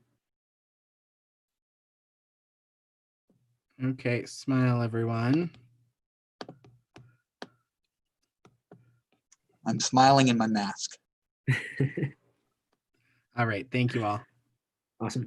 All right, so we waive the fight song on any meeting that goes past 2 hours. We will adjust office hours. All of you who have stuck around, we know that you're here. We calculate it, we see it, and we're going to adjust office hours, okay? If you haven't done them yet or not super familiar, Clark, could you drop that link in the chat? Do you have that handy?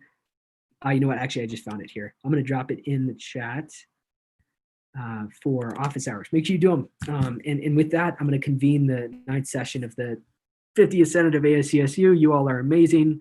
Love y'all. Appreciate y'all. And let's talk soon, okay? And I'll stick around if you have any questions, all right? But please do your office hours and outreach hours. Bye. Good night, everyone. Thank you, Christian. Yeah, everybody have a good See you, one. Benton. Good night, y'all. See you next Good week. night.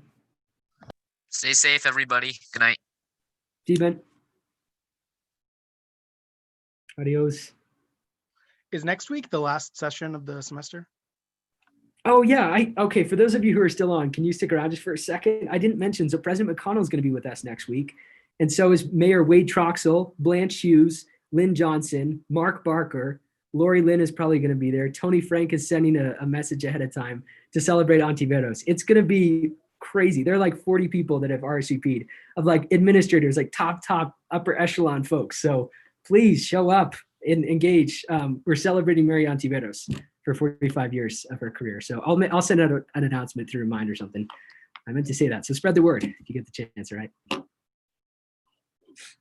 Other than that, if you have any questions for me, I'll stick around for a moment. You should add like the cake emoji to the chat so we can all have virtual cake together as a celebration. There you go. Are you talking? All right. Well, I might actually, I might wrap up here if there are no questions. Yeah, all I was gonna add, Christian, was that we need to I want to set up a meeting with you tomorrow, Yeah. like later in the afternoon, just to talk about a couple different things that happened today. Nothing bad, just some information that I was noticing, Yeah, just for to sure. like keep you up on what I was thinking. But that's it. Have a good Sounds good. night. Keep an eye out for it. Thanks, Marlis. Chair Hazelton, thank you. Yeah, I just had a quick question. So I'm a little new Yeah, at these sure. meetings. So if I have like information relevant to a question that somebody asked, is there a good way to communicate that in future? Yeah, you have information related to somebody's question that they asked? Yes. So like I wanted to share some information like in the earlier one relevant to the how many students are interested in the pass-fail grading system. That question was not addressed to me though. So is there a good way I can answer that? Yeah, so the within best way procedure? to do that is to message the author directly and say, can you yield to me on the next turn? Okay, got it. Thank you. Hey, Yeah, Chris, of course. To that point, actually, to support Hunter, that's a problem I was running into too. Is Mm. I know that we took away private chats because we don't want that like side conversation going on, which I totally agree. But A point of clarification, real quick, Jasper. That actually hasn't been taken away yet.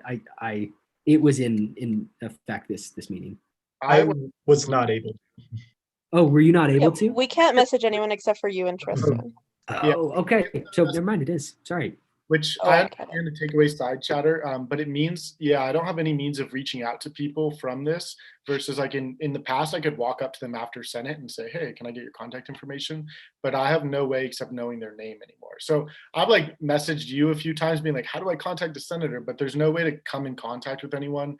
Yeah. That was the way I used to get phone numbers from it. So I'm wondering, is that something we can bring back with that usage? Because you guys can say you can save the chat so people won't do private conversations, but What we could do, Jasper, is we could make the authors co-hosts once they start to present, which usually happens, but then you can message the author directly. Okay. And I'm happy to kind of map out some of the other situations, but I think generally speaking, it's better not to have that private chat function just to make sure everyone's engaged and present. So maybe let's look into that. And if you can think of other examples where we would need to speak directly to someone, maybe we can make them a co-host at the beginning of the meeting. I think we have like 7 spots maybe. So we can do that for so for yourself, for President Taylor, for Schindler, we can do that for those folks as well so that they can be reached in that meeting. yeah, I want to be able to follow up after Senate or during Senate, and I can't do that sometimes because I don't know how to reach people. But Yeah. And that's also why I opened this space at the end of the meeting. So if you wanted to say something directly to folks, you can do that now, Yeah, Jasper, I was also going to say, we have every senator's email. So if there's a senator, obviously like the public or other people we don't necessarily have contact info for, but if there's a specific senator you're wanting to get in touch with, we're more than happy to give you their email to reach out to them. should I just email you guys about that? Yeah, either Christian or I should have access to that. Sounds good. That's all I have. I'll jump off. Oh, the last thing is, Christian, are you able to make interbranch meeting tomorrow at 12:15 with Peyton and the other heads? Okay, cool. Yeah, that should work. Sweet. I'll reach out to some folks from my team too to see if they can make it. Okay. Thank you. All right. I'm going to wrap up here if that's I have all one right. question, really quick Oh, yeah, question. yeah. Tomorrow is the bi-monthly meeting with SDC with you. I'm just curious if you're still going, just so I can. Oh yeah, let me double check. I'm almost Be in certain I the have that know. on my schedule. Yeah. Okay. Do you have a question, Shaylee, while I'm looking at my calendar? Yes. So I had two questions. I know everyone's been asking to set up meetings, but if you're free anytime soon, if we could set up a meeting just to discuss some things. Yeah, of course, always available. Yeah. Well, I should clarify not. I was always gonna say, always. I always want to be available. So please reach out. Let's find a time. Yeah, I'd Okay. love to sit down. I'll shoot you a message or something then. And then Okay. I had another question. I've been wanting to go to like the office hours from like 10 to 2, but I sometimes just don't have anything and I just need to do homework, and sometimes I kind of just want the human interaction. I was wondering if that would be appropriate. Of Yeah, course. no, that's totally fine. Feel free. I mean, if you're just wanting people to talk to or say hi and do homework with, that's totally more than fine. You don't necessarily have to have legislation or anything legislative to work on. Listen, it's hard being an extrovert during a pandemic. Yes. It's rough. But yeah, I mean, I'll try to pop in tomorrow or something. All right. Well, y'all have a good night. I'll message you, Christian, and yeah. Sounds good. Have a good Awesome. one. Bye, Shaylee. Bye. Ariadne messaged you, so you're all set. Yep, thank you. Perfect. Any other questions? I'm going to stop the recording. Yeah, that works. I have one super question. Actually, can we wait 1 second? Sorry, real quick, Jess, before we stop the recording. If you want to email me, ASCSU_Senate_speaker@mail.colostate.edu. Would love to field any questions, answer any questions you had about today's session, or support you with any legislation ideas. So feel free to reach out, and thanks again for tuning in. Okay, so sorry about that. Senator Athey, who does Brittany report to in her interim role? I know that SEC just got a new director. I just want to send a note because she's like been in Senate every week and like stayed on late tonight. And I just want to send her supervisor a quick note of support if you know who it is by chance. I don't know. I could tell you in our meeting on Friday because I have a meeting with her tomorrow and I could ask her. Okay, that cool. person just recently got put in, so I was actually unaware that she now had a boss. So Yeah, it just got announced, I think, on our listserv like yesterday. Anyway, I was just curious, and since you were still on, I wanted to ask quick. But it's late. You all go home and get some rest. Hey, Reyes, would you be able to go to the bottom right of this screen and click, there should be an